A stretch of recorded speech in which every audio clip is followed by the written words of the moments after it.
This should be your, does that move it? Okay. And that's my speaker. That should be your speaker on.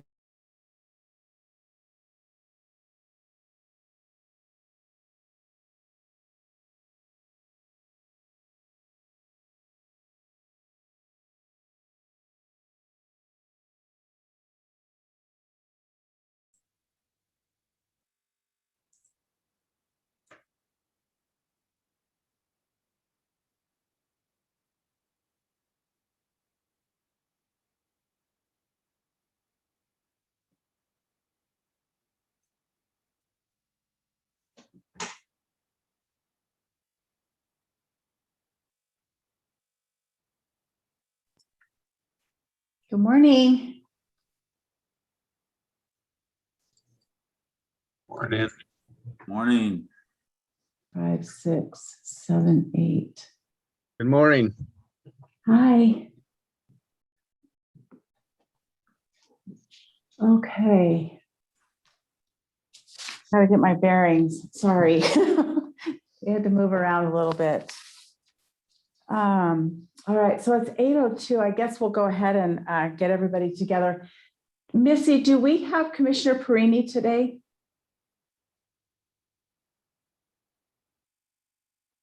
Oh, he's not there.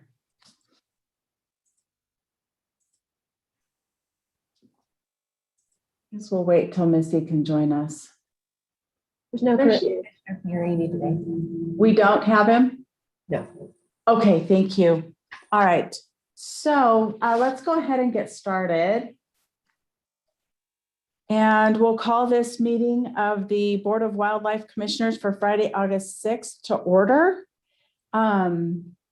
If we could have Vice Chair Barnes, please lead us in the pledge.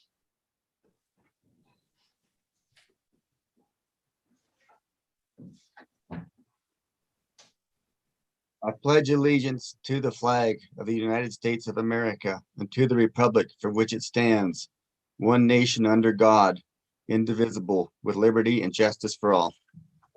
Thank you. Missy, could you call the roll, please? Chairwoman East, Here. Vice Chair Barnes, Here. Commissioner Padilla, Here. Commissioner Keel, Here. Commissioner Mitch, Here. Commissioner Rogers, Here. Commissioner Perini, and Commissioner Weiss. Okay, so we have Weiss and Perini out. Thank you. If the county advisory boards could just let us know that you're joining us today, maybe raise your hand. Down there at the bottom.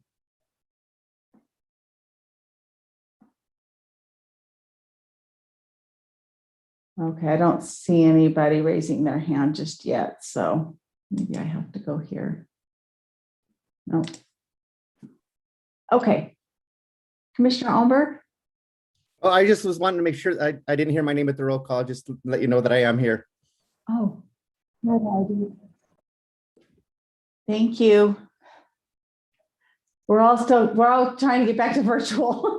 Sorry, it might be a little rough going this morning. And I apologize, everybody. Oh, here we go. Steve Robinson's in. From Washoe. Let's see, we got Jim Ray from Washoe. So we've got a few folks popping in. Madam Chair, they've raised their hands under the attendee tab. So they're, when you look at participants, you'll see 2 tabs, panelists and attendees, and they had raised their hands as part of that list in the attendees. Okay, thank you. All I see is an invitation, so I can't see who's raising their hand. We'll have to fix that at some point. Steve Marquez from White Pine. Perfect. Okay, thank you. We're going to move on to agenda item number 2, election of officers for possible action. In accordance with Commission Policy number 1, the Commission will elect a chairperson and a vice chairperson. Do we have nominations for the chairperson? Commissioner Allenberg? Yes, I would like to nominate the current chairman, Tiffany East. I think she's done an exceptional job under extraordinary circumstances and more than deserves a second term if she's willing. Thank you. I would second that. Okay, thank you. So I have a nomination for Chairwoman East to continue serving a second term. All in favor, raise your hand. Motion, oh, do we have to take that out for public comment? I'm sorry, hang on one second, guys. Yeah, I believe we should. Okay. Okay, so we need to take that out for, do we do the vice chair too, or just do we need to, can we wrap them together? Doug Burkett? Don't recall this ever I being. see this identified together as an agenda item. I suppose you could Okay, you could do both of them at the same time. You could make a motions for a vice chair and then have public comment on both of them. and then the vote. Okay. Okay, so do I have a nomination for vice chair? Commissioner Barnes? I would nominate Tommy Cavilla for the position of vice chairman. Okay, and I will second that. Commissioner Cavilla, are you good with that? Yeah, I guess so. Okay, fantastic. All right. So we'll take this out for public comment or any discussion amongst the commission before we go out for public comment. Okay, seeing none, we'll go out for public comment. If you wish to speak, please raise your hand and you'll be admitted into the Zoom. Mr. Dixon.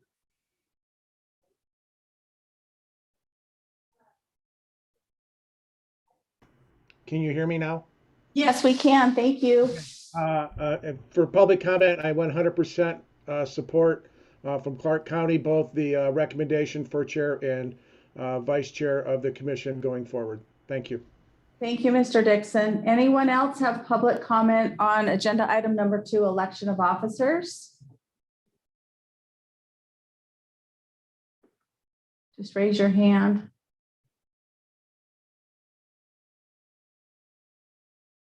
Okay, Mr. Bunch.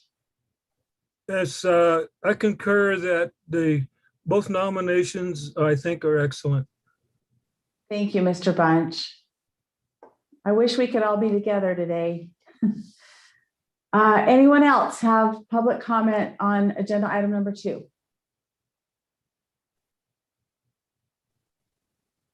Okay, seeing that, I'm going to bring it back to the commission for a vote. We have a nomination for chairperson as Chairwoman East to serve another year and vice chair for Commissioner Cavilla. All in favor, raise your hand.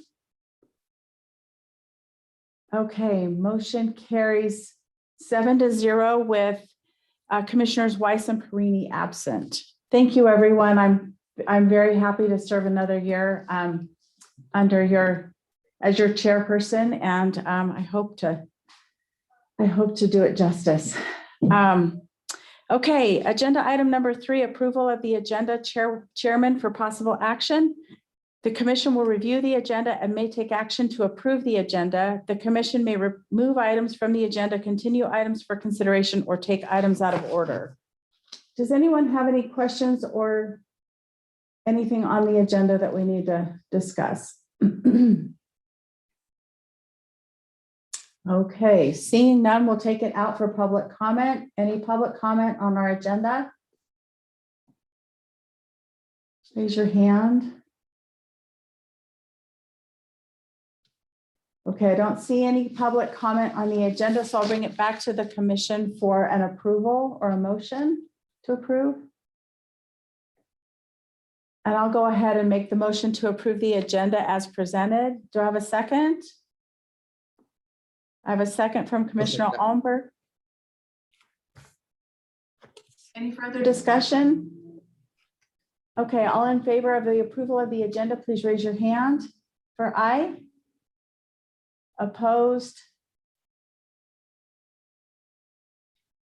Are you opposed, Commissioner Barnes? Or are you just raising your hand? Are you delayed? Yeah, It's very okay. delayed. You're gonna have to Okay. be patient today. It's smoky. I think I might be delayed worse than normal. Okay, we'll be patient. Thank you. Okay, motion carries 7-0 with Commissioners Weiss and Perini absent. Approval of the minutes, agenda item number 4, Chairman for possible action. Commission minutes may be approved from the June 25 and 26, 2021 meetings. Do we have any changes or comments on the minutes? Commissioner McNinch, do you have anything? Madam Chair, I did not get a chance to review the full document, so Okay. Yeah. And I did, and I don't believe I had anything pressing, so I'm just going back through them. No, I didn't make any check marks on these. Oh, yes, I did. Hang on one second. Chair commenting. Oh, on page 15, agenda item number 11, the wildlife contest.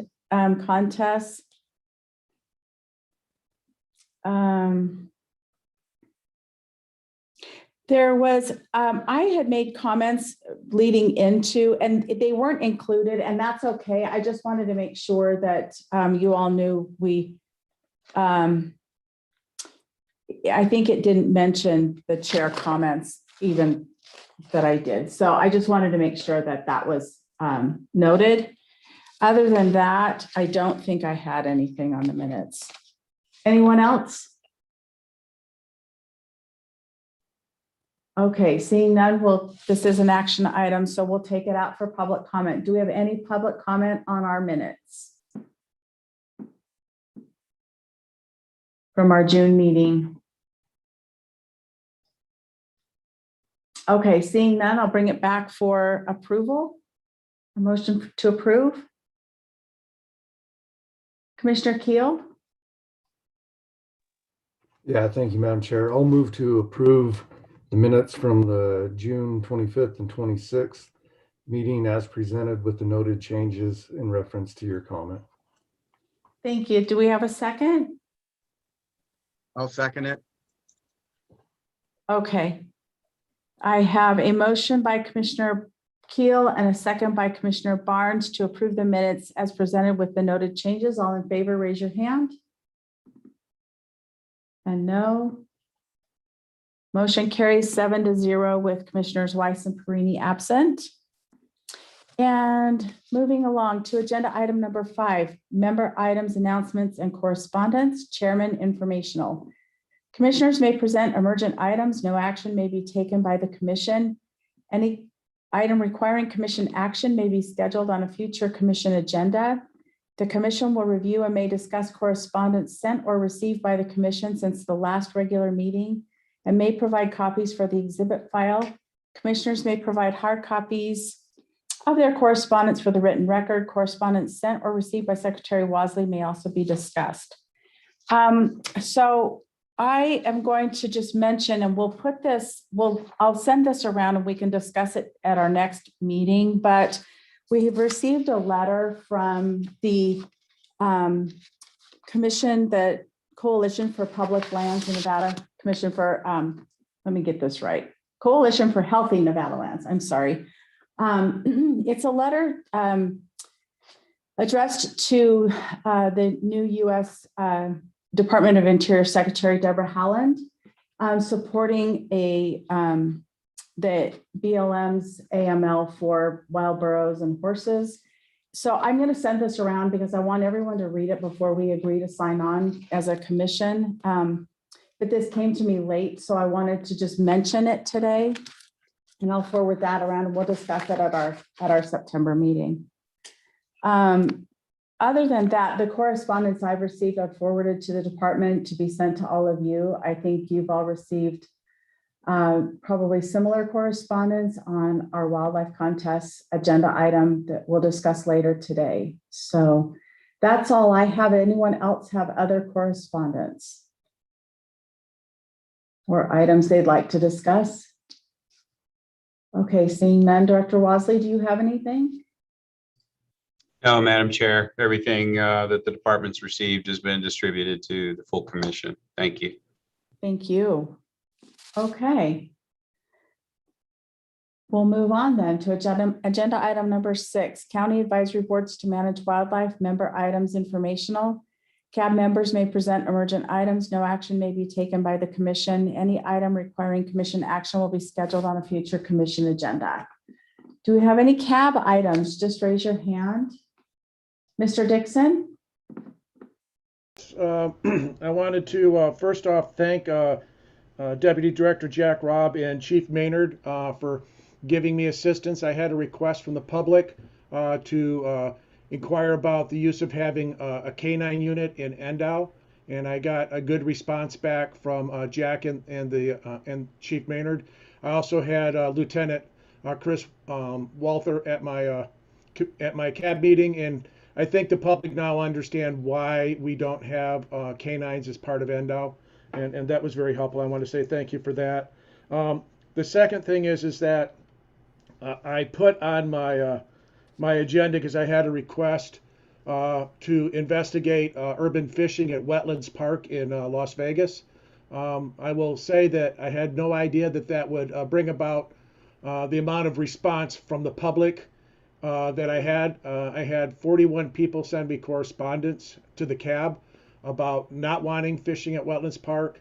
I had several people who talked about trash and litter issues at Wetlands Park. And then finally, at my meeting, I had 24 people in attendance. I had a in-person meeting. It was supposed to be an in-person and WebEx meeting, but it turns out that the government center in Las Vegas, we had a very severe problem getting connection so that we could do the WebEx. We were not able to carry on the WebEx part of the meeting, so several people did not get to participate that wanted to, that did not come to the meeting. I say that only because I wanted you guys to know in September, if you have a meeting in Vegas and it's live, or you decide to do a live WebEx type meeting from Vegas, you may have issues with the government center. They have certain IT restrictions at that building that even though somebody who works for the county in one building, it worked fine when we tested it. When we got into the government center, it didn't work. So I wanted to give that heads up to the commission if you guys are coming down, to make sure that you have tested the systems well, because we did have issues in that light at the government center. As far as fishing in Wetlands Park goes, the board did discuss, we got a lot of input, as I said. What we are going to do as a board, because I know the commission has, as part of the regulations that you revise for fishing in September, have said in the past that we did not want to support fishing in Wetlands Park due to water quality and the fact that the fish there are non-edible. What we'd like to do is investigate the Wetlands Park, because it is 2,900 acres, to look if there's a realistic way that we could do catch and release in certain parts of the Wetlands Park.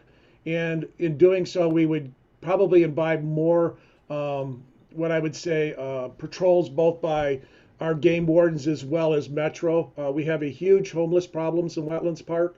When I say huge, it's estimated over 1,100 homeless people live in Wetlands Park. So when I say huge, you guys in Reno understand when you had the activities up on the river there on the sandbar, what a disaster that can make to a thing. And so I think that from county officials that sent me stuff, nobody really wants to deal with the homeless issue out there because it's kind of out of sight, out of mind.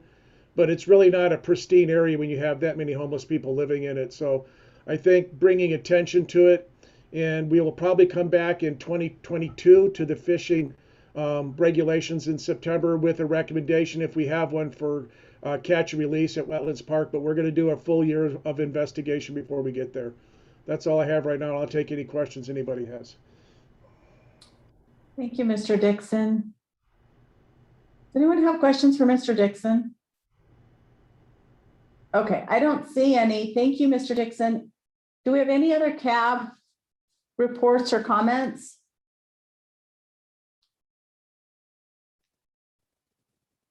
Just raise your hand if you'd like to speak from the CAB.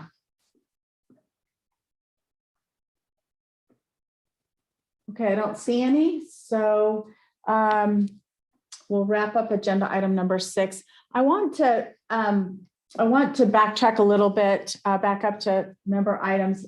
I got a note from Dag Burkett that I mentioned Commissioner Weiss, and maybe those joining us aren't familiar with Ms. Weiss. She is our new general public representative from the Southern Nevada area. Her name is Alana Weiss, and unfortunately she's unable to join us this weekend, but we'll welcome her in September. So I just wanted to let everyone know that we have a new commissioner. And for those who don't know, Commissioners Keel and Vice Chair Caviglia were also reappointed. So they'll have another term of 3 years. Okay, moving on to agenda item number 7, reports informational. 7A, Western Association of Fish and Wildlife Agencies, WAFWA 2021 Annual Conference, Secretary Wasley and Commissioner McNinch. Reports from the 2021 conference will be provided. Who wants to go first? Usually Commissioner McNinch goes first. Okay, thank you, Madam Chair. Tony always tees it up a lot better than I do. But he can always do back cleanup and clean things up behind me. So I appreciate that. So the WAFWA, Western Association of Fish and Wildlife Agencies, Tony always does a real nice overview. Basically consists of, it's an organization that consists of pretty much every state west of, North Dakota, South Dakota, Oklahoma, Texas, Nebraska, Kansas, and all states west and several provinces. They have two meetings a year, one during the summer, one during the winter. The summer meeting was held July 16th through the 21st. It was virtual. They've done an amazing job with their virtual meetings. Talk about organization and coordination with each other. It's pretty impressive, and it runs very, very smoothly. And even I can bounce around from one place to the other without too much trouble. I blink myself out of a meeting once in a while, but I'm able to find my way back in. And so the fact that it's that easy to use is pretty impressive. The meetings offer opportunities to network and talk to folks from other agencies, commissioners, industry, academia, people in decision-making positions at the federal level. There's a lot of opportunities. It's a real valuable networking opportunity, a real valuable opportunity to have conversations about difficult issues. There's a plenary session. Those I can tell you from experience, when I first started to go, were difficult to sit in, to be quite frank. And over the years, they've really cleaned those up, and they're really boiled down to something that's functional and usable. Sometimes a little more interactive. So I was able to sit in on the plenary session. There's a number of committees and work groups. The meetings consist of just tons of meetings and committee work that's done. Some of them are producing products like fact sheets and bulletins about big game species.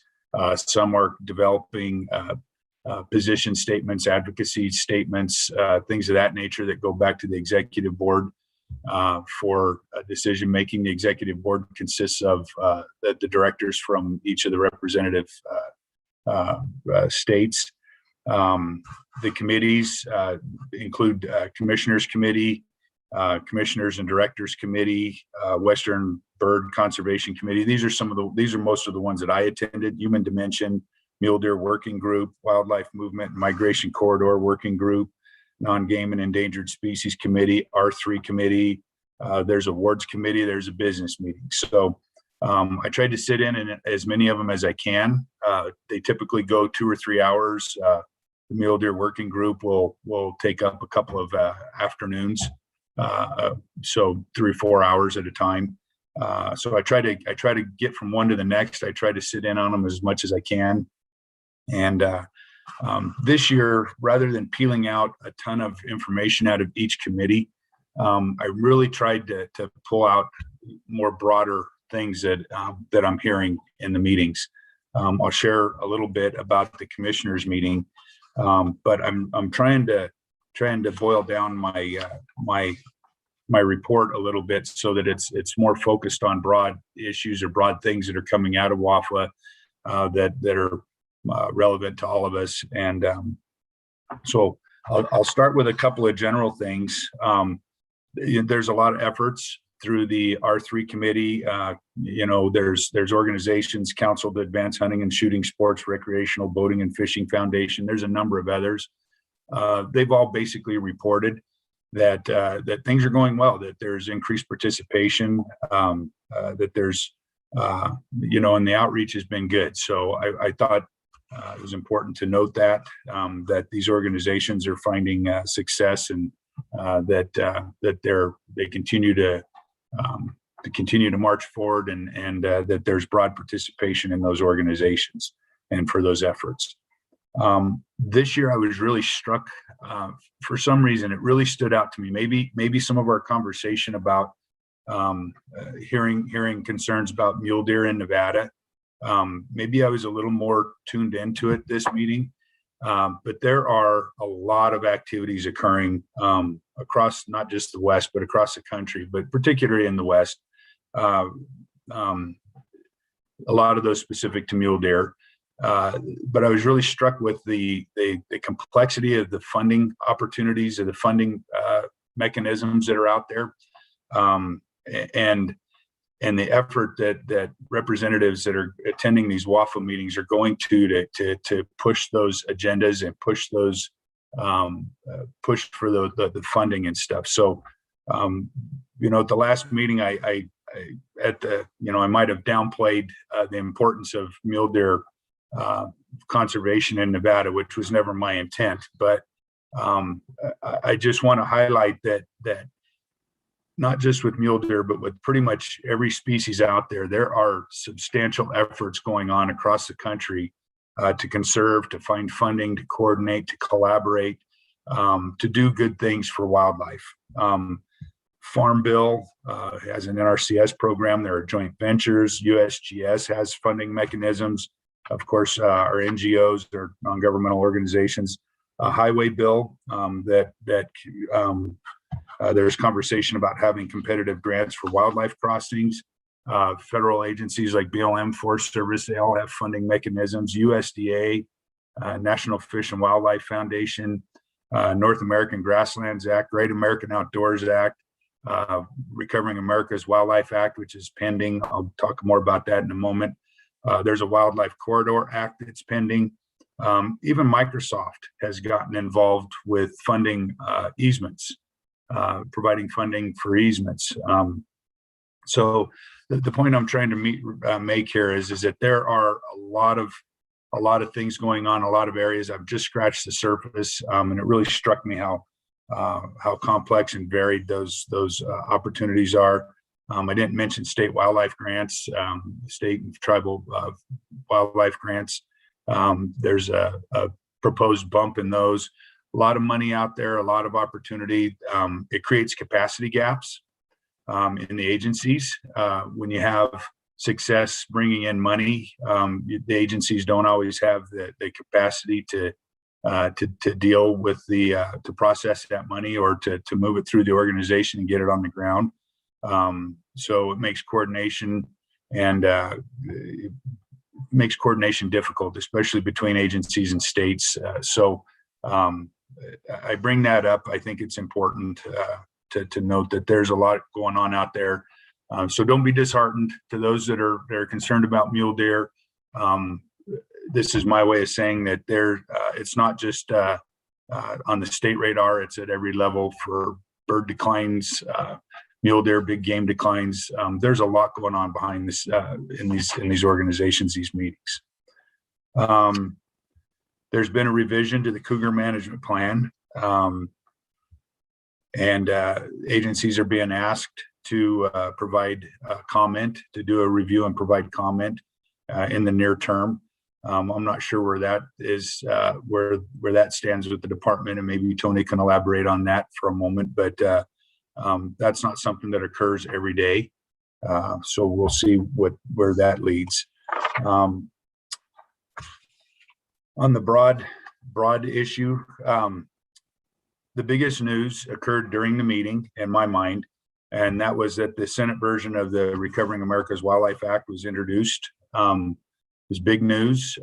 Pretty much every meeting was, during some of the community meetings, it was kind of a real buildup, waiting to hear. And when it finally happened, there was a lot of, it's a big thing to celebrate. It's a big deal. Once in a lifetime, it's not even a generational thing. It's many generations, but it's a once in a lifetime opportunity to get money, really substantial, meaningful resources into the system. And it has broad bipartisan support. It's virtually identical to the House version. There's some differences between how it's proposed to be paid for. The Senate version proposes that fines and penalties of violators of certain acts and laws would pay for the act. The House has funding from the U.S. Treasury, and remember when the Blue Ribbon Panel made their recommendation, it was actually to peel off a portion of gas and mineral royalties, 10% of a pot of money that was out there from those royalties. So it's real dynamic. It continues to modify, but the fact that we have virtually identical bills in the houses outside of that, how it's funded, is a big deal. And I think that there's a renewed hope and probably more encouraged than ever that this thing could actually go through. A lot of the conversation at the meeting was centered around how to prepare for RAWA in anticipation of its passage. If it does pass, what does that mean? Agencies are going to have, it's going to take an effort to get the agency stood up to process those funds and to set up the programs and the personnel and the mechanisms to run that money through the agencies and get it on the ground. So there was a lot of talk about that. There was a lot of discussion on there's new recognition for how public health and environmental health, there's a new recognition of the importance of public and environmental health and how it integrates with wildlife and outdoors. When we have healthy wildlife and healthy outdoors, we see better outcomes, better public health and environmental outcomes, meaning that some of the chronic illness issues in our populations and mental health and things like that improve, which of course has ramifications throughout in every aspect of life. And so there's a recognition that the participation and the interest in wildlife and outdoors is growing more so than it has in the past, and that there's a conscience behind it. People are really conscientious. They understand the connection. And this brings us back to, we know that we're seeing a broader constituency. Those people are coming into the fold. They're going to have opinions. They're going to have thoughts. They're going to have ideas. They're going to have expectations. But it's a good thing. This doesn't have to be a bad thing. I know that it challenges our thoughts and what we think about the traditional uses of wildlife.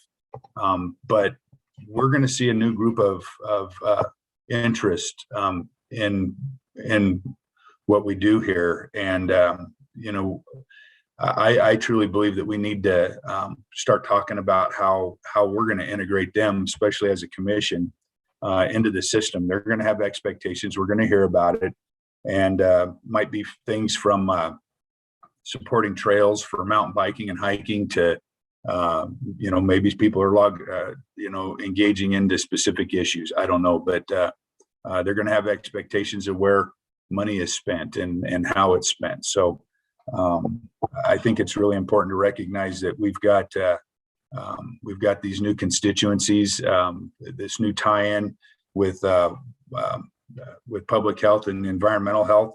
The good news is that it brings advocacy with it too. So when we're looking for these broad funding mechanisms or support for our wildlife agencies, if we do it right, we're going to bring in a bunch of advocates with these new activities. There are forums being set up at the WAFL level at many levels to integrate the wildlife recreation and public health and environmental health aspects. So there's a lot of work going on there. There was a lot of conversation about, and Tony, I think we'll touch on this because he's been a real advocate for this and he's been very active in this, the concept of increasing the pace and scale of conservation. And this comes kind of from the Western Bird Conservation Committee, but the idea is that rather than focusing on little small areas to try to broaden our view of how we conserve not just species, but more importantly, our landscapes, multi-state, large-scale projects, framing efforts in landscape scale ways, setting landscape conservation priorities.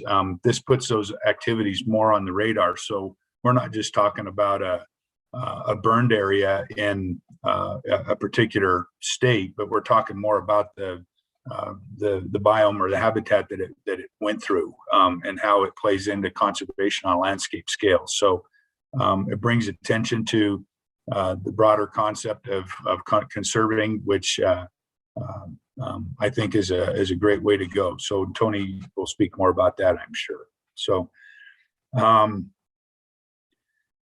I mentioned very briefly that the commissions and agencies during the commissioners committee, there was a lot of conversation from the various states, from a number of states, about how they're adapting to participation by more diverse constituencies.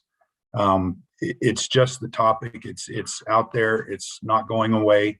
And some of the commissions have been asked to reconsider issues. Some of the commissions have been directed to be more inclusive with their conversations about certain issues, especially controversial ones. A lot of them are trying to find ways to, and I mentioned this at the APRP meeting yesterday, committee meeting yesterday. I'll talk more about it later, but coming up with innovative ways to process and to discuss controversial issues, because they do take up a substantial amount of time. They're polarizing.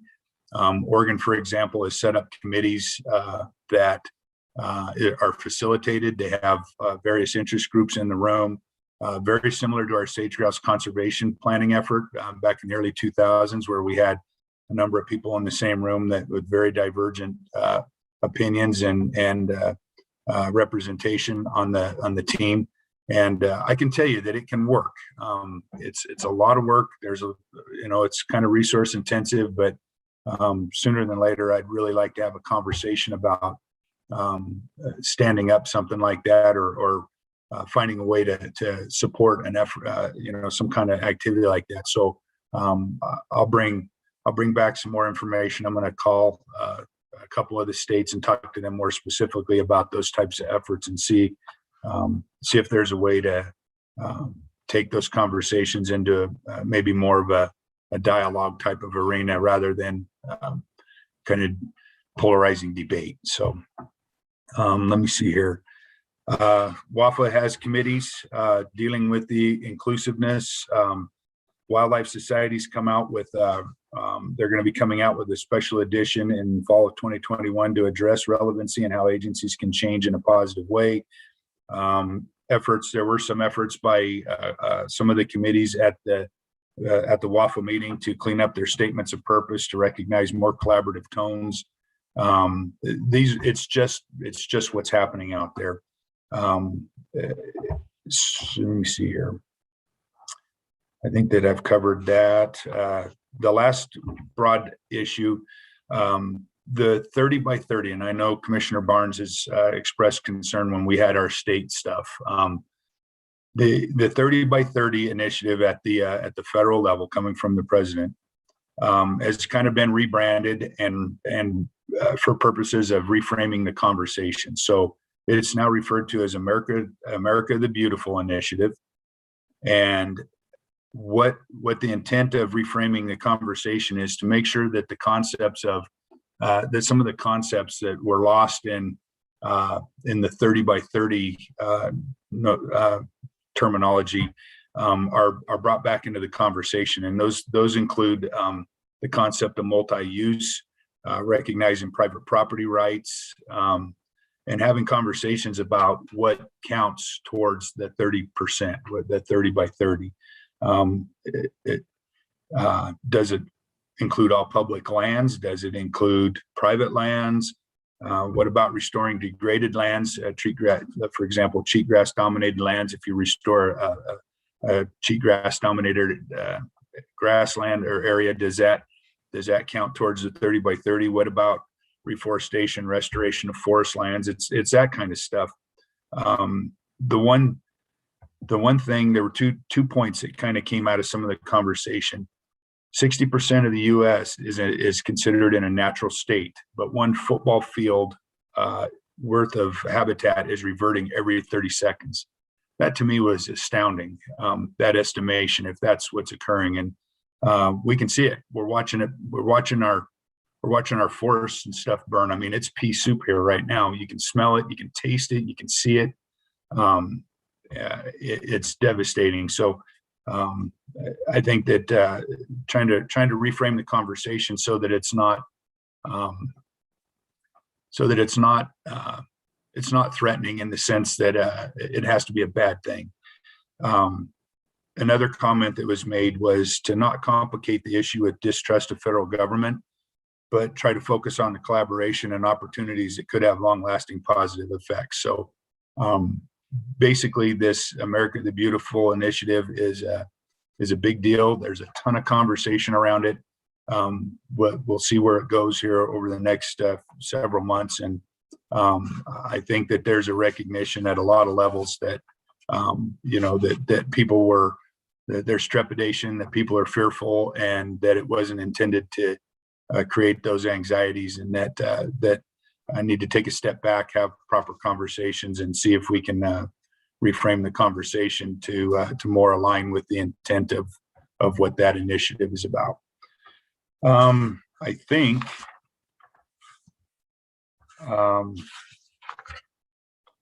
I had a couple. So one more thing, and Tony, I'm going to punt to you on this a little bit. During the award session, there's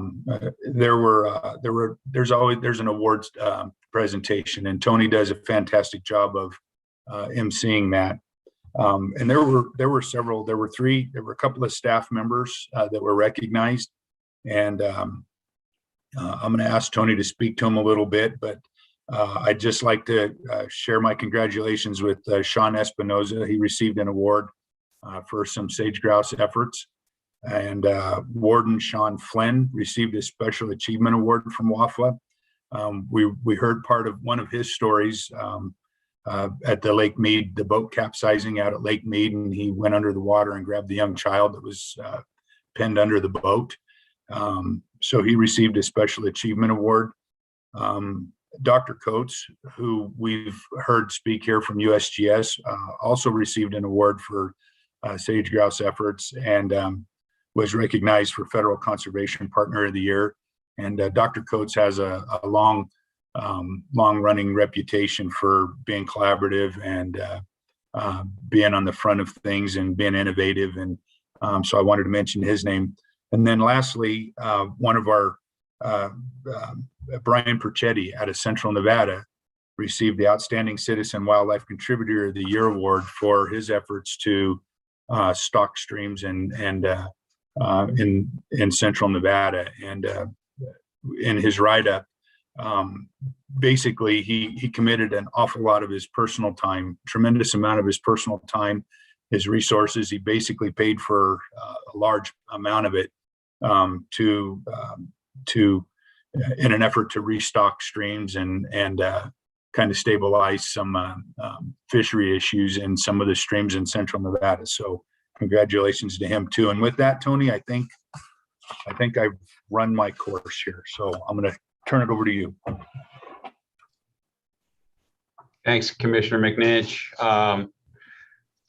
don't have much to add to that. I will say that, Dave mentioned that WAFWA, meets a couple times a year. The summer meeting is really the meatier agenda, the longer meeting, the more of the committee meetings. And I just want to say that when I was a field biologist in the agency, I kind of fell prey to, the mindset of, what are we doing at, WAFWA, and why do we send people, and it costs money and it takes time away from Nevada issues, and didn't fully realize the benefits to the state of Nevada or the agency from that engagement. But I look at three huge benefits. The first is really sharing science, sharing data, sharing challenges, sharing opportunities. And Commissioner McNitch spoke to commissioners' meetings, directors' meetings, commissioner and directors' meetings, and then a whole host of committee meetings that you can't even imagine the breadth and depth of. And through those, it provides us an opportunity for what I think is the second benefit, which is developing unified positions. So if you have essentially the Western, United States and Canada unified on positions, it adds a lot of credibility and strength to that voice. And then thirdly, access to high level officials. We typically always see engagement from the heads of all the federal agencies, programs within the federal agencies, Forest Service, BLM, Fish and Wildlife Service, USGS, NRCS, and others that participate and engage. So I have a new appreciation for the benefits to the state of Nevada and the Nevada Department of Wildlife and professional development. So I kind of want to start there, and then just quickly, Dave mentioned all the different committee meetings. There's meetings of legal strategies, diversity and inclusion, human and wildlife conflicts, how states deal with or some of the urban wildlife issues, native trout issues. There's a plenary session, wildlife chiefs, fish chiefs, sagebrush, inland marine fisheries, law enforcement committees, Western quail, specific quail working group, wildlife health committees, habitat. It goes on and on and on.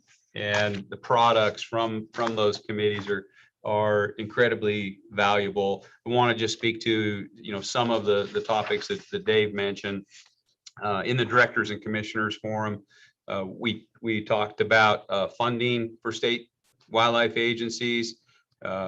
We had a report from the Council to Advance Hunting and Shooting Sports, Recreational Boating and Fishing Foundation, National Fish Habitat Partnerships, Conservation Leaders for Tomorrow, had an update on Recovering America's Wildlife Act, and I'll share that here in a couple of agenda items under our department activity report. And then talked about landscape conservation priorities and how to capture the West's priorities as it rolls up into potentially, taking a more offensive stance as it pertains to America the Beautiful, formerly known as 30 by 30. Some of the sagebrush specific conversations, potential strategies to promote and hasten approval for use of the indaziflam on BLM administered lands for annual invasive weed control. We had a presentation from the Wildfire Alert Program, the remote camera monitoring, and looking at that as a way to have quicker response times to keep fires small throughout the West. Presentation from the joint venture, Intermountain West joint venture, Sagebrush Conservation Committee, looking for opportunities to leverage capacity with some of the 13 sagebrush states in the West. Dave mentioned the Western Bird Conservation Committee. That includes both game and non-game updates from Partners in Flight. Southern Wings. So Southern Wings program is where states contribute to migratory habitats. Over half of our birds spend less than half of their time actually in the U.S. So, for example, the Fall Flights Program, which is the state's contributions to Canada, Prairie Pothole Region for waterfowl production. There's a similar program, Southern Wings, for migratory habitats for many neotrops and other species. Western Quail Working Group, Western Upland Game Bird workshop discussions, sage and Columbian sharp-tailed grouse, sage grouse trapping and translocation protocol. So it's standardized guidance for the West, and then sage grouse lek protocols.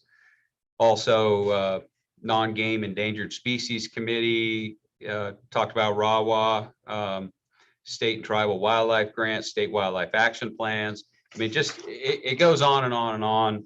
I'll spare you those details, but the plenary really focused on the 30 by 30 initiative and what does it mean for fish and wildlife resources in the West, and are there things that the states and provinces, which 30 by 30 has its own version in Canada, states and provinces, are there things that can be done to help determine what those definitions look like? What constitutes conserved, for example? I think lastly, I'll just give you a quick highlight on the awards. The Commissioner McNitch mentioned there were 4 award categories that had some nexus to Nevada. Outstanding Citizen Wildlife Contributor of the Year award that went to Brian Perchetti, largely for his efforts and personal contributions to use pack animals to get trout into central Nevada waters. The Federal Conservation Partner of the Year recipient, which was Dr. Peter Coates, the USGS, and all of his work relative to sage grouse, both by state and range-wide sage grouse efforts. There was a special recognition award, as Commissioner McNinch mentioned, for Warden Sean Flynn and his heroic efforts. There was also an honorary lifetime membership for John Schoberg, who recently retired after 41 plus years with the agency. Sean Espinosa's award was a Patterson Award that was actually awarded through the Sage and Columbian Sharp-tailed Grouse Workshop, and that's an award that's issued once every 2 years. And he and Dr. Coates shared that award for significant contributions to the knowledge, science, research, and conservation effort around those species, Columbian sharptail and sage grouse. But again, there's tremendous value in professional development, sharing of science, sharing of data, developing unified positions, and then having access to high-level officials to share those unified positions. And the virtual platform has certainly presented an opportunity for more engagement, more staff participation. I think this probably the single biggest challenge is you're trying to figure out which meeting would be most useful or relevant or important, and bouncing back and forth between meetings and trying to spread yourself thin to realize all the potential benefits. But that concludes my report. Thank you, Director Wasley. Does anyone have questions for Commissioner McNinch or Director Wasley? That was a very thorough report. I'm sorry I wasn't able to participate this time. It sounds like it was a really fantastic conference. Director Wasley, can you tell me, I'm just curious, how are the nominations processed for those awards? Do you nominate people? Does each state nominate someone? Or is there an outside group that does that? Can you share with us? Yeah, absolutely. Thank you for the question, Chairwoman East. So there are several calls for nominees that go out to the member agencies. There are criteria for each award. And then there's an awards committee, and that awards committee goes through all those nominees and selects the recipients. And then all the awards are awarded in conjunction with that awards ceremony. Okay, thank you. That's pretty impressive. And my congratulations to all of these winners. That's fantastic way to represent our state. Okay, anything else for agenda item number 7A? Okay, seeing none, we'll move on to agenda item 7B. Department website update. The Abbey Agency Representative and Conservation Education Division Administrator Chris Basie. Conservation Education Division Administrator Chris Basie and the department's website developer, Abbey Agency, will give the commission and the public its first look at the agency's new website to be launched this fall. The Abbey Agency explains the research and work behind a new website. The goal of the new website is to both reach new audiences and better serve our current users. This website is a resource for all Nevadans and will help promote wildlife conservation. Where's Mr. Basie? Good morning. Go ahead. Good morning. There you are. Good morning, Madam Chair and Commissioners. Chris Basie, Conservation Education Chief for the record. Really excited today to share a short preview with you of the new website. With the limited time we have, we will cover just a few pages of the new website for preview so everybody can see the style and the overall feel of the new website. Today's overview, we will have the Abbey Agency, our agency website developer, cover some of the current analytics, new website design, and preview some of the new pages, and I'll shortly introduce their team. I just want to point out, this is not just taking the current website and transferring the old content. It's completely rebuilding and developing the website to better serve our current user and better serve new, broader audiences of Nevada and nationally. This new website will not only promote wildlife conservation, it will additionally be a great educational tool for discovering Nevada's wildlife and what Nevada has to offer in outdoor recreation. This has been a major undertaking from the public and internal surveys and scoping of current website from what works and what doesn't work, and developing future features. Lastly, this has been a great collaborative effort. Every division has had a team representative from the regions and the headquarters. Individuals and teams helped edit current and new. And I'm now going to hand over the preview over to the Abbey Agency and have them introduce their team. Hi there. My name is Caroline Sexton. I am the VP of Digital Strategy at the Abbey Agency. I believe we also have Ty Whitaker on the phone. He is our CEO. So we are the representatives from the agency here to present. We have a really quick presentation. I know we have limited time today. Oh, there's Ty. Yeah, limited time today. So I just wanted to kind of briefly go over some of the process, how we got to where we are today. And then as Chris mentioned, we're going to hop into the fun part, which will be to actually see some of the live prototype pages of the website. So I will hop into just a quick presentation here. Brief little bit of background. So our agency operates on what's called an agile methodology. This is a form of project management in order to accomplish development type projects, websites, apps, things like that.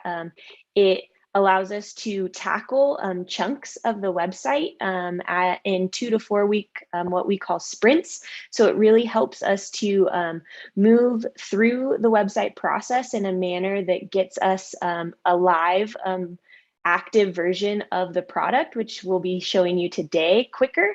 And then we add pages onto that as we go. This helps us be able to test the product more readily and quickly to pivot and transition and make optimizations and improvements once the website is built, instead of more traditional style of website development where you would first do all of the design, then you would do all of the copywriting, and then you would get into the development. So that big stages there, you would have to wait a very long time before you would ever see the end product. So that's the methodology that we're utilizing to complete this project. As Chris mentioned briefly, we've done extensive research and discovery before we ever, designed or coded one pixel. We did a deep dive into the existing performance and engagement of the current NDOW.org site. We also have gone through extensive internal stakeholder interviews as well as surveys, user testing. So having different people accomplish tasks on the site, see how easy it is, where we can identify issues on the current website, as well as, through those internal stakeholder interviews, where some of the stumbling blocks for the internal NDOW agency team on how they get information onto the site, things like that. And then additionally, public surveys that went out to the public in terms of information architecture and all of those types of things, as well as design of the site itself. And then we also worked with, we've worked currently with over 60 NDOW team members on the content for the site. So this, as all of you know, the NDOW website is a huge resource with a lot of information. And so there's a lot of information that needs to be reviewed, refined, improved, updated, all of that. So we've been working with all different divisions and team members to really go through that. And as we get to pages that pertain to certain divisions, we get their input on the structure of those pages that we're proposing, and then also with the development and refinement of copy alongside our teams. And then we also have been working with the internal NDOW team to build out species cards. This is an item I'll discuss a little bit more moving into it, to create a searchable database on the website, to be able to search through all information that we put on there, as well as all different types of media and file types. Also working really closely with the GIS team and other partners on the team to create new types of database, and even some mapping functionalities that have come out through our development of this project. And then a ton of upkeep and help from the NDOW team on providing ADA remediation of files and things in that regard. So couple of other things that we wanted to touch on is just from all of that research that we did, all those extensive, deep dive before we ever got started, we kind of refined all of that information into 4 key goals that we wanted to make sure we accomplished on the new site. We've narrowed those down to providing needed information to the user while engaging them in the broader story of NDOW. You'll see this a lot in the way the website is built. The relevancy roadmap is I know a big integration into the agency currently, and we've worked a lot with the team to integrate the vision of that into the vision of the website. Also integrate with Calcumi site for more seamless purchases of licenses. So we've had numerous meetings with Calcumi to figure out better ways to integrate the 2 sites together, utilizing deep linking and some other things, cross-domain tracking, so that we can see a bigger picture of the site once it's live. And then assuring that all content is indexable to allow for seamless searchability for all users. This is a huge undertaking and a big thing. We want all of the content that the team has worked so hard to organize and to put onto the website to be able to be searchable. So someone, if they can't find something through the standard navigation, they can hop in and find that through the search engine on the site itself. And then also creating a centralized content management system for ease of use of internal users. So this is really taking into account the needs of each division and what type of information they'll be needing to update on a regular basis, and making sure that we are making that as easy and seamless as possible for them. So that's kind of a brief step for where we got. So I will go ahead and open up the site for everyone to see here. Just one second. Perfect. Okay. So we have on this initial landing page here, this would be our home page to the website. As you can see, this first, what we call a hero section is a slider. So it has focus on 3 different items. These items can be curated throughout different times of the year as different things are relevant and need to be focused on. One other feature of the site that we've added is this alert banner. You can see we put in a little test alert to alert users coming to the site that today there was a commission meeting. If this site was fully live and functioning, the user could click on here to go straight to the link to find the agenda, to find the link to the live YouTube. It feels a little inceptioning talk about all that at once, but yeah, so that is a really cool feature to be updated. We can change those alerts to be featured only on certain pages or across the entire website. So yeah, focusing kind of here in the hero, as you saw, kind of hunting, fishing, and wildlife being our focus. Before we move down, looking at our top level navigation here, it's definitely something that's a bit different from what you're probably used to, the standard hunting, fishing, boating. We have looked at a more robust way to kind of help break down the silos between each of those topics and really focus from a user's perspective on what type of actions they'd want to be doing, and really encouraging different ways for users to be able to find, making it very easy for them to find the typical information that they come to the website for, but also making sure that they have the opportunity to discover new information that they might not have known that they were interested in. So we don't have all of the pages live on here. These are just the ones that have currently been developed, but you can see how this would function with a drop down that would show our kind of level 2 secondary pages. And then we would even have a level 3 of tertiary pages that we would go through. We have our focus here is get outside, learn and discover, apply and buy, and then NDOW at work, which is kind of more like the internal details and themes. This is our search functionality that we mentioned in the presentation a lot. So a user could come right here, right off the bat, and be able to search for something if they know exactly what they're looking for and they don't want to busy themselves with going deep in the site. Scrolling down, we have our first kind of featured section here is called Discover. And within that section, our first feature is wildlife. So really wanting to bring some of that information to the forefront. All of the information on the homepage can be reorganized in different ways, but really wanting to give some focus here to wildlife.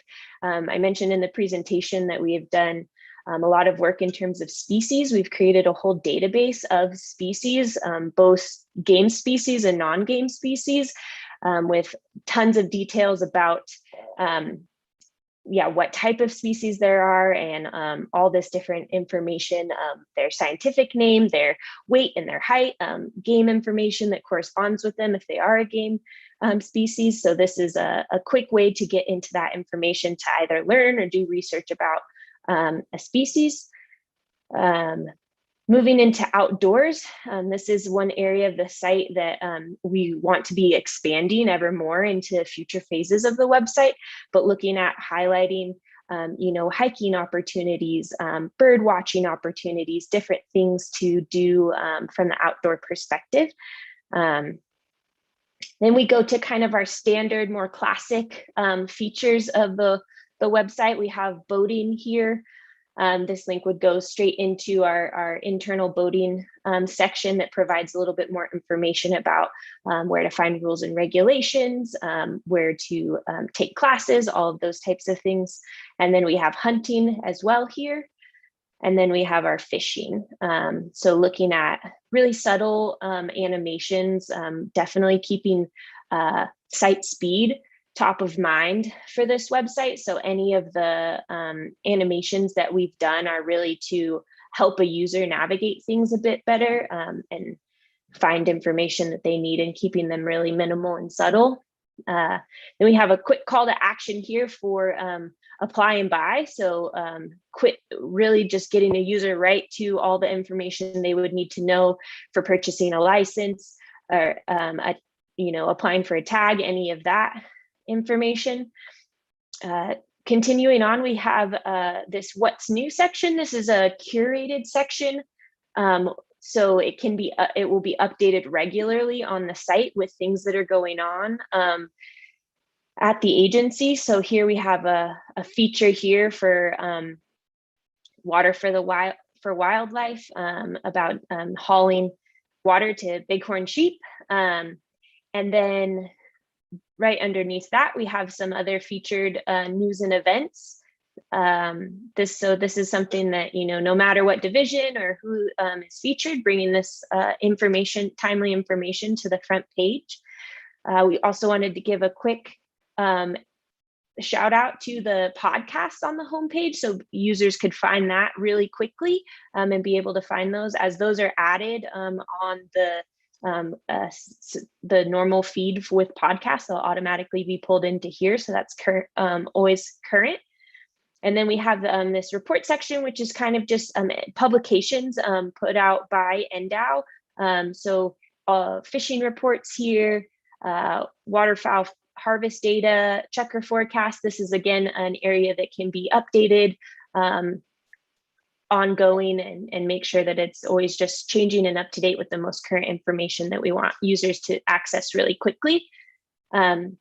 Popular searches section. This is a cool section that we worked with the internal team on to come up with things that typically people are calling in or sending an email for or contact form asking questions. So this is also an area that can be updated long-term once we have that search functionality and people are actually using it to find things. This may change, or at different times of the year, we might want to highlight different things in this popular search section. So kind of just quick links to find information that typically a lot of people are coming to the site for with questions. We have a stay connected section. This is for anyone to submit their email address and subscribe to communications from the agency. And then we also wanted to highlight the social media account. So this is integrated with NDOW's Instagram account to pull in as they post new content. This is updated and encourages users to go and follow that social media account as well. And then we have our footer here. It just provides a lot of quick links and additional menu items similar to what we have at the top. And all of our social, kind of that basic stuff that you typically find in a footer, contact information, all of that. And as you can see, if we start to scroll back up to the page, you see that navigation gets highlighted again. So that is one way as a user scrolls down, it's removed from their viewport so it doesn't distract them, but it's easily accessible as they start to look for it again. Moving right along, we have our first primary page that we wanted to show today, which is this Get Outside page. So there's lots of different things in terms of what you can do in Nevada to get outside and what the agency wants to promote. So again, wanting to focus here on wildlife, being able to look at an interactive species database and be able to find more information there. Then we go into boating here. So this section would show rules and regulations, registration and titles. These all go to internal pages that have more information on those items. We have our fishing section here. And those are very similar in how they all just have breakdowns there. Research and planning, it's pretty similar and repetitive as we go through on this page, but gives a user really quick access to all of those internal pages. And as we showed earlier, if you were we had our wildlife discovery, which was the first section on this page, boating, fishing, and then hunting. So you can also, if you don't go directly to this page, we call this page kind of a hub page, then you would be able to navigate straight to these items from the navigation. So we also wanted to take a look here at plan your fishing trip. So this is one of our deeper pages. This is kind of a research and planning for a user before they were out wanting to go on a fishing trip. We have, this is what's called a featured section. This would be replaced with any sort of information that is timely.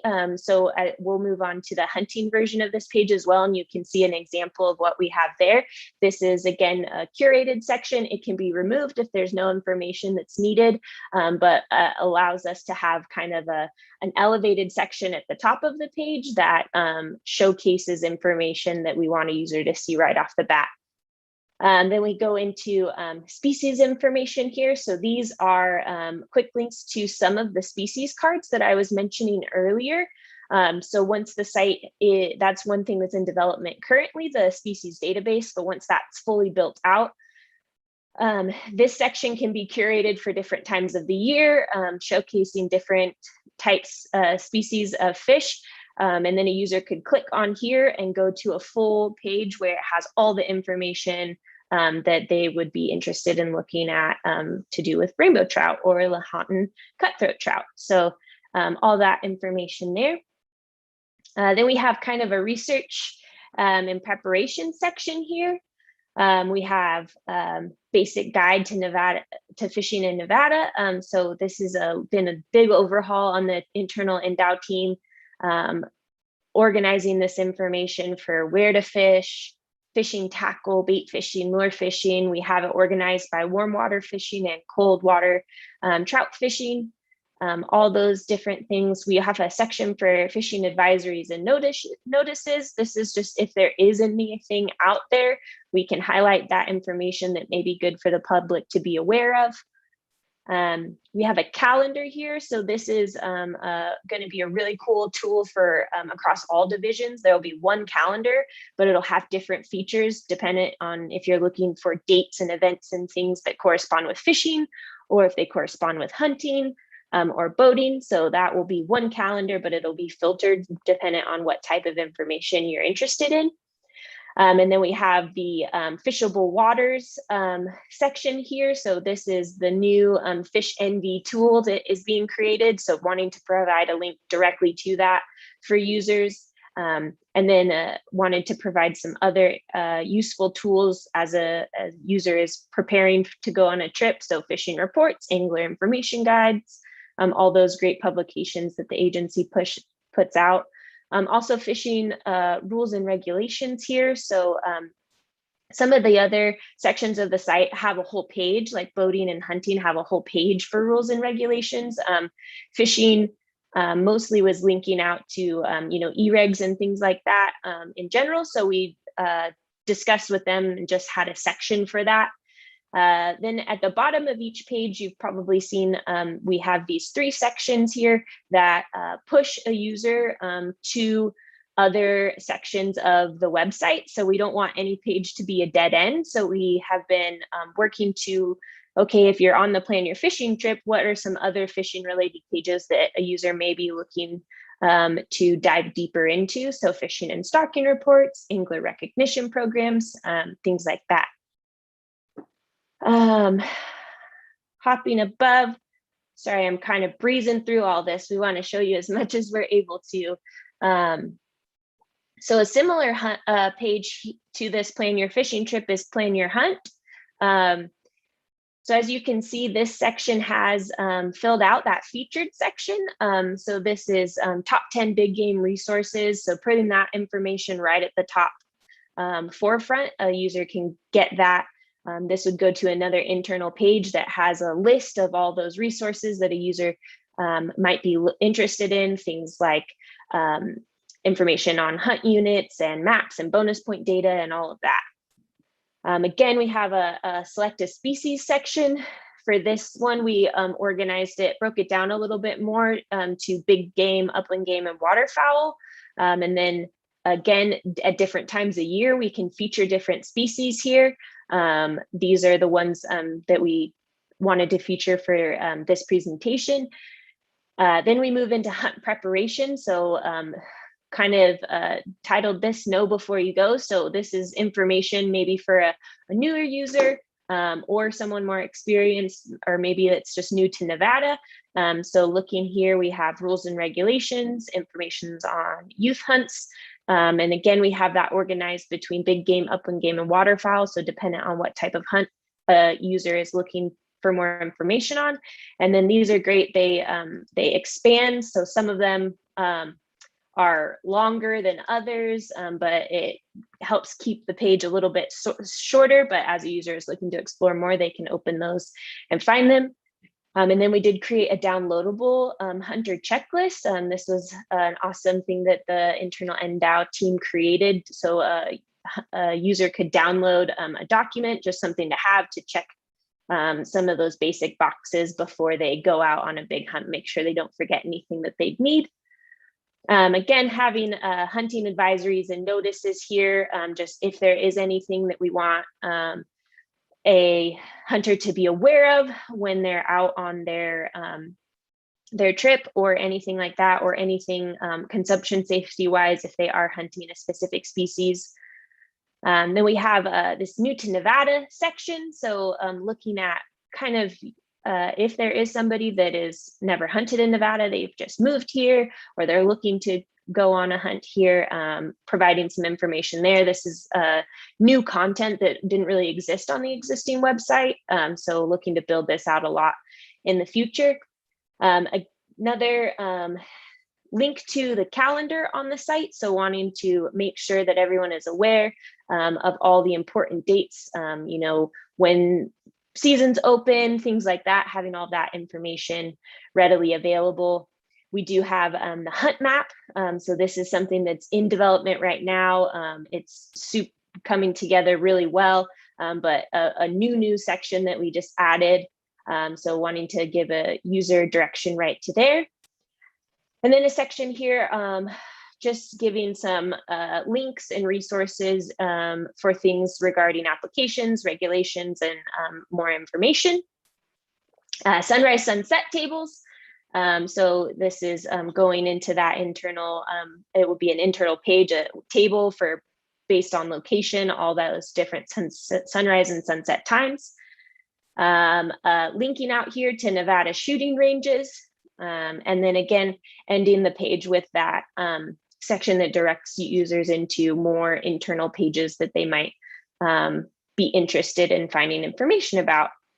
So lots of information here, great organization for a user to be able to explore things and find the information they're looking for. We also wanted to hop into the Learn and Discover page.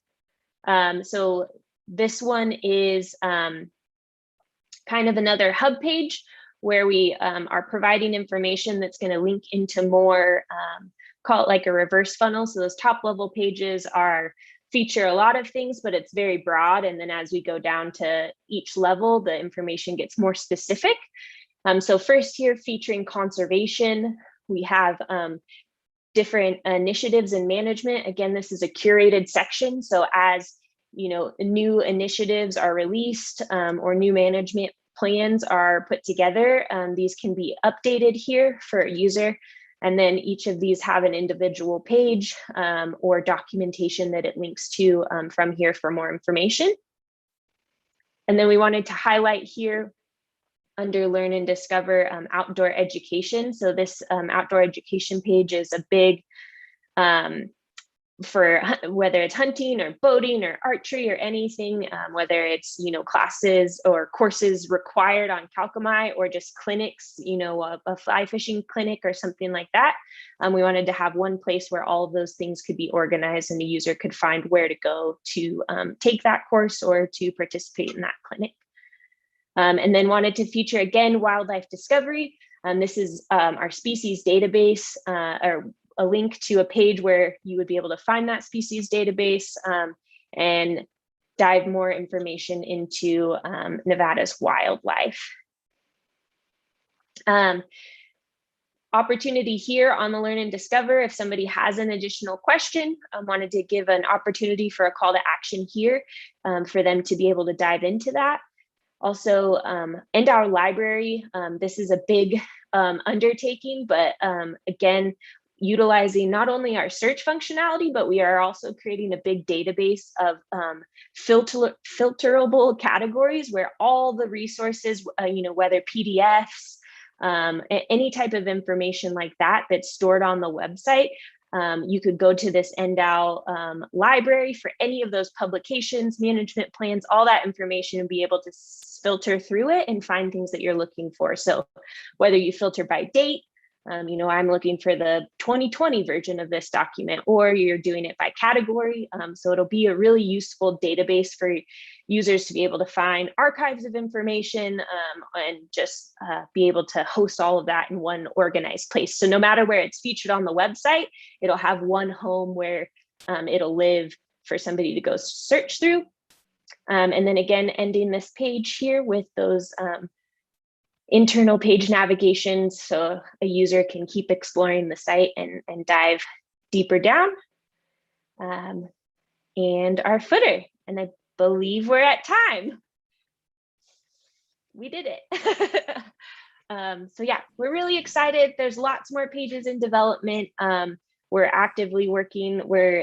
As I mentioned, we're going through sprints. We're on sprint 5 now. We have this one and I think 1 or 2 more.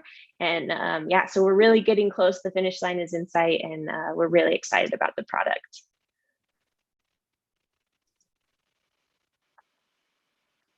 Thank you, Caroline. That was awesome. I'm so excited for this. I've been talking to Chris about this for a long time. Does That's anyone great to have hear. questions? Actually, before I take it to questions, maybe Caroline can speak just very briefly, because I know we're limited on our time with you, but maybe you could speak to the commission page and the CAB page that I got to see earlier this week. Yeah, of course. So we are kind of in addition to this site working on we call them in the web world a microsite. So it's almost like a mini page / site all its own. It will host all the information about the commission.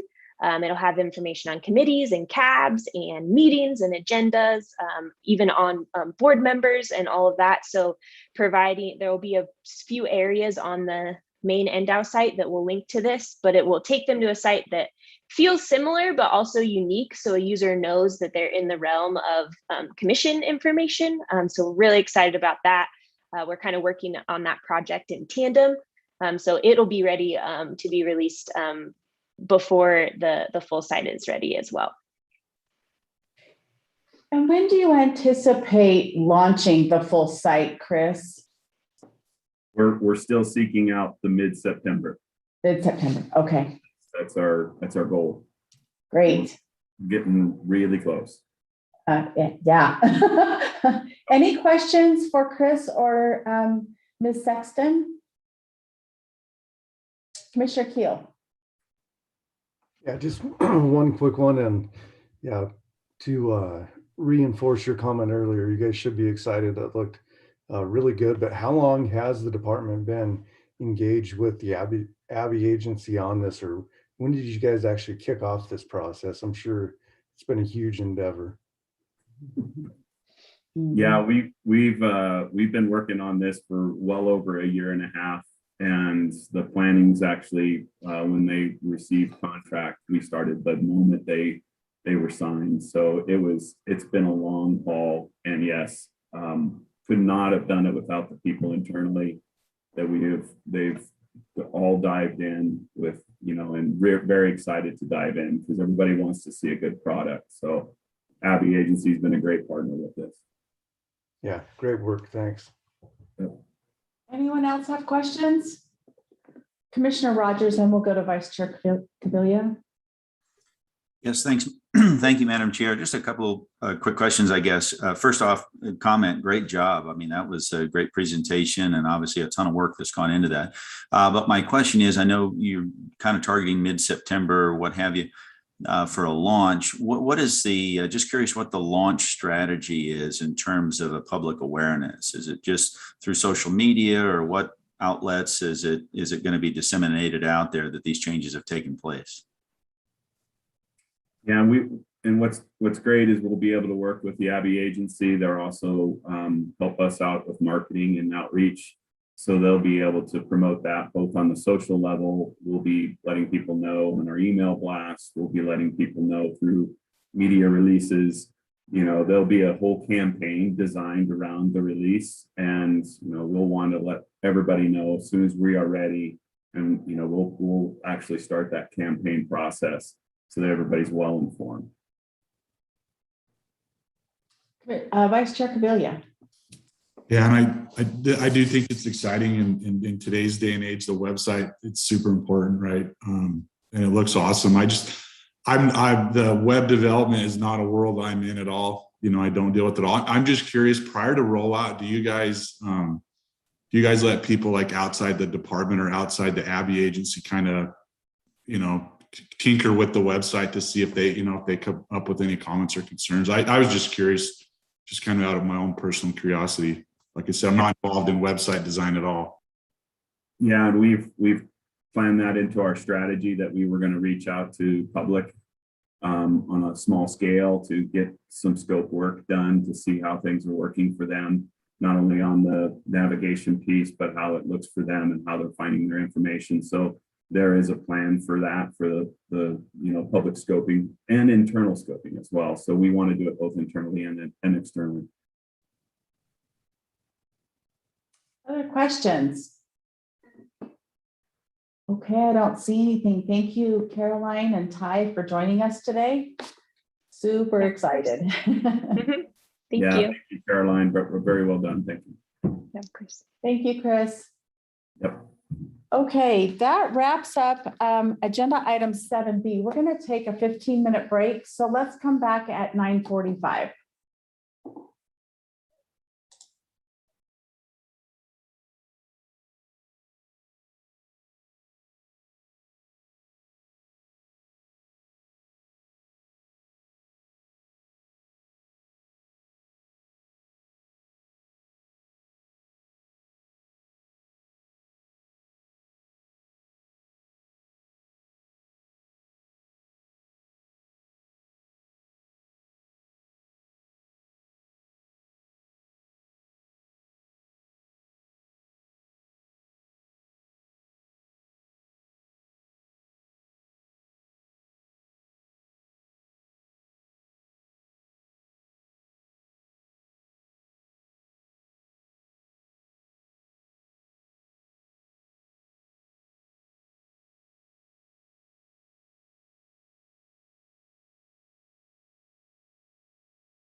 Do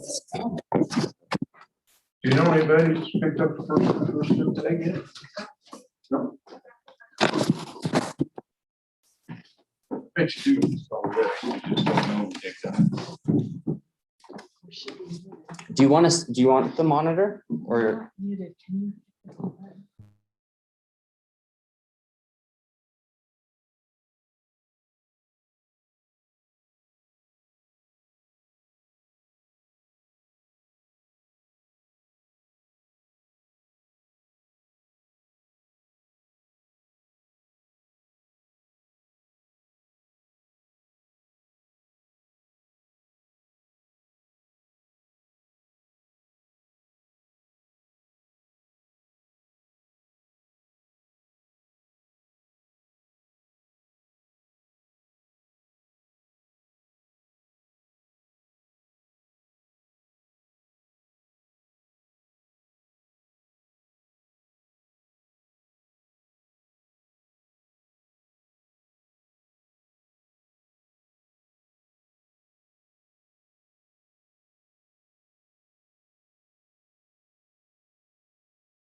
Well, sign out of it.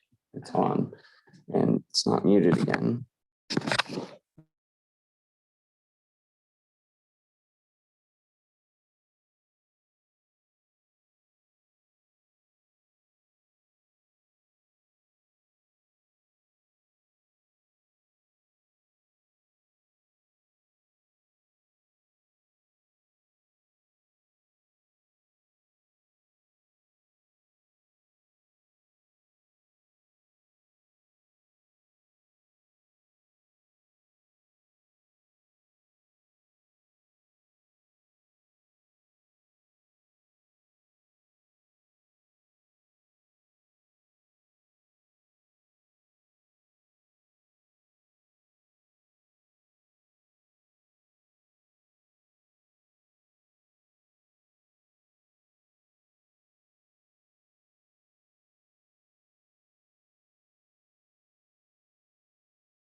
Okay, can we all come back?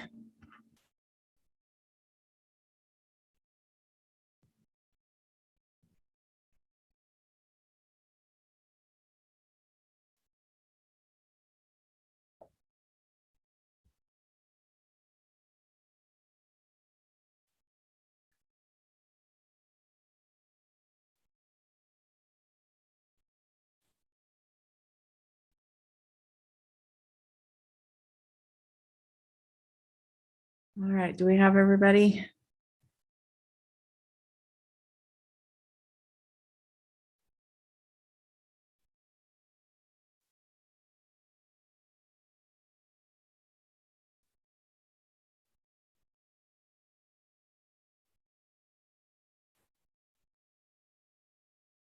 Okay, we'll move on to agenda item number 7C, Department Activity Report.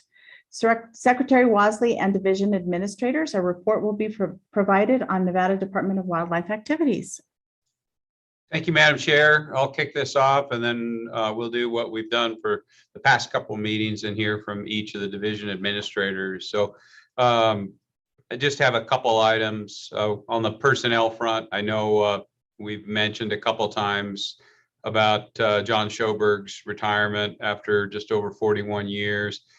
We also, from the fisheries division, we've had a number of retirements in the fisheries division just recently. We also mentioned John Elliott, who was the Eastern Region fisheries supervisor, also left with well over 30 years.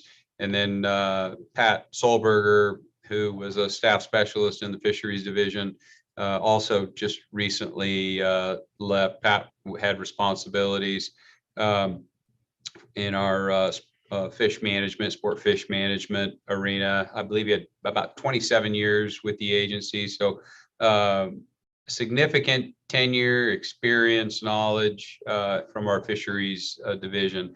I did want to report some exciting news that we have named a new fish chief, and that's Chris Crookshanks, who's been with the agency for just over 25 years, roughly 15 of which was spent as a field fisheries biologist over in Ely. But Chris has been in the fisheries division throughout his career with the agency, and most recently a staff specialist in the native aquatics program for the past several years. So we're excited to announce that and have Chris in that role. So you may see a press release to that effect here soon.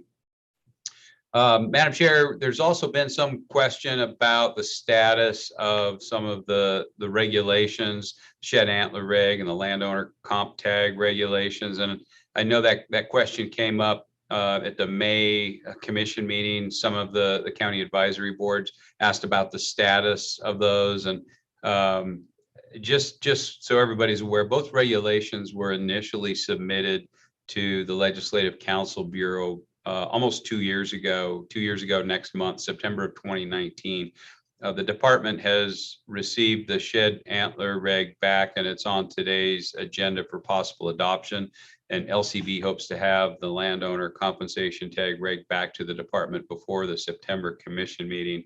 And because of the 2-year window that we have to act on those, it would probably be agendized in a similar manner for possible adoption at that point in time. Postponing that adoption would send us back to square one. For that, we would need to have a new regulation number and go through that process as though we didn't even start. One of the items on my list here was the WAFWA. We've already heard the updates from that. We did have a number of staff that were able to engage, so that there are some upsides to the virtual format. Significantly cuts costs to the agency as far as travel and lodging, and we can get a lot more people engaged. And then the last item I had was just a really brief update on the status of Recovering America's Wildlife Act. And so I believe it was 2 weeks ago today, there was a companion bill to the House bill. House bill is HR 2773, and a companion bill was filed in the Senate under Senate 2372. Both of those bills are bipartisan in their sponsorship. The House bill was co-sponsored by Democrat Debbie Dingell from Michigan and Republican Jeff Fortenberry from Nebraska. The Senate bill was sponsored by Democrat Senator Heinrich from New Mexico and Republican Senator Blunt from Missouri.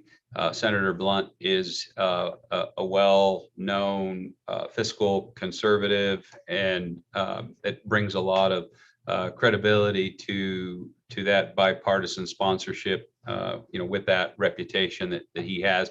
One difference that Dave spoke to briefly on the Senate version and the House version, the Senate version identifies a specific offset for the 1.3 billion that's being requested nationally, and that offset would come from fines, fees, and penalties associated with environmental degradation, and that is those fines, penalties, and fees that were already slated to go towards the general treasury, not that aren't statutorily or legislatively required to go elsewhere. And it's my understanding that that amount in fines, fees, and penalties exceeds that request of 1.3 billion. So that money would already be going into the treasury, but rather than being potentially redirected for other unrelated expenses, it would be directed specifically to conservation activities. And so we have very similar versions in both the House and the Senate. This is further than we've progressed in past Congresses. Strong bipartisan support, momentum, and right now, Nevada's delegation appears to be very supportive. White House is supportive. Our partners in industry are supportive, and there appears to be very little opposition to this bill. So we'll continue to keep our fingers crossed and keep you updated. And that concludes the report from the director's office, and I'll turn it over to the game division and game division administrator Mike Scott. Thank you, Director Wassley. Madam Chair, members of the commission, good morning. I'm Mike Scott, Director Administrator for the game division. I'm going to give you a game division activities report. A recent survey by NDOW biologists found all 6 collared cow moose with 6 confirmed calves. One cow did not have a calf, but another one made up for it with twins. The cow with twins also had twins when she was captured and collared a couple of years ago. The moose biologist, Carrie Hubner, has started a spreadsheet to keep track of production on all of these collared moose. The game division has recently undertaken a new approach to data collection for wildlife surveys with the rollout and testing of a new tablet-based survey application. Biologists are testing the new program, which will be utilized by recording data on tablets instead of using pencils and paper. The application will be a giant leap forward in data collection, recording, and uploading, which in theory will improve accuracy, save time, and allow for improved data analysis. Cody McKee has been instrumental in working with Esri, as has Joe Bennett, Cody Mangini, Tom Donham, Scott Roberts, and Cody Schroeder. The department recently held a week-long training session that consisted of weapons qualifications, wildlife handling, wildlife chemical restraint, comprehensive helicopter safety training, and an introduction to the new survey application. These trainings included personnel from law enforcement, conservation education, wildlife diversity, fisheries, and game divisions. Instructors were all department personnel with experience and expertise in various aspects of wildlife management. Game division staff have been participating in or preparing for seminars for pronghorn antelope, bighorn sheep, and black bears. Each year, the information for these seminars is updated and the presentations are improved. As of this writing, over 300 people have signed up for the antelope seminar, and over 150 have signed up for the bighorn seminar. Personnel from the law enforcement and conservation education divisions are integral to providing these seminars. The information for these classes is truly valuable to the participants as well as the department for many reasons. Other game division summer activities, game division personnel are spending time during the summer months with activities including rabbit surveys, upland game brood surveys, quail trapping, duck banding, bighorn lamb and mountain goat kid surveillance, water development inspections, bear conflict response, mule deer enhancement program field trips, attending summer WAFWA, Pacific Flyway Council preparation, participating in training as instructors or students, and numerous other activities. And that's all I have from the game division, and I would be happy to answer any questions. Any questions for Mr. Scott? Commissioner Barnes? Yes, thank you. Mike, where were these collared moose that have the calves? Where are they located? Are they all in the same unit, or are there some different units? Thank you, Commissioner Barnes, for the question. I don't know. I'm not sure. I received the report. I thought it was very exciting. But as for the actual locations, I don't have them. But I can get them for you. Yeah, I just heard there were some cow moose sightings somewhere like up in the Big Six areas, and so I was just curious if they were part of the count or if it's they're different moose. I'm not sure. So just curious, I guess, about the moosos. Any other questions for Mr. Scott? Okay, thank you. Good morning, Chairwoman East and members of the commission. Alan Janae, Habitat Division Administrator, for the record. In the Habitat Division, updates we have are on Carson Lake and Pasture. Water allocations for Carson Lake wetlands remained at 70% from Truckee Carson Irrigation District, but deliveries are expected to be shut off in mid to late August. Despite various proposals such as delayed delivery season for wildlife water or leaving a portion of our allocation on top of the minimum pool in LaHunt Reservoir to help sustain the fishery, the TCID board granted no flexibility in the use of NDOW's water. As a result, the department has begun taking water orders in the York and Grimes units earlier than expected, with drain flows maintaining conditions in the big water unit. The goal is to call on and receive as much of our allocation as possible before LaHunt Reservoir hits the 4,000 acre-foot minimum pool. In the water development world, the Northern Water Development Crew finished their annual volunteer build season and completed 4 big game projects, including a new build in the Kama Mountains, 2 rebuilds in the Wasatchs, and a big game build near Soldier Meadows. The Northern Crew also finished up an annual inspection flight mid-July and completed inspections on 350 units. Most units were in good condition and water supply was better than expected, with only 2 dry units in the Medicine Range. An emergency water haul was immediately conducted after that observation, with approximately 4,500 gallons of water delivered to those 2 Medicine units. The southern region has received some much needed monsoonal moisture precipitation over the past few weeks, and when combined with the aggressive emergency water hauling efforts, most water developments currently have adequate water storage for the near future. From early June to present, the southern region has hauled 72,000 gallons of water. An emergency tank was installed near the South Hyco Slick Rock Guzzler to help offset the low water conditions at the Guzzler. This temporary tank has seen some use by sheep, and these animals are also using a natural spring source in the area. The emergency temporary tank in the Muddy Mountains saw sheep use early in the summer, but use has declined as the sheep have moved back up the mountain as the permanent guzzlers were filled by monsoonal moisture. In the technical review world, the Energy Planning and Conservation Program, the old AB 307 bill program, has seen 1 amendment and 28 new project applications submitted since January 1 of 2021. Of these new applications, we have received 23 applications for solar and ancillary facilities, including transmission lines. 4 applications were for power lines or transmission lines, and 1 application was for wind power project. The amendment was for a previously submitted solar project.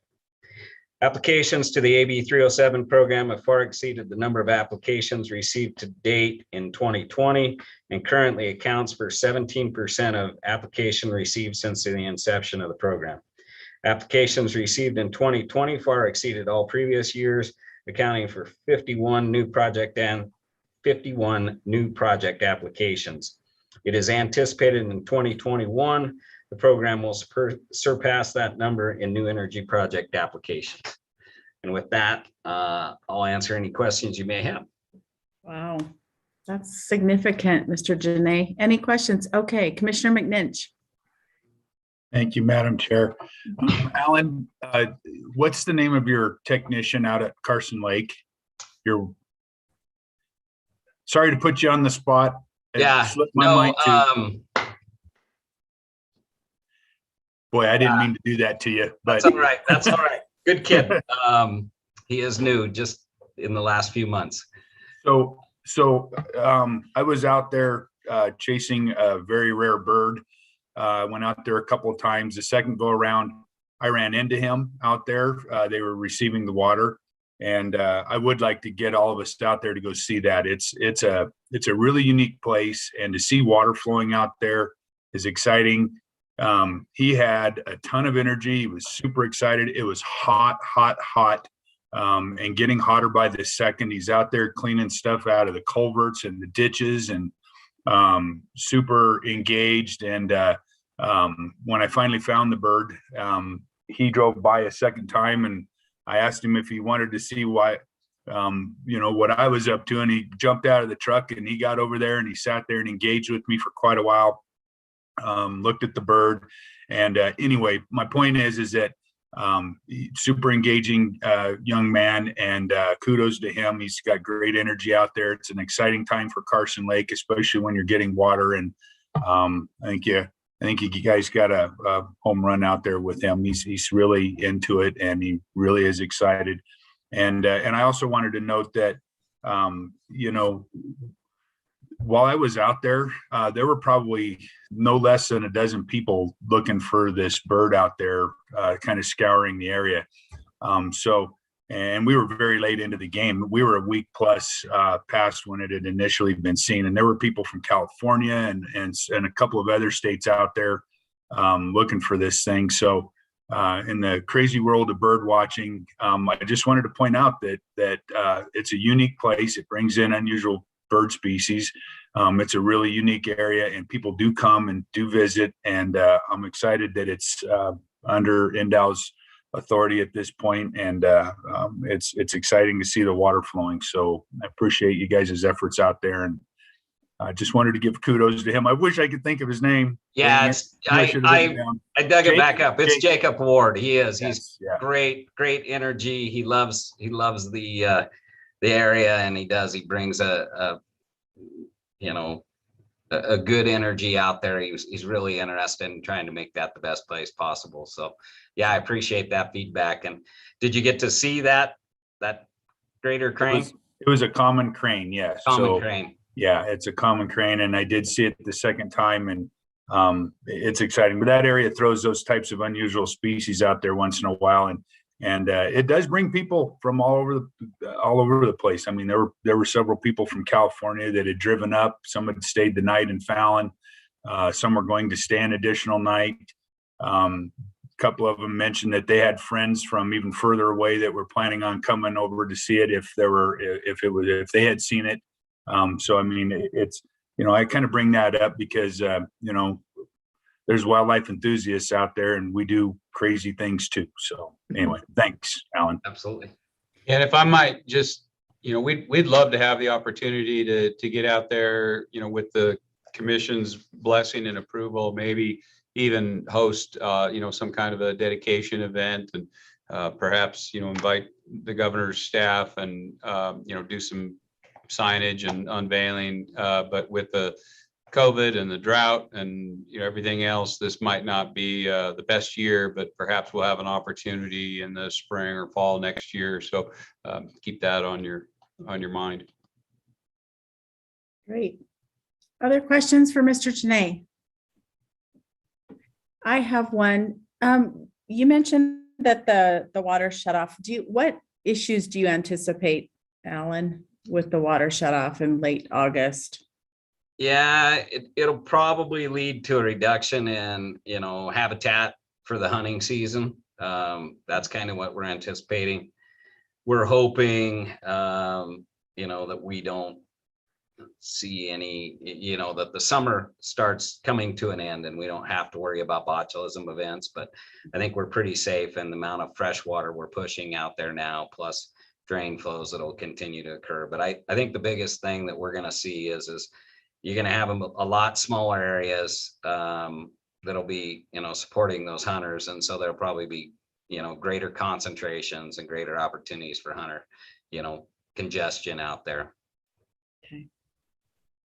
Are we doing anything in that regard to educate people or? I think we'll kind of, as the season comes forward, we'll watch and see, and then, disseminate that information. And that was, I don't know if you know the area or understood when I gave the update, but delivering those water to the Grimes and York units is, as well as where the water was previously on the big water unit, is that's trying to spread it over a couple different areas, 3 different areas to try to, have that ability. The Grimes in York also gives us a little bit more ability to go vertically and store more water.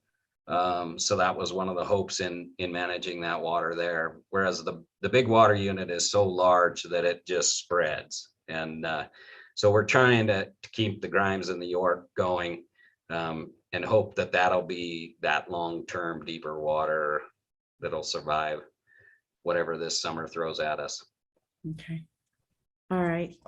Thank you. Anybody else? Okay. Thank you. Thanks. Good morning again. For the record, Chris Basie, Conservation Education Administrator. Here's some highlights for the events and outreach that we have done. Mason T. Ortiz Camp Youth Outdoor Skills Camp was held July 16th through the 17th. NDOW staff assisted with 2 single-day camps for youth ages 11 to 14. Activities included shotgun shooting, survival, archery, fishing, pellet gun shooting, as well as others. The Nevada outdoor experience was held in Carson City. Angler and wildlife educators attended and educated the local community on wildlife in the area and ran the casting station. A volunteer open house was held in southern and western regions for June 23rd. The purpose was to reconnect our instructors to share upcoming events and changes to our programming. The instructors were very enthusiastic. Throughout the month of July, NDOW wildlife educators hosted a free virtual summer camp, the Nevada Wildlife Discovery Box. The camp consisted of 4 different weeks of activities, each week with a different theme. Participants received a kit full of materials for the fun interactive activities each day. The program had 109 total registered students. The Summer Nevada Blitz, Nature Blitz, is still ongoing, and currently there are 6,115 observations, 1,329 species, 537 identifiers, and 185 members in the project. The project is a joint effort with the University of Nevada Natural History Museum and Nevada Bugs and Butterflies. Outreach and education efforts. NDOW staff, as partnership with Conservation Visions, have distributed a short survey to a portion of our hunting license holders to help us better understand wild meat harvest, meat sharing, and hunter motivation here in Nevada. The survey window will close this summer, results analyzed this fall, and will be shared late this fall and early winter. Wildlife education program will be piloting several new classroom programs in the spring. These programs included an urban wildlife project-based program for high school students, a community and science bird trunk for 6th grade students, and a wildlife badges program for K through 12 students. Preparation and outreach are ongoing throughout the summer, and trainings for teachers will be scheduled over the winter break. NDOW staff from around the state participated in game division biologist training, including training with wildlife handling, chemical immobilization, and aviation safety training. Conservation educator staff continued our webinar effort with program featuring a variety of hunter education, wildlife education, and angler education programs. NDOW staff and special presenters held a program hunting seminar on July 27th. As Mike mentioned, topics included the history of pronghorn from NDOW biologists, hunting techniques, hunting laws, field care, and taxidermy. The presentation was broadcast via Zoom. Conservation educator staff attended an Association for Conservation Information conference virtually this last week. Despite being a record year for a number of entries into ACI's annual awards, Conservation Educator Division received 4 third-place awards. They received one for our internal newsletter for November, and that was in addition to our Tracks Department quarterly newsletter that goes out to all staff. Conservation Post of the Year for social media posts, that's another third place, was received for video of a pronghorn sheep released at Pyramid Lake in January. Another third place for social media campaign for department's announcement of new fish NV tools for anglers. And another third place for the Nevada Wild podcast. Just to let you know, this is to have us rank in this as far as awards and the states that we're competing with. It's a giant accomplishment from our staff. So really proud of them. And I just want to point that out, that they win awards every year, usually first, second. There was a lot more entries this year. We won a lot of thirds, but we plan to win a lot of first in the future. So media highlight: the drought has resulted in an increase in media inquiries. Public information officers have conducted various interviews with the media on topics including the impacts of drought on wildlife, habitat, local waters, and fishing. Other topics of interest include urban wildlife, boating, safety, incidents, and more. Conservation Education Media Monitoring Service Critical Mention reported a TV audience of more than 534,000 and an audience of more than 9 million for print and online news stories. Our public information officer worked on a story with the Washington Post detailing the impact of drought and Nevada's wildlife across the state. That story is currently running, and it's already got 1 million plus. And that is a conclusion. Fantastic. Well, congratulations on the awards. I know those are hard to achieve. In my world, there's a lot that goes into those nominations and those award entries, because you have to demonstrate a lot of not just ROI, but all of the strategies and everything else that went into it. So congratulations. Yeah, you're right. There's a great deal of detail just entering for those awards. Yep. Commissioner Barnes. Thank you, Chris. After your presentation, and then I saw with what you're doing with the new website, I just wanted to mention that I really appreciate you and what you're doing for the department. So thanks for all your efforts. Thank you, Tom. Anyone else have questions for Mr. Vasey? Okay, thank you. Next in our department activity report is the report from fisheries. And despite being recently named the new division administrator, Chris Crookshanks promptly went on vacation. And that probably explains why he submitted over 2 pages of a report for me to read on his behalf. From the fisheries division, fisheries staff in the division said goodbye to Pat Solberger on July 9th after Pat spent 28 years with NDOW, and the fisheries division decided to retire, spend some much needed quality time with his family. We wish Pat a very happy retirement, and again, thank him for his many years of dedicated service to NDOW. The Aquatic Invasive Species Program, Kevin Netcher was recently hired as a staff fisheries biologist at the headquarters here in Reno, serving as our statewide AIS coordinator. Kevin's a very familiar face, as he served as a fisheries biologist for LCT and then red band and bull trout in our Elko office for much of the past 8 years. Kevin comes from a position at Pyramid Lake Fisheries, where he worked for 2 months before coming back to NDOW. We're all extremely happy to have Kevin back in the NDOW family. His hard work, calm demeanor, and enthusiasm will serve him well. As previously reported, NDOW's AIS program watercraft inspection stations are fully operational for the 2021 boating season and remain busy during peak boating season.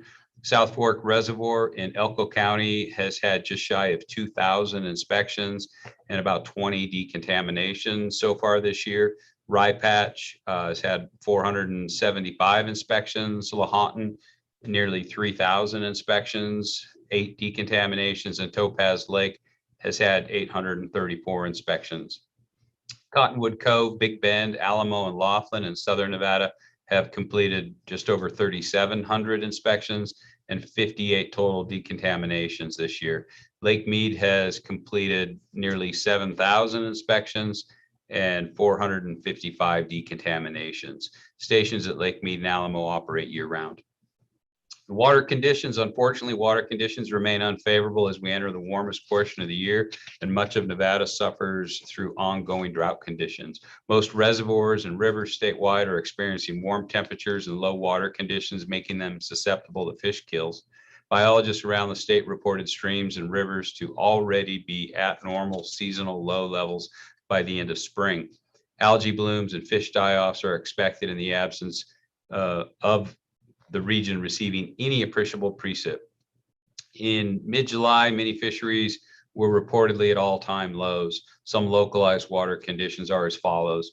Little Washoe Lake has dried up due to drought conditions compounded by a diversion that was blown out in 2017 and no longer delivers water from Galena Creek. In past drought conditions, Big Washoe Lake has gone completely dry long before Little Washoe shows any signs of stress. Localized limited fish kills have been documented in Boulder and Bilk Creek reservoirs in the western region. Lahontan Reservoir is expected to drop to 4,000 acre feet by the middle of this month, which could result in a loss of the fishery there. Truckee River is expected to drop dramatically in mid-August when Lake Tahoe drops below its natural rim. The Sand Harbor boat launch was closed in mid-July. Lake Mead elevations have hit an all-time low of 1,067 feet on July 19th, creating problematic situations impacting both boaters and anglers alike. Most launches on the lake are still usable due to the relentless work of the National Park Service adding pipe flooring to extend boat ramps. Boulder Harbor has been temporarily closed for launching boats. Lake elevations are forecasted to continue to drop through December of this year before it's forecasted to rise again.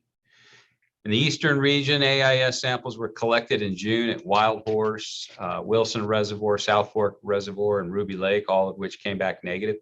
Samples are scheduled for mid-July, and the final samples will be taken in September, October to allow for algae levels to drop. Eastern Region Fishery staff coordinated with Nevada Gold Mines to salvage largemouth bass from a privately owned pond that was suffering negative impacts due to the drought.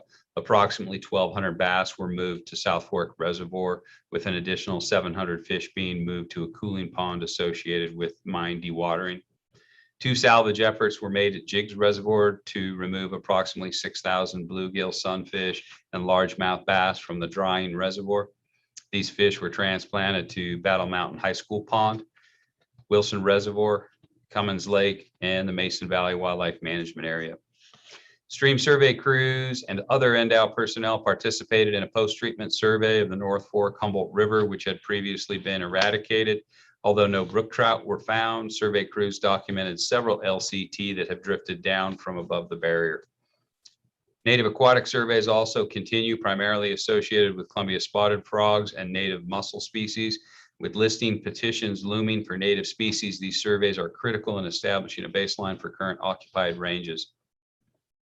The southern region, urban ponds were not stocked in July, similar to stocking patterns in recent years when air and water temperatures are in an extreme. As a reference, Las Vegas tied an all-time record high of 117 on July 10th. Southern Region Diversity and Fisheries staff organized and implemented a week-long annual Columbia Spotted Frog Survey in the Toyabe Mountains of Nye County. NDOW staff from multiple regions participated, along with numerous individuals from partnering state and federal agencies. Annual trawl surveys for monitoring shad production at Lake Mead were completed on June 24th. Boulder Basin larval shad counts were more than triple last year's counts and followed the boom-bust cyclical pattern typical of Boulder Basin. Shad counts in the Overton Arm were the lowest since 2016. However, only half of the Overton Arms survey was completed this year due to the Echo Bay launch ramp being temporarily closed because of low lake elevations. Overall, the lake average was above the 32-year mean, and shad production should provide adequate forage for the striped bass fishery throughout the year. In the western region, quagga sampling has been conducted on Lahontan, Rye Patch, Topaz, Washoe, all coming back with negative results also. The Marlette Lake Broodstock Facilities Passage Project has been granted to Granite Construction. Construction is expected to commence this fall to replace the old degraded corrugated culvert pipe at the confluence of Trelease Creek with a bottomless archway, which will allow for better fish passage upstream to the Marlette Lake spawning facility. And lastly, from the Fisheries Division, Fisheries and Con Ed staff put together a social media post to discuss drought and impacts on local fisheries and increase public awareness on the negative impacts of catch and release fishing for trout in warm temperatures, as well as providing advice to increase fishing success during warm weather by fishing higher elevation fisheries or warm water fisheries. Boat launch facilities are no longer usable at Lahontan, Lake Tahoe, Sand Harbor, and Topaz Lake. The launch at Rye Patch is still accessible at the time of this writing, but reservoir levels are dropping fast, so it'll become unusable soon. That concludes the report from fisheries. I'm happy to try to answer any questions from fisheries if there are any, Madam Chair. Okay, thank you. Any questions for Director Wasley on fisheries? Oh, they're being generous. Okay. Thank you. Good morning, everyone. Jen Newmark, Wildlife Diversity Division Administrator. As already was mentioned in the fisheries update, wildlife diversity and fisheries biologists conducted our annual survey for Columbia spotted frogs this past July. We commonly call this Frog Camp, and we had 26 total participants this year from 6 federal and state partners. All 14 centennial sites, the sites that we prioritize to count every year, were surveyed 1 to 4 times each, depending on water availability. We conduct up to 4 passes per site to maximize the number of frogs we catch. It's surprising how well hidden frogs can be, and even on a 4th pass of a site, we'll catch new frogs that hadn't been captured the previous 3 times. This year, we captured approximately 1,900 frogs in total. 125 of them were new, meaning that they were never captured in prior years. Not surprisingly, drought is reducing the amount of available habitat and concentrating frogs into the few remaining wet sites. 4 sites were completely dry with no open water available to frogs. However, subsurface water is persisting on these sites and it's sustaining the established riparian vegetation. This suggests that sites could be reoccupied by frogs when current drought ends or through habitat restoration activities. Several sites, including various restoration ponds, are currently occupied by frogs, but they're in need of maintenance to prevent excessive plant growth, which reduces the pond depth and the amount of open water available. Discussions were initiated with Forest Service staff and other partners on how best to address this issue. An important highlight from this year's survey effort is this is the first year that all the MARC recapture data were captured entirely electronically. Working with our partners at the USGS, a Survey 123 app was developed specifically for this effort. Tagged frogs have a 15-digit number that is recorded in addition to GPS coordinates that are recorded for every single individual caught, whether it's tagged or recaptured. Manually recording these data and then subsequently having to transcribe that data from the paper data sheets into the database is both time consuming and is often the source of data errors. So with this new app, these data are automatically added into the database with no transcription necessary. It was a bit of a learning curve to make the transition, but all the participants agreed that electronic data capture is far preferred to the old paper data methods. Wildlife diversity staff are continuing various other projects throughout the state, including nest monitoring for South Willow flycatchers in the south and conducting presence absence surveys for yellow-billed cuckoos in various places of the state. Ongoing surveys and fieldwork are focused on mountain beaver surveys, Gila monster radio tracking, Mojave fringe toad lizard genetics projects, and breeding bird surveys, and finally acoustic bat monitoring. And that is all I have for you from the diversity division. Thank you, Ms. Newmark. Any questions for Jen? No, I don't see any. I'm curious about your frog capture. I might come talk to you at some point about it. It might be kind of fun. Please do. And everyone is welcome to join us. It is it's a good field survey, and it's a good opportunity to build collaboration and work together. Oh, we do have a question. Commissioner Barnes? Yeah, a little late to the party here, but Jim, when you're looking at this frog population, what's this population been doing within the last few years or between surveys? Are we decreasing, maintaining, increasing? What are you seeing? We are definitely maintaining, and over the long term, we are increasing this toyabe population. This is a site that we've been surveying, or an area we've been surveying for probably almost 20 years now. And through time, we see, each year we see individual annual ups and downs, but over the long term, the population is maintaining and increasing, so much so that the service, there was a petition listing out for this species, and through our conservation efforts and our monitoring efforts, they decided that it wasn't warranted to list the species. Okay, does that answer your question? Yeah, okay. Anyone else? All right, thank you. Good morning. For the record, Kimberly Munoz, Data and Technology Services Chief.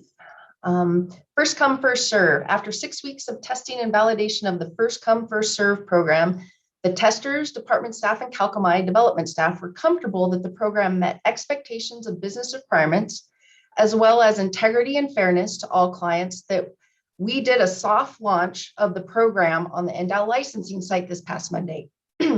Tag returns, as usual, ramped up over the last few weeks in July, and all tags available in the first come, first serve program are those the department returned with no eligible alternates. As of this morning, we've offered 185 tags with 85 unique hunts. Of those, 156 have been sold, leaving 43 of these tags in our randomizer that will populate in the queue at random times. 35 of these hunts had an August 1st start date. All of these tags that have been sold would have gone previously unused in prior years. We will continue to give updates to the commission regarding the status of this program and the tags that are entered into the program in the future. The Overton Dove Hunt. At last month's commission meeting, the commission approved the Overton Wildlife Management Area dove application process and draw to be conducted online throughout the licensing vendor Calcomai. At the end of the application period, a total of 289 applications were received. A total of 137 individual hunters applied. That was a slight decrease from the 178 hunters who applied in 2020, but still resulting in all available spaces being awarded to hunters. The validation of the draw went smoothly, and applicants have been notified of their status as of last Friday. The governor's vaccination prizes. In collaboration with Immunize Nevada, the department has prepared and have assigned 10 free fishing licenses to the winners of the governor's Vax Nevada Days giveaway. More information on Vax Nevada Days incentive program can be found at www.vaxnevadadays.org. Our geographical information systems. The geographical information system staff have completed the first beta version of the Hunt and Bee application, which is very similar to our Fish and Bee application. Staff have also finished an oil and gas tool for the Habitat Division that summarizes data for 23 statewide biological data sets, 66 Bureau of Land Management or BLM, planning stipulations, and public land data. Habitat staff can utilize this tool when commenting on BLM parcel leases. Between spending time on project development, staff have been able to attend the ESRI user conference, as well as some events during the WAFWA summer meeting. Information technology staff. Finally, our information technology staff have been continuing with network upgrades at Valley Road, Ely, Overton, and Lake Mead offices and the wildlife management areas. These upgrades include new budgetary approved laptops, firewalls to access the state network, and departmental internal resources in rural areas, wireless installations, and Mbps megabit upgrades, as well as video conferencing setup in our Las Vegas office. New servers have been ordered for all 3 regional offices and headquarters locations, with replacement installations beginning this fall. That wraps up my DATS activity report. And with that, I will take any questions that you might have. Okay, questions for Ms. Munoz? Commissioner Keel. Yeah, thank you, Madam Chair. Ms. Munoz, with the new first come, first serve process, and I know it's new, so I was just going to have you speak if there was any challenges or issues with that. And then if there has been any, what sort of feedback is the department getting from the public? Thank you for your question, and I'm happy to reply. We did have a couple of minor unforeseen challenges. One of them being that people, there's 3 options to fulfill your tags online. You could either pick it up at an NDOW office, you can choose to have it USPS mailed to you, or you can choose to have it FedEx to you.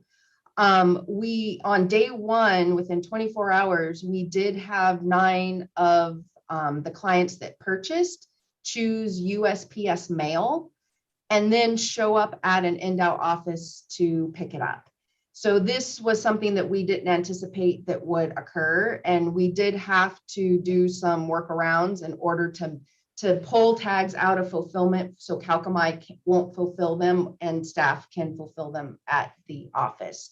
So right now we're in the works of fixing that, and we're going to add some information to the website so that people know if they're between pick up at NDOW office or ship, how long it's going to take for it to be shipped, so they can make that determination quicker in the workflow before they get to the actual shipping method. So that was something that was unforeseen to us, as well as we have also seen people put tags in their cart and not check out.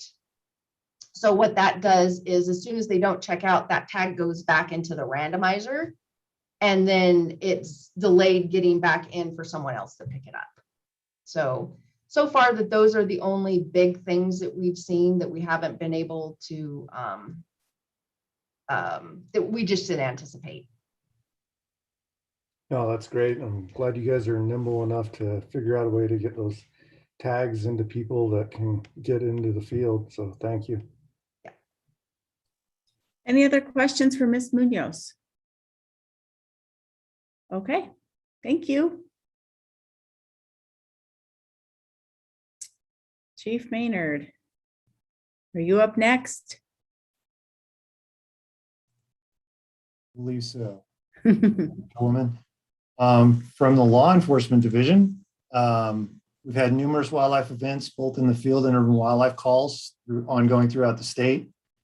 Game wardens cited an individual for taking possession of a mule deer fawn, responded to calls related to deer being caught in a fence, removed a Mojave green rattlesnake from a building, and investigated OGT call of an unlawful kill of an antelope in the western region, as well as investigating possible water diversion. Members of the LE Division Unit's investigation unit assisted the U.S. Fish and Wildlife Service with a search warrant in a case involving the illegal sale of songbirds gathering information for Idaho regarding a fraud case and help organize and coordinate a wildlife fraud conference in the state line area where Arizona, Idaho, Washington, and California also attended. Boating safety. There have been numerous boat accidents statewide over the last month, including some very serious and tragic events. On Lake Tahoe near Incline Village, several juveniles rented a 24-foot vessel from a livery during a return transit to the livery from mid-lake. One male juvenile occupant was thrown from the boat, likely due to speed, sea state, and inexperience of the operator. This male juvenile drowned and succumbed to that injury despite being recovered on board the moving vessel by the other passengers and being rendered CPR. The victim was not wearing a life jacket. On Lake Lahontan, a tragic death involving 2 male adults during the reboarding of a vessel while the engine was being engaged by one of the male adults, resulting in a fatality due to massive trauma to the other. They were related. On 7/25/2021 at Las Vegas Boat Harbor, Lake Mead, a vessel exploded just after engaging forward propulsion in the vicinity of their boat slip. Out of the 7 persons on board, 4 persons, including 3 adults and 1 juvenile, were transported to the hospital with serious burns. 1 adult female was transported via flight for life, condition unknown, cause unknown. The investigation is pending. At the Las Vegas Harbor Fuel Dock on Lake Mead, same area, but this was actually near the gas dock itself. 30-foot vessel exploded just after completing fueling while near the fueling dock. Cause of the explosion is deemed to be ignition of flammable vapor in the engine compartment. The vessel was a total loss and sank. 2 adult males on board hospitalized for traumatic injury and smoke inhalation. Responding game wardens and game warden trainees were first on scene, rendered emergent life-saving aid, and were also transported to the hospital for smoke inhalation injury. Game warden Zachary Blackwood, assisted by game warden trainee Emily Kane, used the patrol boat they were on to push the fully engulfed boat away from the injured people in the water, preventing it from traveling over the top of them. This is both these incidents are a reminder in general for the public to properly ventilate engine compartments on inboard engine boats to prevent explosion type activity. Water levels, as has already been mentioned in a couple of reports, continue to fall to critical levels around the state. Launching of boats is now very difficult to close the launching in Lake Lahontan, Lake Topaz, Ripetch Reservoir, and Sand Harbor at Lake Tahoe. Public safety, Eastern Region Game Wardens assisted Eureka County Sheriff's Department and Nevada Highway Patrol with an attempted homicide. Officer involved shooting event on State Route 278. No officers were harmed in that event. A game warden who assisted in the apprehension of a murder suspect attended a pretrial hearing for a murder case. Trial for the suspect is set for this week.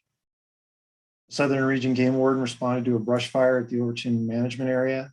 Clark County Fire Department, Nevada Division of Forestry, and Las Vegas Metropolitan Police were also on scene. Fire was extinguished on a 1-acre fire, and 1 suspect was arrested by Las Vegas Metro.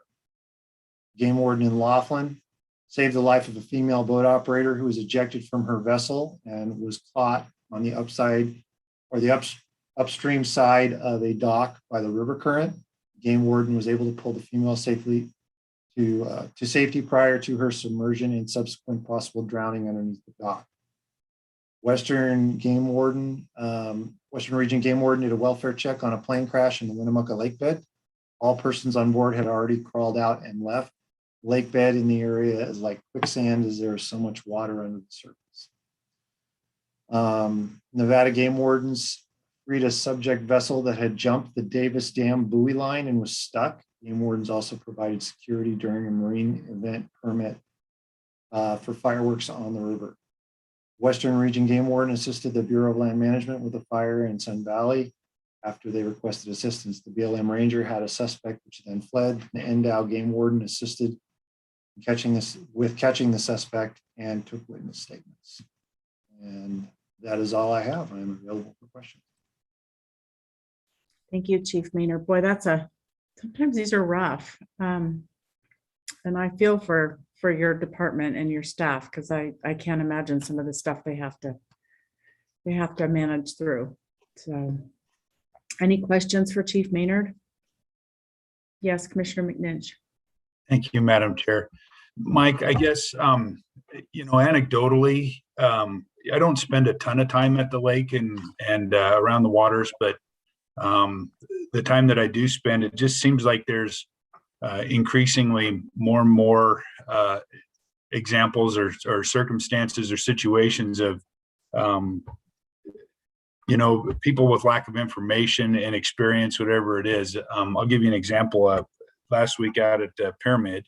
I know that NDOW doesn't monitor Pyramid, but we had a boat, anchored near shore, and a guy that was bringing in a boat for the party that he was with basically ran right over the tow line right in front of the boat and hit the buoy and the whole 9 yards. And in trying to get out, he slams it into reverse and he guns it. And his small kid that's in the boat with him, thank God it had a life jacket, basically went from the front of the boat to the back of the boat at a dead sprint. And the only thing that kept him from flying out of the boat was the tow pole on the back of the boat. And, are you seeing an increase in those types of, in those types of behaviors, those types of incidents? Are you seeing it? And if so, what do you do about it? Thank you for the question, through you, Madam Chairwoman, to Commissioner Lynch. Over the last 24 years or so, I've seen any number of that stuff ongoing. It goes in cycles. There's times when it's worse depending on the boating traffic. The last 2 years, we've seen an increase in the number of boaters who are, everybody's looking for relief from COVID. So they go out and they buy boats, or they go out and recreate on paddlecraft or whatever. And they aren't necessarily as educated as they probably should be before they engage in some of those activities. That kind of thing is just, it's ongoing throughout the years. We've had educational outreach every year that I've been here. I've seen some version of that to reach out to people, tell them things like the standard thing, wear your life jacket, ventilate your engine compartment before you turn the engine on, watch your speed, don't drink and drive. There's been numerous outreach, and we try and educate people every chance we get, especially on boating patrol. That's a main mission that we have, is to enlighten people as to what the new regs and the statutes are, but more importantly, what the key safety points are, regardless of the law. We don't want people to get hurt. And it's, sometimes it helps. I like to think that there are several people alive today, quite a few people alive today, because they did listen and take that advice. Every once in a while, you'll get these spikes where you'll get more injuries. It just depends. Well, I have no doubt you guys are making a difference. It's maybe I'm just paying a little more attention to it. Maybe it's just my turn to witness it a little. I don't know, but we had another situation. This was over at in California, but basically a lady was out in her kayak and she had a small dog that clearly wasn't comfortable being in the water. He had a life jacket. She did not. He bailed ship. He jumped into the water. She flipped over trying to reach him. And it took 3 or 4 people swimming out to her to pull the dog off of her, because the dog was freaking out and scratching her face up, trying to find refuge from the water, and bringing her flotation devices so that she could swim back in. But had it not been for people just kind of paying attention and being there, she would have drowned. There's no doubt about it in my mind. And so, I'm just seeing it, I'm witnessing it, and it's I can't imagine the things that you guys see. And you got a big task on your hands for sure. Yeah. Other questions or comments? Vice Chair Cavilla. I guess, Mike, one item I wanted to bring up, and I'd heard it through the rumor mill, and I didn't hear it in your report, but one item that we discussed on that new depredation hut in the SNWA fields was we were concerned with potential hunter conflict issues down there. And it is my understanding that that did happen and the department had to respond to that. Do you have any more information on that? It sounds like two individuals shot one large bull elk, and the department had to get involved in that situation. And that was exactly one of the concerns that a couple of us had with that hunt. So. Thank you for the question. Through you, Madam Chairwoman, to Commissioner Caviglia. I can't comment on that. To my understanding, if we're thinking of the same incident, then I believe that that's still under investigation. So I can't really expand more on that. Okay. Commissioner Keel? Yeah, thank you, Madam Chair, and to Chief Maynard. I recall a couple reports ago, you had mentioned that there was quite a number of vacancies within your department. What's the current staffing in your department? We had 7, I believe at the time, excuse me, through you, Madam Chairwoman.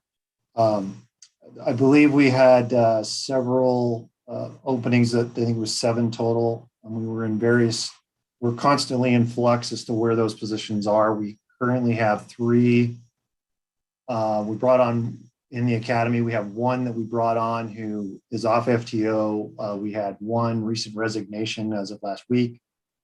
So honestly, offhand, I have to look at a sheet and add it up to see where we're at currently, but I do believe we still have at least 3 or 4 vacancies as we sit currently right now.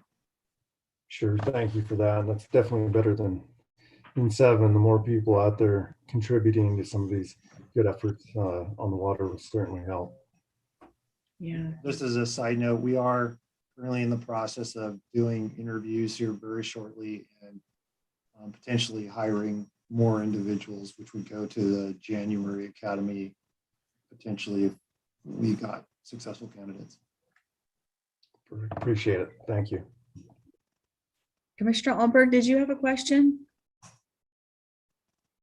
No? Okay. No. I thought I saw your hand up. Anyone else for Chief Maynard? All right. Thank you so much. That concludes the agency's department activity report. And thanks so much for kind of creating that standing agenda item and giving us that opportunity to share so much of what we do across the department. Director Wosley, I have a quick question. I didn't ask you earlier. With respect to RAWA, is there anything our sportsmen or any of us can do to encourage the passage of these bills, or writing letters, or is there anything that we would ask people to do? Well, I very much appreciate that question. And I think that where certainly any partnerships, and we've reached out to our industry partners. We've had conversations with the Nevada Mining Association, and it's certainly an item that's on the cattlemen's radar.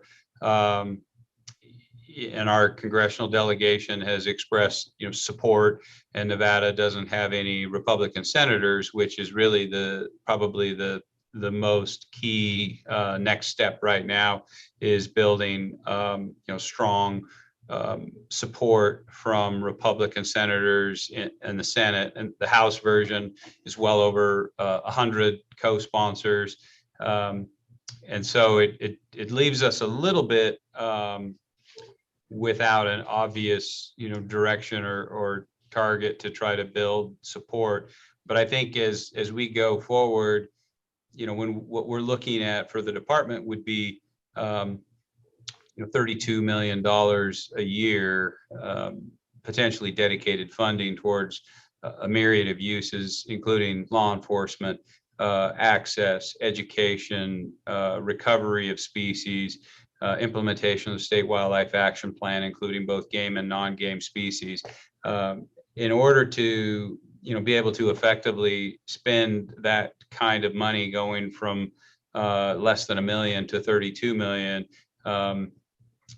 to the purpose of implementing the state wildlife action plan, it's going to require some unique and innovative partnerships, not only in terms of NGOs, but the contracting, the match requirement is 24 million federal dollars, and then requiring a match of 8 million. And unlike the Pittman Robertson and Dingle Johnson, the match for RAWA can potentially come from federal sources as well, as long as it's not Department of Interior or Department of Agriculture.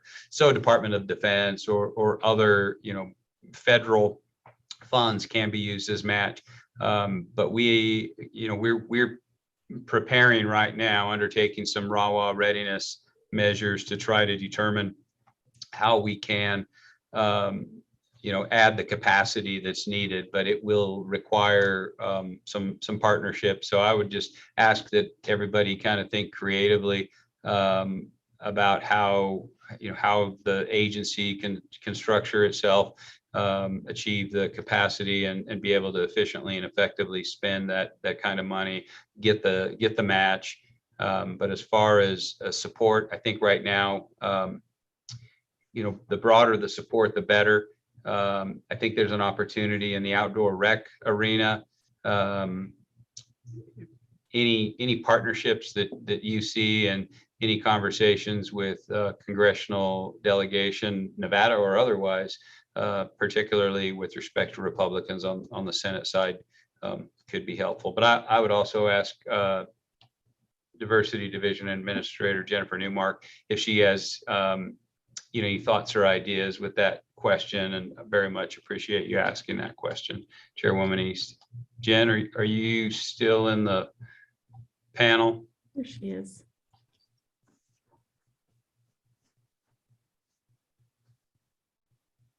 Jen Newmark for the record, Wildlife Diversity Division. No, I think Director Wassley covered it very well. And, I think awareness of the act is really important. And I think our support from, all of our conservationists, but as well as businesses and industry groups is really important as well. And, this is, I think Commissioner McNinch already said this, but, this is a once in a generation opportunity, and it really will change, I think, like our abilities to really manage and conserve Nevada's wildlife, and really wildlife all across the country. So any awareness, you all have good connections and partnerships and, friendships with people, and just that awareness and that opportunity to talk about it is really key. All right, thank you. I'll probably talk to the two of you offline because I have some ideas. All right. Any other questions, thoughts before we move on to the litigation report? Okay, seeing none. Moving on to agenda item number 7D, litigation report, Deputy Attorney General Craig Burkett. A report will be provided on Nevada Department of Wildlife litigation. Thank you, Madam Chairwoman. This will be short and sweet as usual. I just have to say, though, I think after listening to the fisheries and law enforcement report, this will be the first time litigation has not produced the most doom and gloom report for this commission, which I'm happy to say. I don't know if I'm happy to say that or not, actually. Anyways, I just have one update to the litigation report. We had a case that we were preparing for trial here in a couple of weeks that did continue for a variety of reasons. We have major court congestion issues across the state, both criminal and civil calendars. And so there were other reasons for the continuance, but that case is now scheduled for February 8 of next year. And that's item number 4 on the litigation report, which is a defamation-based lawsuit against certain NDOW employees. Excuse me. And so that case will be rescheduled. It has been rescheduled to next February for trial. Other than that, I really don't have any updates. I'd be happy to answer any questions that you may have.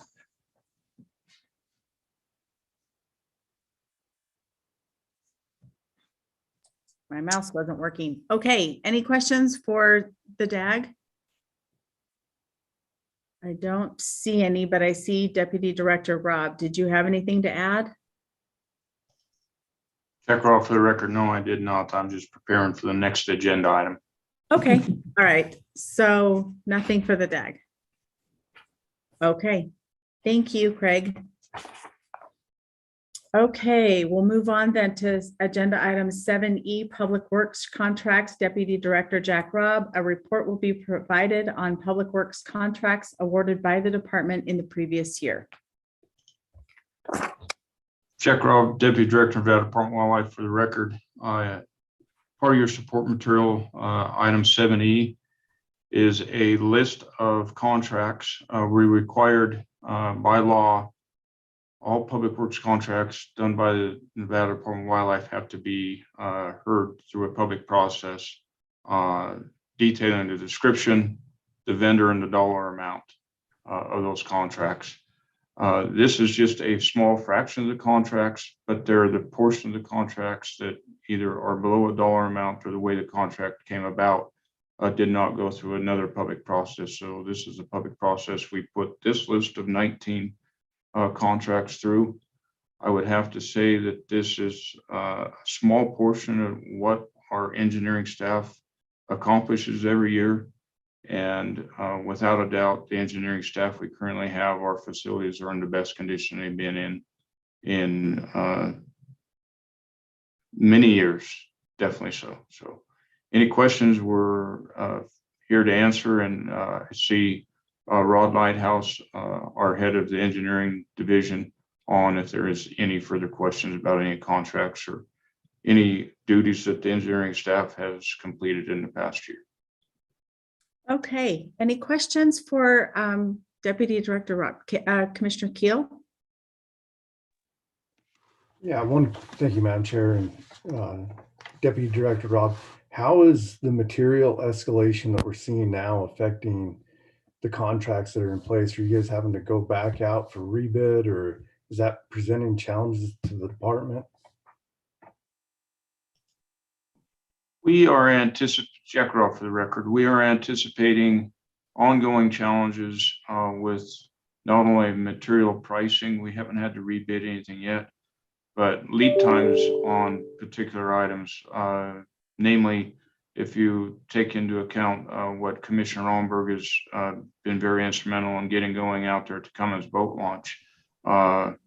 We put that out to bid, but our construction schedules were making them longer, realizing that some of the key materials to complete some of those projects may not be available in a timely manner. So we're going to get the portions we can done and be flexible with contractors on completion dates just for lack of material.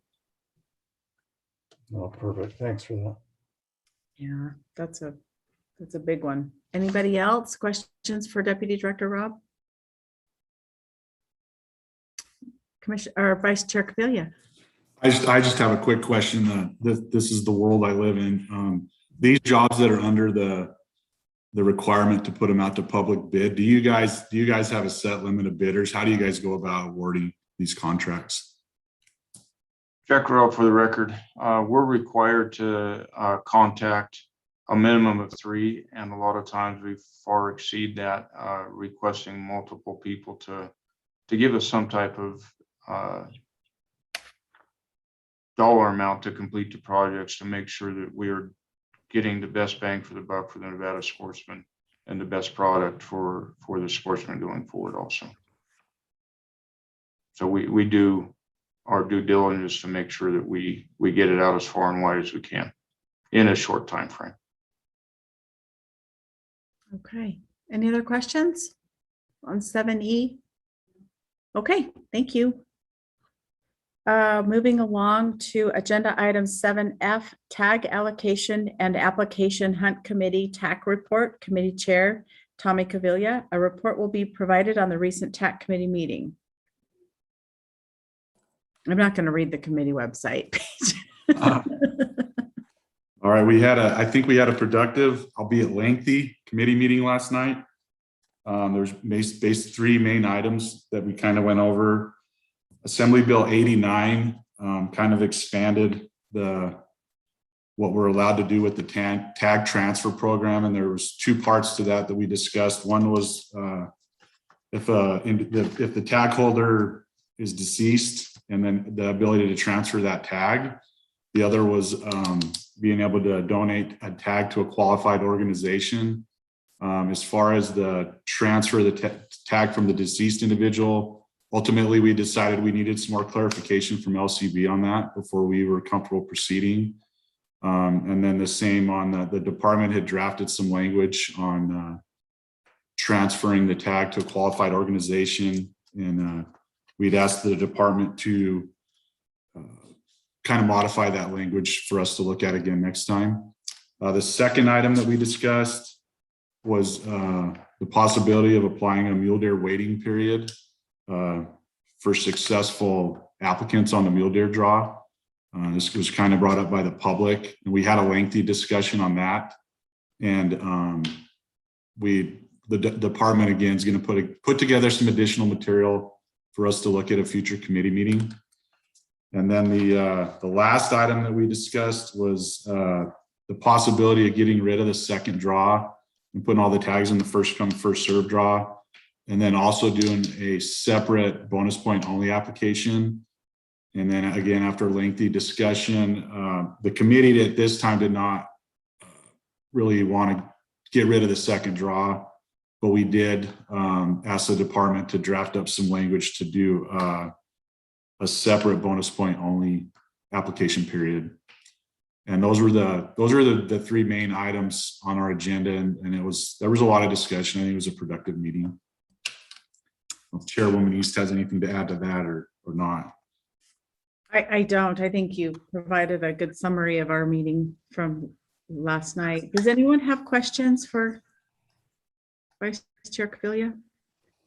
I think that what I remember or what I recall about the second draw concern is just the timing for people who may be at work, and maybe an employer has a concern about an employee who may be jumping on periodically to see what that is, what's available, or people not able to access it during the day because of their jobs or lifestyles or whatever. So there was a lot of really good discussion. And I think at this time, we just felt like it wasn't maybe the right time for this.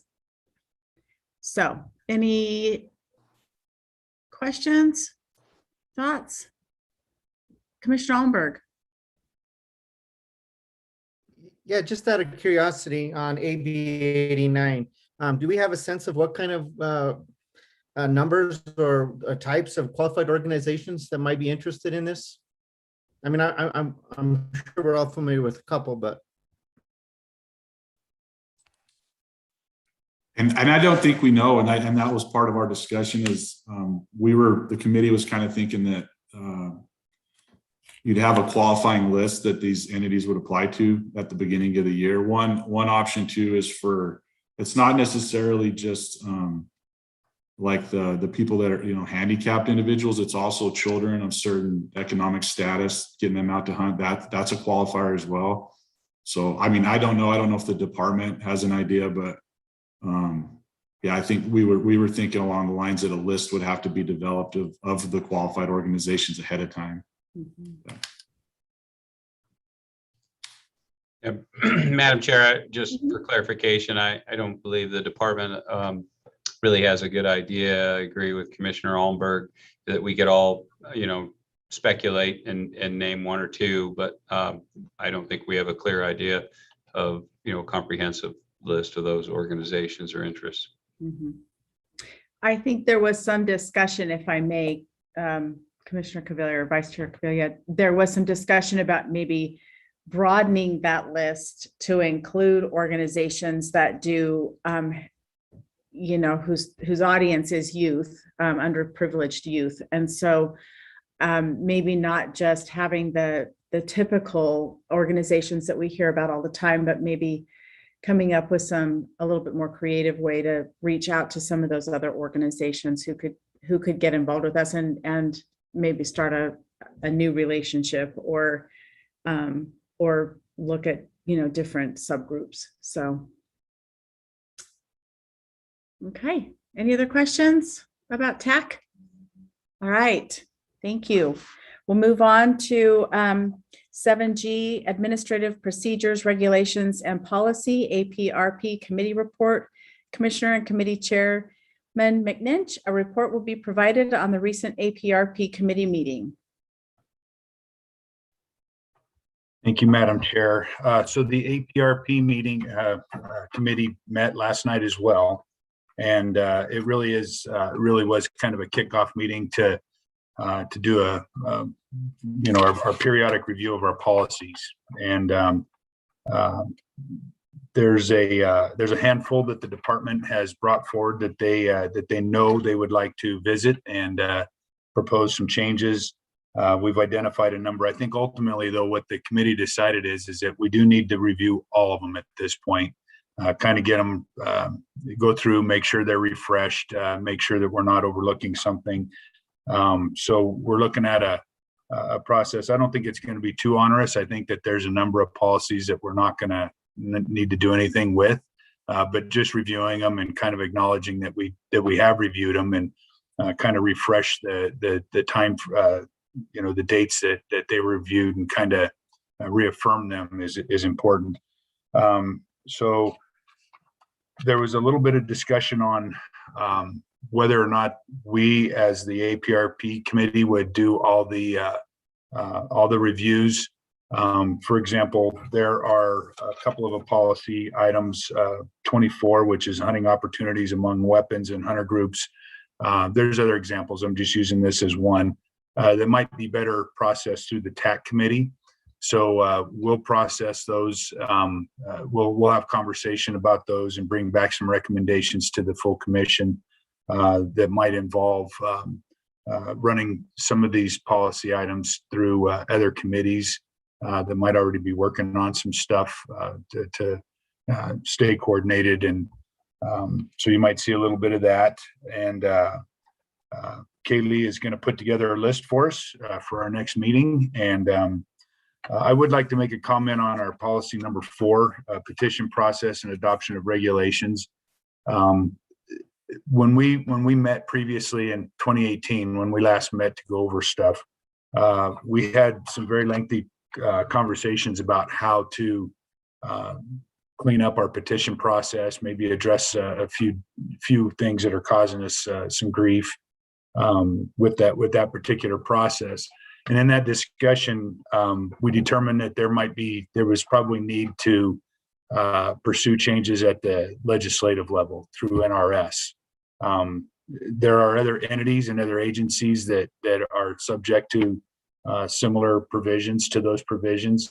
And we didn't pursue those. We didn't follow up on those, which kind of left some of the proposed changes or things that we would like to do as a policy at a policy level kind of pending, if you will. So we probably have, there's probably going to need to be some more conversation on the petition process. And if we're real serious about moving forward with some legislative changes, we need to discuss how we're going to do that and reaching out to find a bill sponsor, how we're going to handle that. So Madam Chair, unless you or Commissioner Cavilla has anything to add, I think that kind of concludes my update. Thank you. I don't have anything to add. Doesn't look like Vice Chair Cavilla does either. So thank you, Commissioner McNinch. All right. Any questions for Commissioner McNinch on APRP? Okay, thanks. Okay, moving right along. 7H, Mule Deer Enhancement Program Update. Committee Chairman Casey Keel and Game Division Administrator Mike Scott. A report will be provided on the Mule Deer Enhancement Program Oversight Committee and subcommittees. Yeah, thank you, Madam Chair. So the subcommittee or the committee has not met since the last meeting, so there really isn't an update there, but I was able to attend the field trip that the Washoe County group put together. I think it was last Saturday, actually. And if you get the opportunity, I would highly suggest trying to attend one of these. It was extremely enlightening for me to get out there and see some of the type of the projects that may be proposed through this process. And Mark Fries and John Evant did an outstanding job. I mean, we looked at fire rehab, spring restoration and protection projects, pinyon juniper thinning, which was definitely not the first project that comes to mind when I think of Washoe, but really successful work on that regard. We looked at some guzzlers, some sagebrush habitat optimization, and feral horse removal, and just being able to have the dialogue with the department and the subcommittee members on some of the challenges that they face and obstacles working with some of the other federal agencies and public land, being able to navigate and optimize that, field office A versus B, one might have a programmatic EIS already in place, which would really expedite some of the projects that may get proposed. So just that entire dialogue, it was a great day, and the department showed really well, especially given that group of people that we had in attendance. They can be sometimes, and rightfully so, critical. And the feedback I received from them was extremely positive. Like I say, I encourage anybody when these field trips do get organized to try to attend. It was really educational for myself. And with that, I'll turn it over to Mr. Scott. Thank you, Commissioner Keel. Yeah, I would echo exactly what Commissioner Keel said. It was last Saturday was a very productive field trip and discussion. So far, there's only been 2 subcommittee field trips. There's another one that's occurring today. I believe it's White Pine County. I wish I could attend that, but because of the commission meeting, I wasn't able to. But there's quite a number of the subcommittees have field trips scheduled now. I had hoped to push things a little bit faster than what they're going, but it's really become obvious that we want people to get out in the field, discuss things thoroughly before they go forward with any project proposals. And so I think we're going to back off of our timeline, let some of these groups meet, discuss, and provide some well thought out, vetted project proposals that they can agree on and go forward with. I've been on 2 field trips now, the Elko County Area 7, 8, 9 and the Washoe, and I thought they were both very productive. Looked at a lot of habitat projects and discussed a lot of the limiting factors for mule deer. And I think that they're focused on building and strengthening our partnerships and going forward with some positive projects for mule deer. And if we do positive projects for mule deer, it's going to benefit every other species that's out there.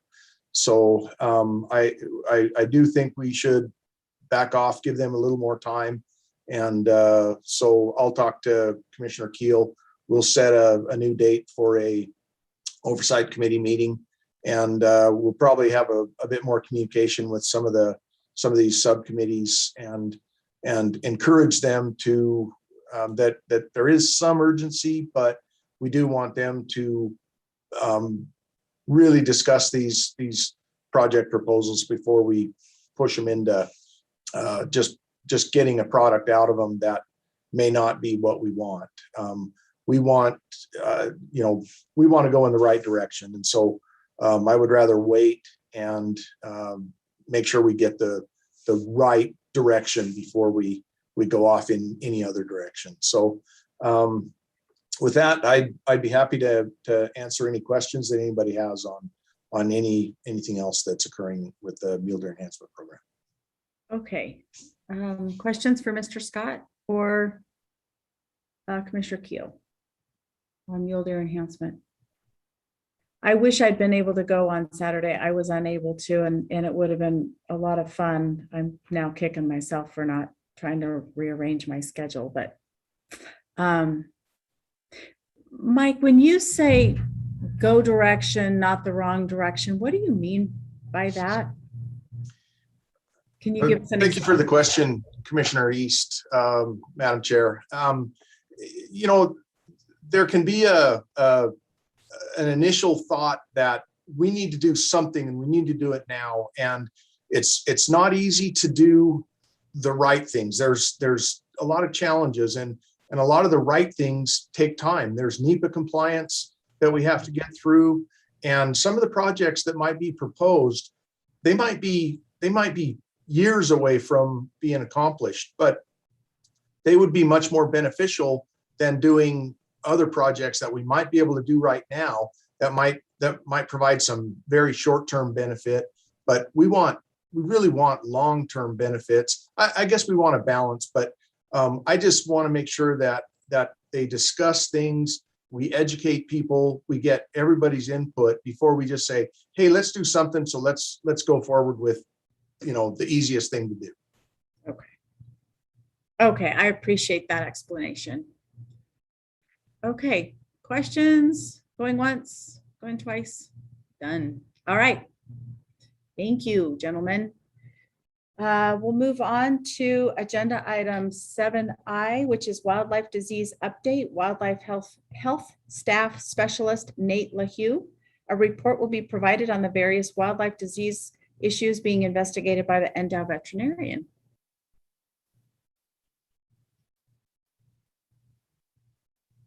I can't hear you. Can anyone else? No. Okay, we're not hearing you, and you're not on mute, it doesn't look like. Don't panic, it's okay.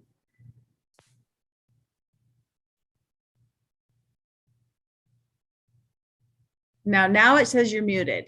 Can you? No.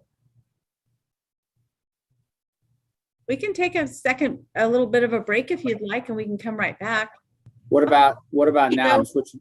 Yep. Okay. I had to switch around the audio settings, I guess. Okay. On your computer. So Nate LaHue, the wildlife health specialist for the department. So I'm just going to share my screen here. It's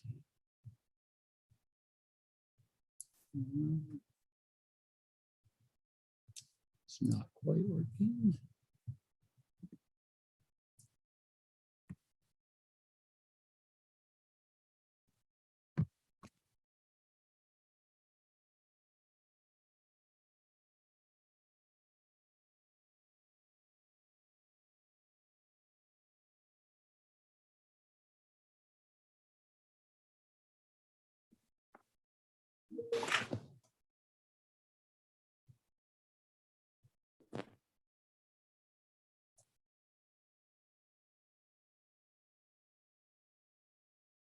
Can everybody see my presentation screen now?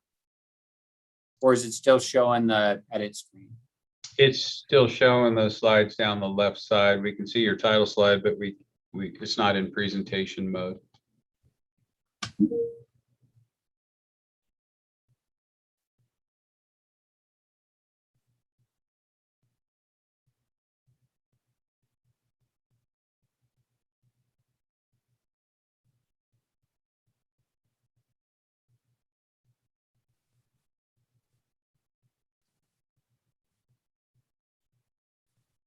Let's try. Still not? Correct. Still not. All of my controls have disappeared, so I'm not really sure what's going on here.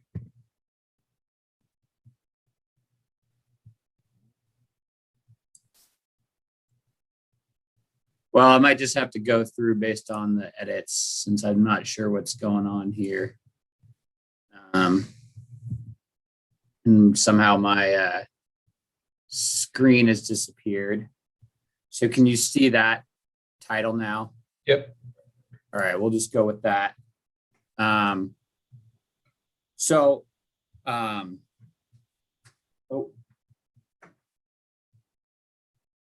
you're on me. So just So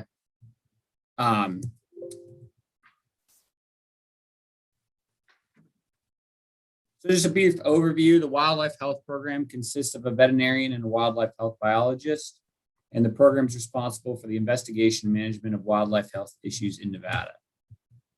So the first thing I want to talk about today is our chronic wasting disease surveillance and response plan.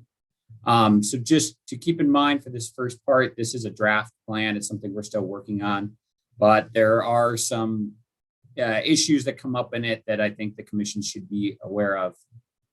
So just briefly, chronic wasting disease is a fatal neurologic disease of cervids. It is caused by a misfolded protein called a prion. It's also known as a transmissible spongiform encephalopathy, or TSE. And it is similar to diseases like scrapie in sheep and mad cow disease in cattle. And these prions are shed in a variety of tissues, urine, feces, saliva. They collect most densely in nervous tissue. They're incredibly hardy. They can last for years on the landscape. The infection to the clinical signs averages about 16 months. On the left, you see an elk here with pretty severe clinical signs, end stage. And then clinical signs to death averages 4 to 9 months, and the disease is 100% fatal. So it was first identified in Colorado and is now spread across much of the US. Distribution continues to expand. And then once it enters the state, eradication is almost impossible, again, due to that difficulty and how long the prions do last on the landscape. And in some areas with prevalence has reached greater than 40% in mature bucks. In some of these areas with high prevalence, it's seen population declines. This is the current distribution of CWD in the US or in North America. Light colored states are those with only captive cervids. So you can see Nevada is currently CWD free, but it's right at the door in Utah there. So the current status of CWD in Nevada is that we've never had a confirmed case. In FY21, we sampled 206 mule deer and 49 elk, all were negative. And based on the number of sampled in the area, we can calculate what our detection prevalence would be, or the prevalence of disease above which we'd expect a positive. And this was 1.5% for deer, 5.7% for elk, and 1.2% combined. But then obviously, if we take the last 2 years of data, we gain power in that.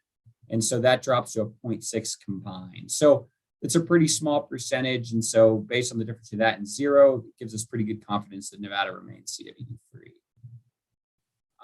This is just some basic sampling by region, the numbers. So our target regions are the Northeast, Central East, and Southeast. And this is targeted due to the CWD presence in Utah. These are the areas where we deem CWD most likely to enter the state. And then the rest of the state is lumped together. These are the point analysis from the last 2 years. And you can see that total state down there of 0.6%. And some of the areas do have a higher percentage, and that's just cut for that specific area because of smaller numbers of samples or smaller numbers of animals. So this is the statewide sampling coverage. And so hunt units in blue are ones we've sampled recently. Light blue was just in 2020. But we can see we're getting pretty good coverage of that eastern area, at least where our larger deer and elk populations are. So the team members that are responsible for creating a surveillance plan and responsible for coordinating a response include the game division administrator, mule deer and elk staff specialists, wildlife health staff specialists, the regional supervisors, conservation ed PIOs, and biologists with responsibility in the areas of CWD detection. So our surveillance and response plan is divided into 2 parts. Part 1 is the prevention. So the prevention strategies are pre-detection surveillance, legislation and policies to limit potential for introduction, improvement and disposal of cervid waste products, and education and outreach. So the pre-detection surveillance efforts target Eastern Nevada, where CWD is most likely to show up. It includes opportunistic sampling from across the state, both from hunter-killed animals and also from mortality events and roadkill. So it uses a point system to score samples based on likelihood of having CWD. So as you can see, if you have a sick animal or a roadkill animal, basically you get more power for those animals than a general hunter harvest. Our yearly goals are 450 mule deer points and 105 elk points, and that's what we have in the draft so far. Previously, we've targeted 300 samples per year, and as you saw this year, we didn't reach that 300. We reached about 250.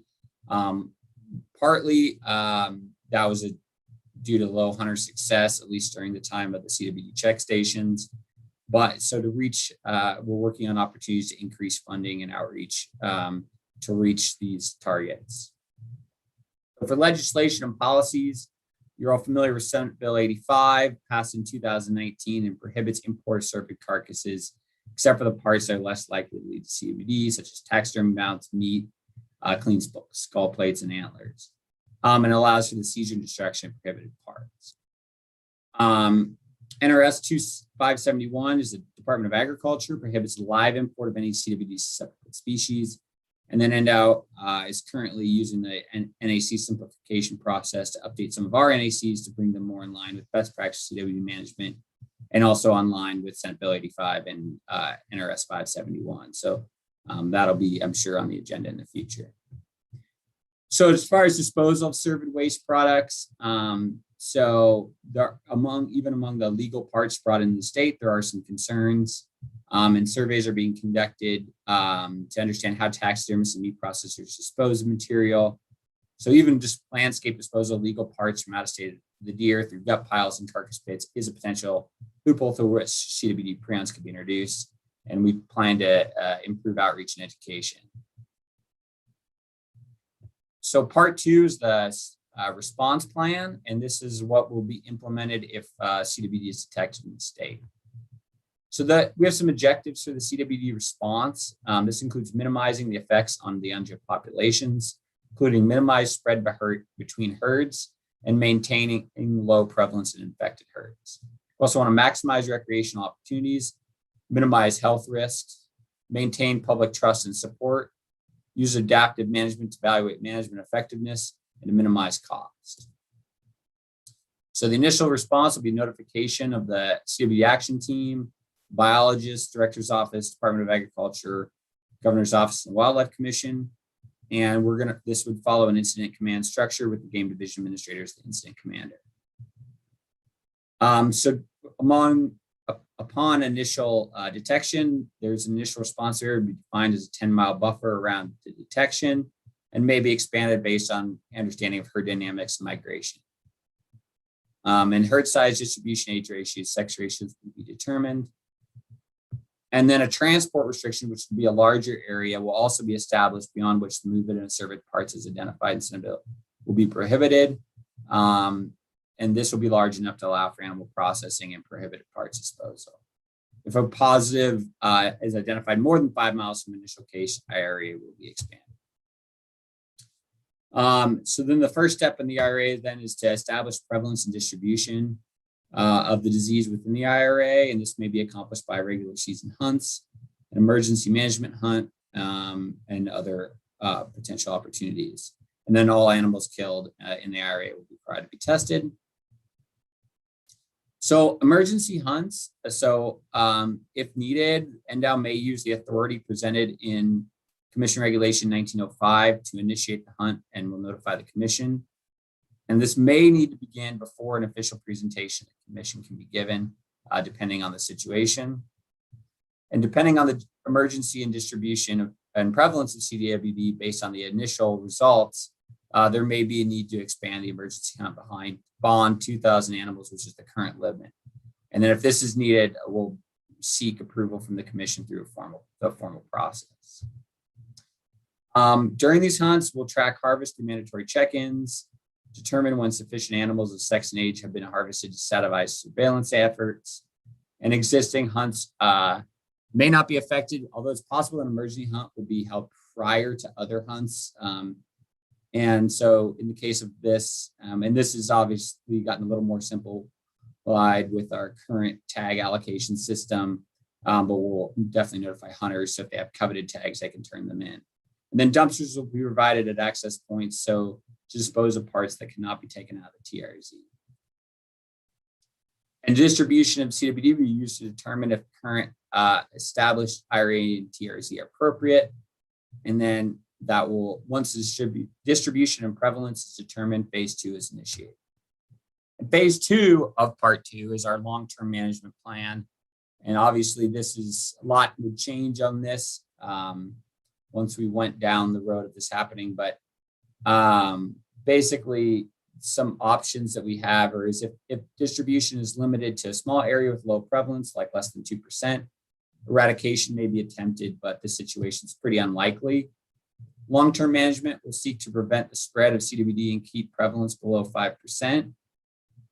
If the prevalence is already more than 10%, reduction to below 5%, which is kind of a standard target across the West, but that may not be acceptable without unnecessary or unacceptable density reductions.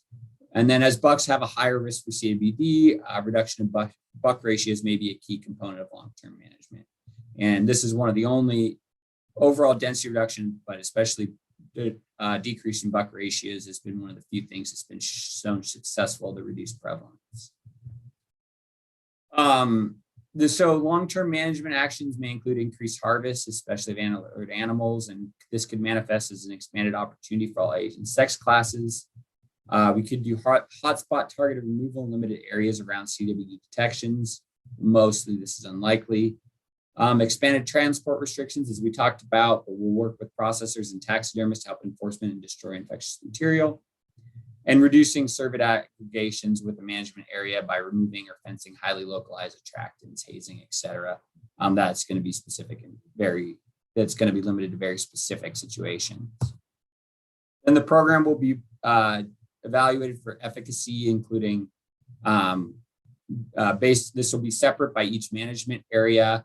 If more than one detection occurs, they'll be rewritten every 5 years to determine if management actions are having their desired effect and in response to new research. And large-scale CWD management is expensive, and NDOW will seek additional funding to cover this. Then communication is essential in all stages of the plan.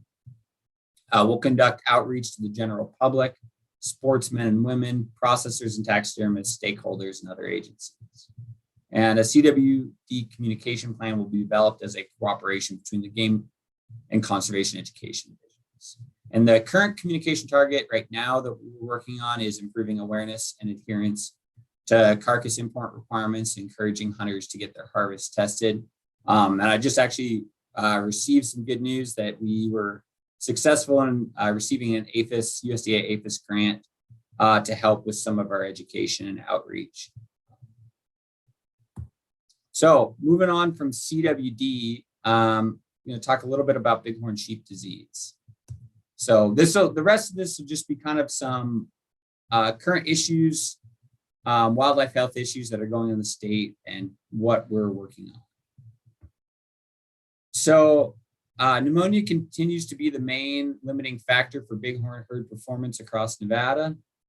Mycoplasma ovipneumoniae is a bacteria that initiates a cascade of infection that causes pneumonia. And it was historically introduced by domestic sheep and was the major cause of declines across the West. And this picture on the left just shows that bottom part of the lung is much darker, and that is basically has a consistency of liver, and that was what killed this animal.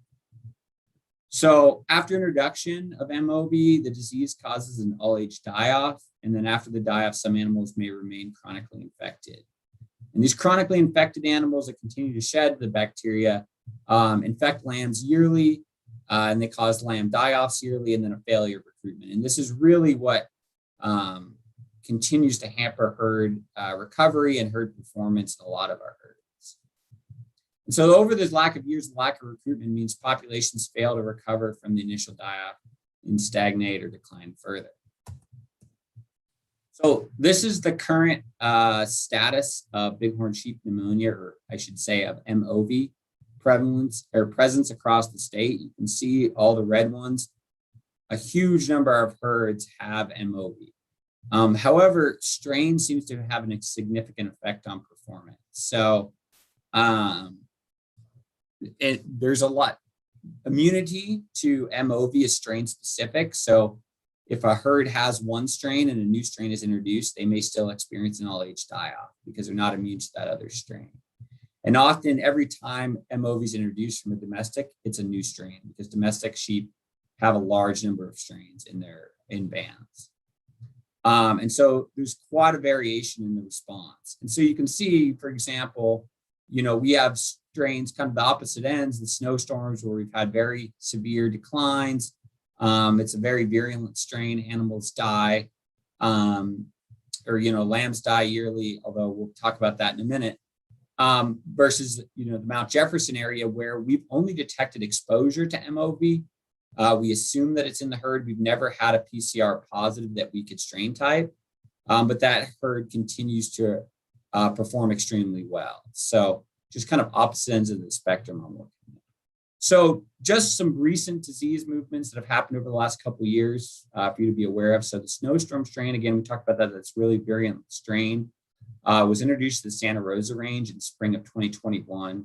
And this was detected incidentally during capture operations.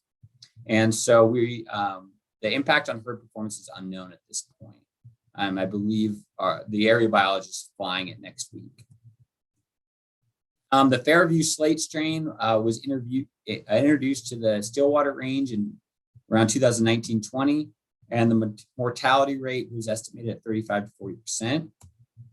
And then the strain continued to move north into the Tobin range, and this range experienced an all-age die-off of approximately 55% of the herd.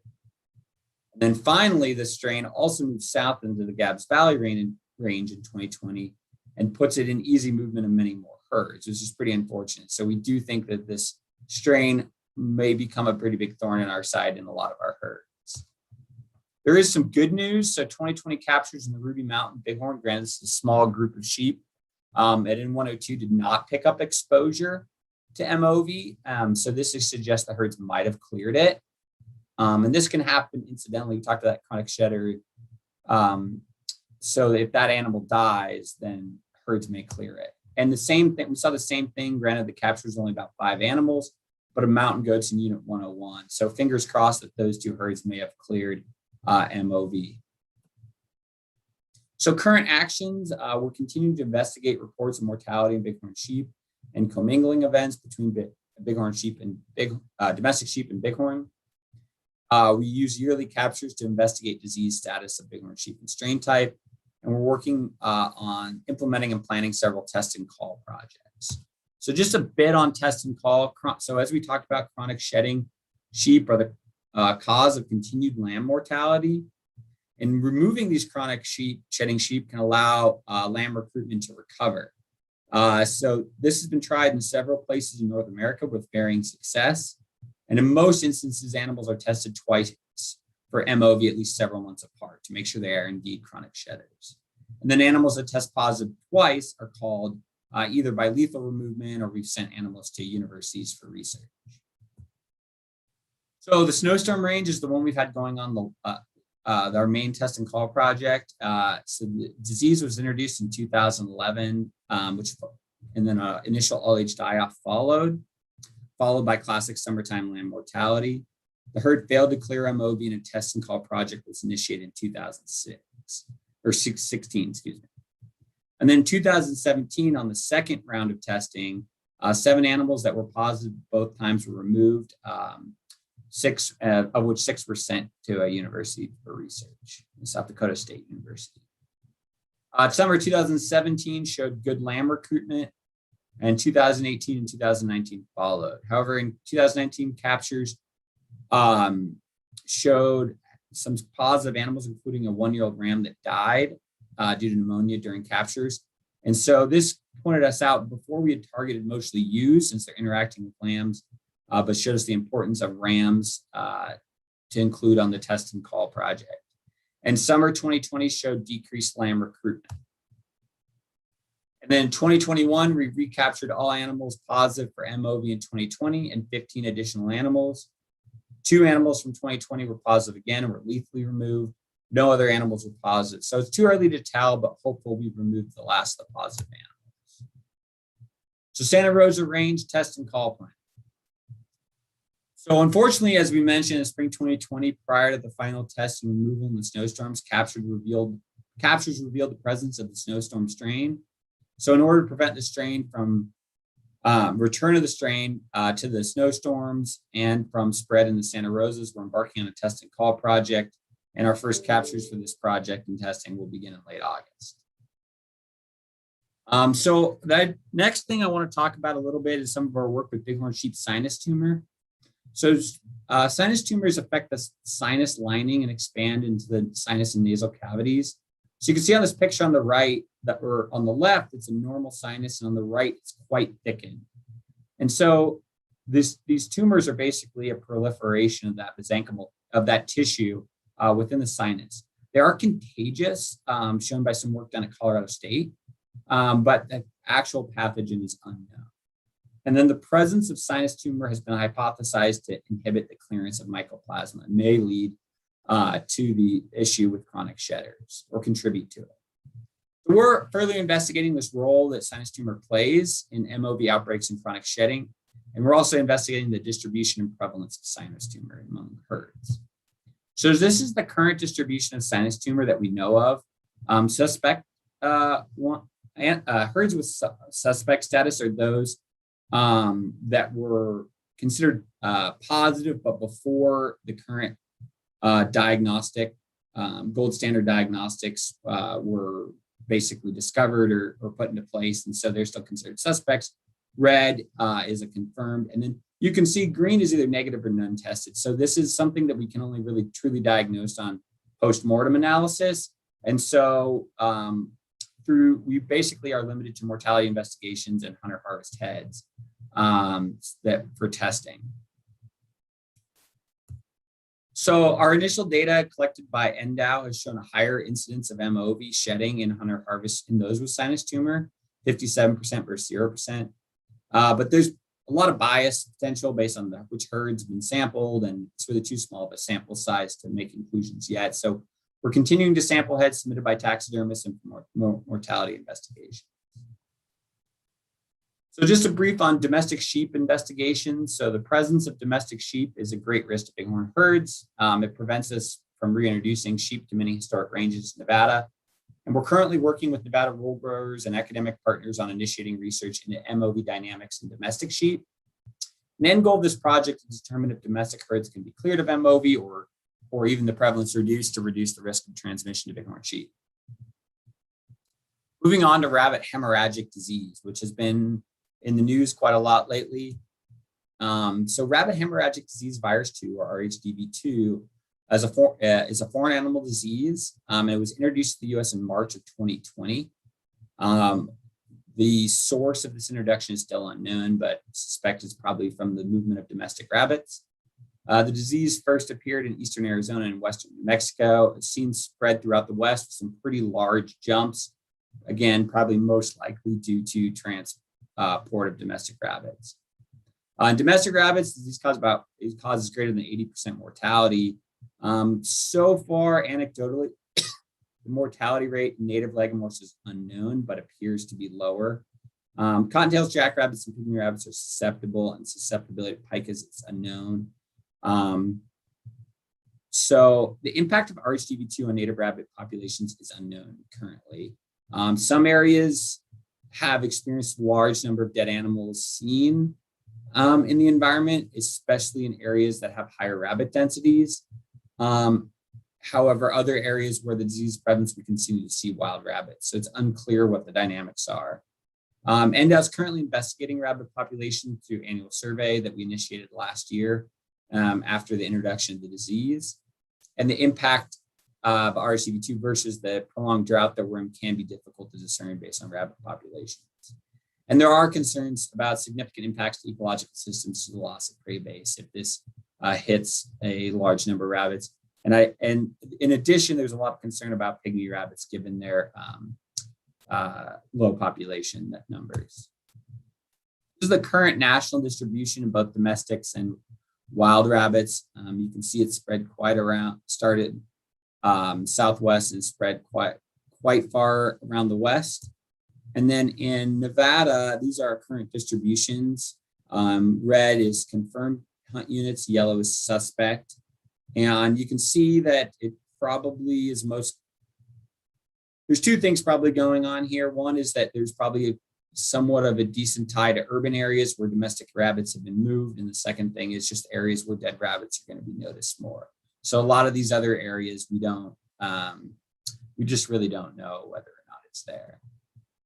So efforts to control RSCV2 are pretty limited. Once on the landscape, there's no major way to control it. Most of the control has been focused on informing the public not to move rabbits or rabbit products, clean shoes and equipment used where dead rabbits are found, and then disposal of rabbit carcasses on private properties via burial municipal waste can help. And then we do have more information on our website. So the next topic is something that has reared up in the news, if you're around the Reno area, quite a lot lately, which is encephalitis of black bears. So a condition of bears causing encephalitis or inflammation of the brain was first noticed in Nevada in 2014 by my predecessor. Affected bears are usually small, undersized, and malnourished yearlings. And they may have obvious neurological signs, i.e. a head tilt, something like that. They are also lethargic, and one of the most classical signs is overly habituated fear or overly habituated behavior, where they don't show any fear of people. They may come straight up to them. The last one that was in Pollock Pines, the people that involved were able to put the animal in their trunk of their car.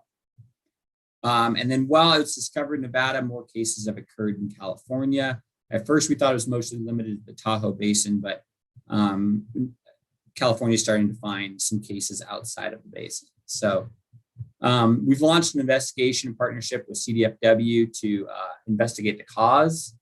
Work with Oregon State University demonstrated some previously unknown viruses. However, these viruses were generally found in normal bears too, so the role they play is unknown.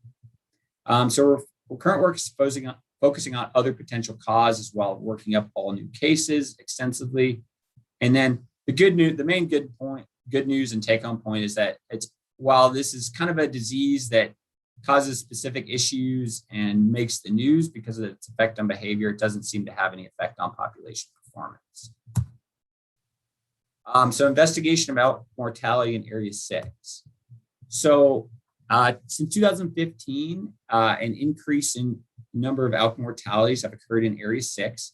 So the red units are those that where these suspicious mortalities have occurred. The yellow ones are other areas in Unit 6 or other units in Area 6.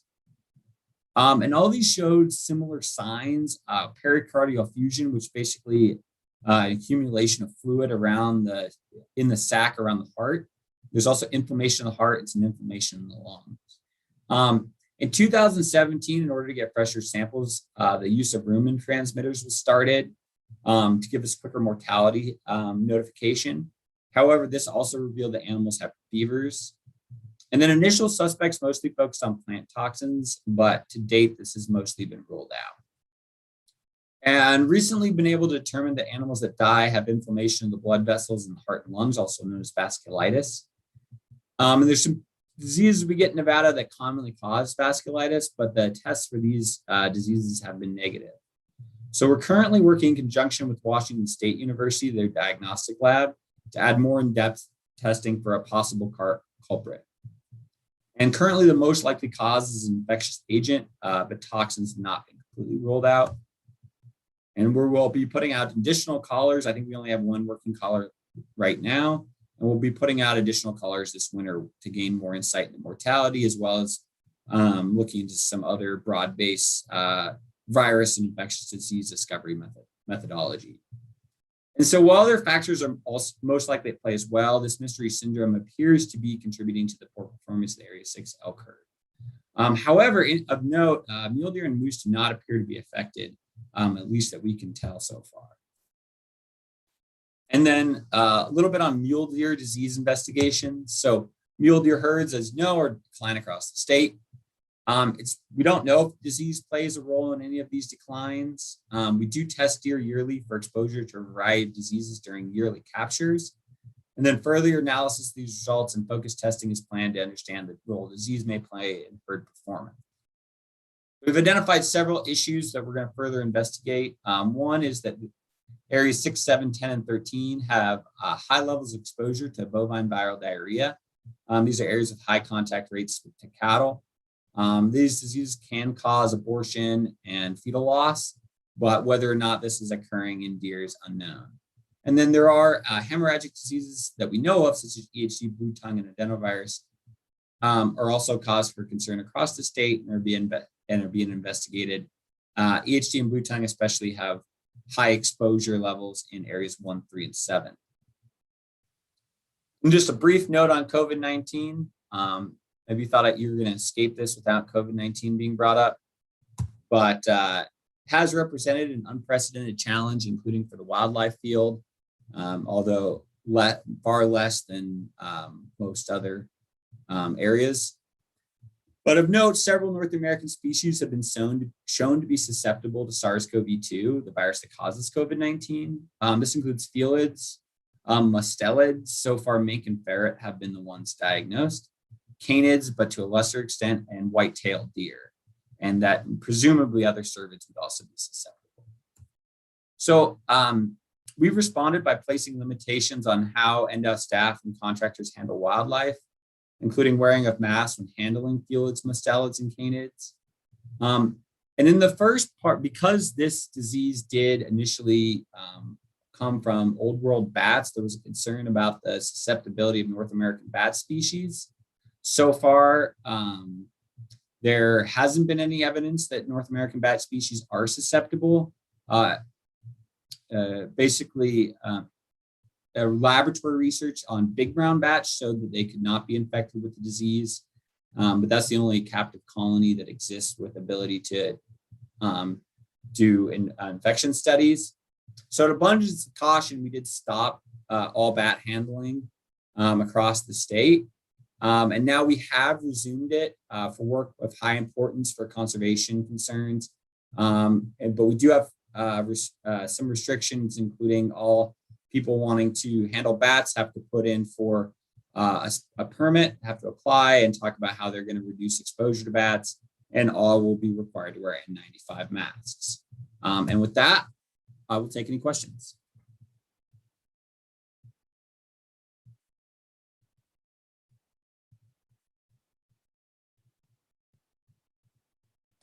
There we go. Sorry. So could you stop sharing your screen, Nate, so I can see the commissioners? How it disappeared. Let's see. It's just showing people. I don't know what's going on with my Zoom. Oh, I can't see people. Maybe. No, for some reason my Zoom, it's just showing people and not showing my commands. Okay. So I don't know. Well, Really does anyone have questions for Nate? Maybe just speak up because I can't see you. Oh, wait, here we go. Somehow it went. There we go. There we go. Ah, there. Thank you. Okay. Vice Chair Caviglia. Yes, I have a couple regarding the CWD stuff that you started. Sure. And that was a great presentation too. There's a ton of information. In regards to Utah, is the cases of CWD in Utah, are they across the state? Or are they isolated to the west side of the state? Or do we have confirmed cases on the or the east side of Utah? Or do we have confirmed cases on the west side of the Utah immediately adjacent to Nevada? I guess that would be my first question. So no, the closest cases are in the center of the state. So nothing on the west side of Utah.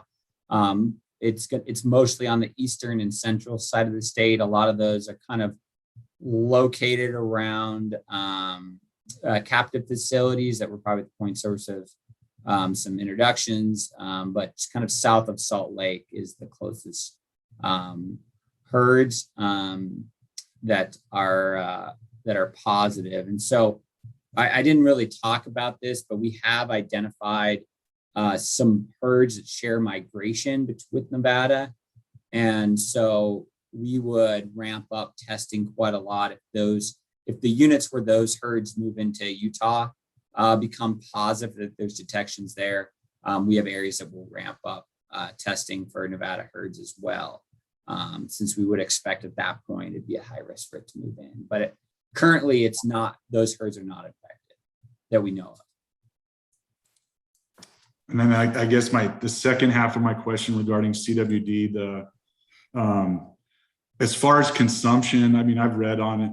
You're way more versed in it than me. As far as in consumption, as far as I understand right now, it's kind of, they don't believe there's a potential to cross over and that you can consume it. I'm not certain on that, but like you guys discussed the potentially having these emergency hunts. Would it be something, or even if we get CWD in Nevada, would it be something at that point where we have to start testing all the harvest, to notify people that if the animal they've harvested has CWD? So we would, if in the case of a detection, and an IRA, we'd be testing everything and would be notifying those hunters. A lot of states do eventually move to voluntary testing once CWD is well established in a certain area. Often there just isn't the testing bandwidth to test every single animal that may come out of an area, especially if you think about a state like Colorado, where there's a huge number of animals with CWD harvested. That being said, once we currently we don't report really on CWD tests to hunters because everything's been negative so far. But in the case of CW, in case of a detection, then we would move towards a system where, whether it's a voluntary or mandatory testing, those results would be either going directly out to the hunters or be reported on the website in a manner that hunters can look up their test results and then decide whether or not to consume that meat. So currently, there's not a lot of evidence that CWD is transmissible. However, the CDC does recommend against consuming animals with CWD. So it's really the hunter's choice, but we would make those results available, certainly for any mandatory testing, but any voluntary testing as well once we get CWD. So hunters could make that choice. Whether or not we could test every animal would depend on the funding available and the distribution of CWD in the state and the number of potential animals affected. Thank you. Anyone else have questions? Commissioner Keel and then Commissioner Allenberg. Yeah, thank you, Madam Chair. Mr. Lehue, in an effort to bolster sample collection on CWD, can we rely on like taxidermy shops to provide those samples, or is the specimen just not viable that long? Yeah, so we do have a program for taxidermists and meat processors for both the sinus tumor testing, the sinus tumor, bighorn sheep sinus tumor project, and also for CWD. And we send a letter out to, I don't think it's gone out this year quite yet, but we send a letter out to taxidermists and meat processors, and they can actually get paid per head. I think it's $5 or $10 per head to submit the rest of the head after the skull cap's been taken off to us. And so they can join that. It's obviously a voluntary program. We have some taxidermists like Wildlife Revolutions here in Reno that have been incredibly valuable as cooperative partners in that. We get a large number of samples from them. So yeah, we definitely rely quite a lot on the taxidermists. And then we also have a technician. We weren't able to last year because of the hiring freeze, but we'll have a technician this year again at Moll's Meats in Vegas that can take samples at the meat processor there. So we do rely heavily on both those situations. That's great. Thank you. Commissioner Allenberg. Yes, along the same lines as Commissioner Keel there on sampling, and particularly in the CWD there, Did I understand that correctly? I missed the numbers that kind of went by there, but that we are pretty much, we're not achieving our objective of the 450 samples for CWD. Is that correct? Correct. We're not, that is a new objective. The previous objective was 300. So that's a new, and we did not reach that 300 last year. Last year, I attributed it probably mostly to low hunter success, especially during the CWD check stations, the hot, dry weather. We also couldn't hire the manpower employee at malls because of the hiring freeze. And so there are a couple of things that worked against us last year. One of the things, but yeah, to reach that 450, that's kind of a new target and that's still in draft. But that will require a little more thinking outside the box. One thing we're exploring right now that we'll probably try to pilot for the later season hunts this year is going to be some hunter directed sampling where there'll be a video and hunters can volunteer to take their own samples and send them in. It's still brand new and trying to figure out how that would work, but it is going to take a little bit more potential thinking outside the box to reach that target. And then another question, and I guess part of that is my understanding when we discussed this quite a while ago, that the age class of the animal was important for detection, or it helped in detection. The older class animal, that's correct? Yeah. So the target. Yeah, older age class and older age class bucks specifically are going to be more likely to have CWD. And then just one final question, and this is on basically the disease related with the sheep and the vaccination you're studying. But I was just curious if the vaccinations for domestic sheep are effective for MOV in domestic sheep. So there's no vaccination for MOV, Mycoplasma OV in domestic sheep or bighorn sheep. What we're looking at is not necessarily a vaccination, but more of a potential management strategies of testing and isolating sheep, as well as potential antibiotic regimes. So there's no current available vaccine. Mycoplasma is kind of a tricky disease. As I mentioned, immunity strain specific. And so, yeah, there's not currently a vaccine for it. It just economically, I don't think there's been the driver in the domestic sheep world that to warrant creating a vaccine. Thank you very much. Well, any other questions? Okay. Madam Chair, just a quick clarification on the CWD piece. So, in some ways it may be premature to conduct any actions or talk about any response actions, but it's certainly not premature to have the conversation or have a plan or have this discussion and a strategy. As I envision, the CWD that was first detected in Utah was 20 years ago, and there's 3 places, as Nate indicated. The central part of the state is the furthest west it is, but then it's in the northeast corner and the southeast corner, and those are the 3 areas in Utah.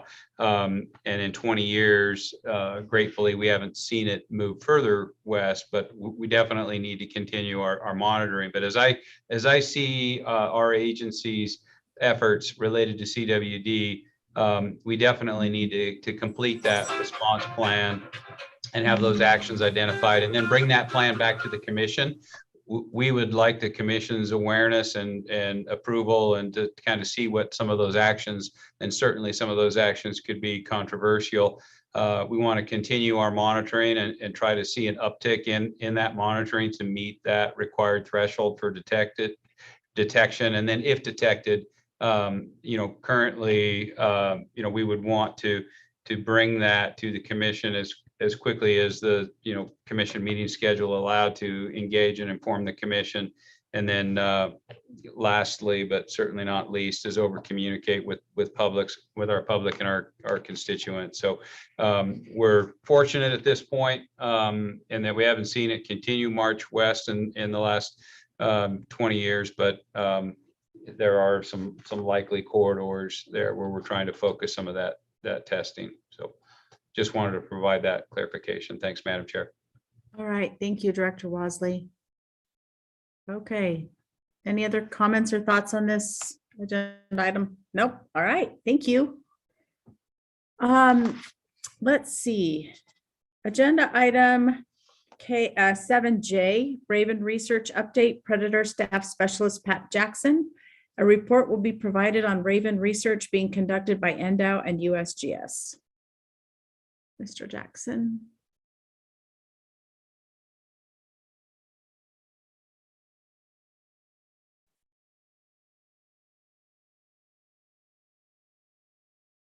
There he is.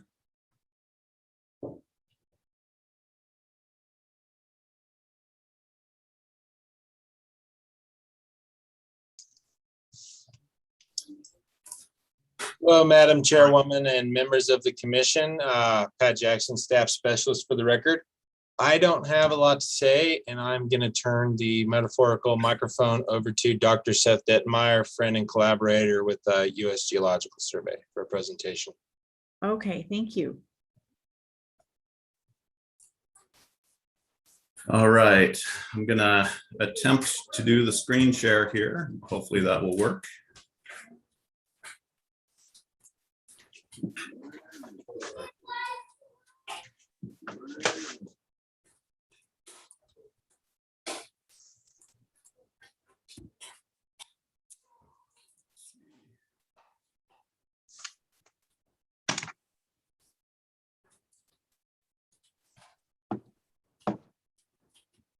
I'm having issues here trying to get my screen shared.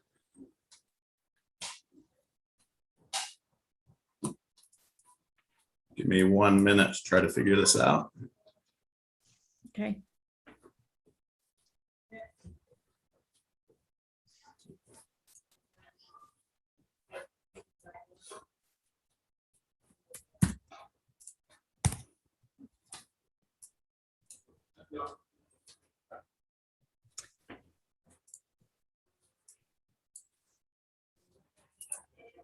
So while we're waiting, I think what we'll try to do is maybe get through this, depending on how long this is, and then we'll take a lunch break because we've been sitting for a long time. Yeah, hopefully this will go quickly here. Okay.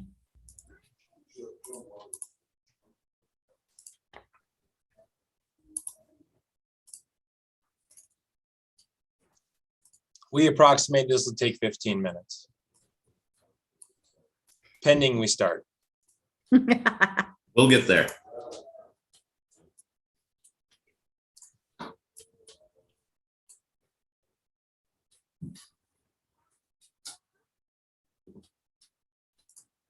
think I just about got it here.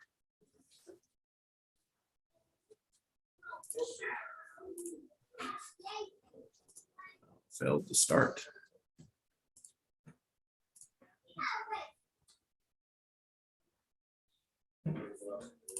Yeah, I apologize for this. I'm not sure why it's not being able to show PowerPoint right now. Okay. Is there something we can do on our side? Oh, there we go. But it's showing, I guess it's showing the entire thing there, huh? Yeah, we Is that had my entire desktop? Yeah. Okay, well, let me see if I can just go through it this way here. All right, is everybody able to see that okay? Do I need to drop that down?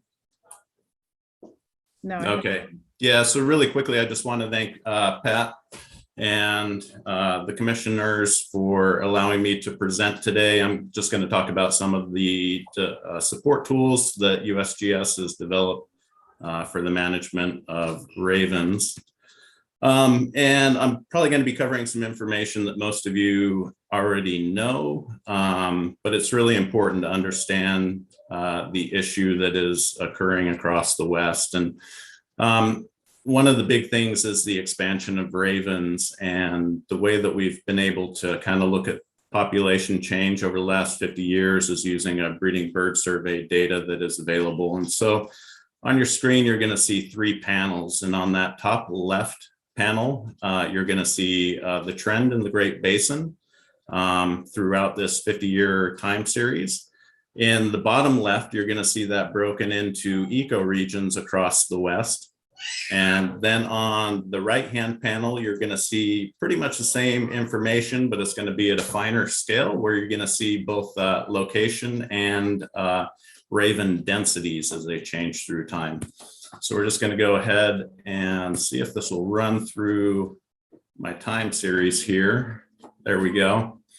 And so this is the change in populations that has occurred over the last 50 years. And you can see that there's a dramatic expansion and increase in the number of ravens here across the West.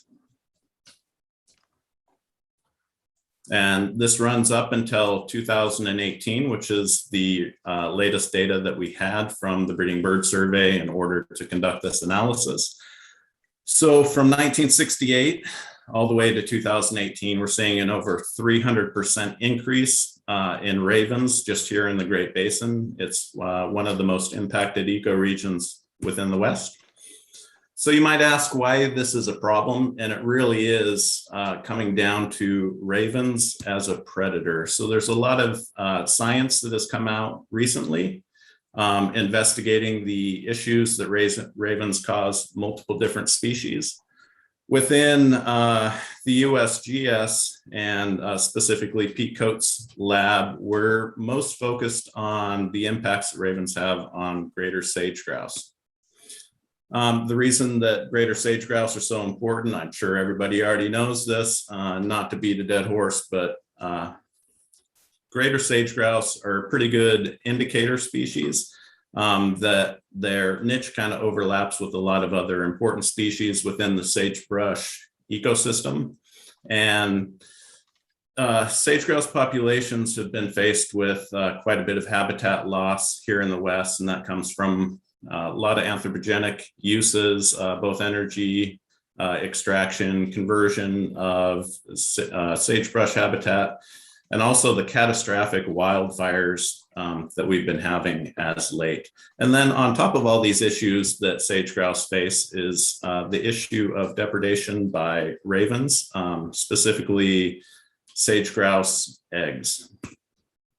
And so some of the recent research, some of which actually came out of Elko County in a 9-year study that Dr. Coates had performed, they recognized that common ravens were the most abundant predator of sage grouse nests, compromising 53% of all depredated nests within his study.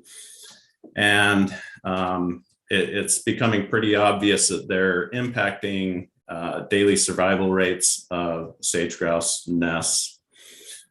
Within Wyoming, there were several studies done where they've actually found that removal of ravens has led to an increase in sage grouse nest success.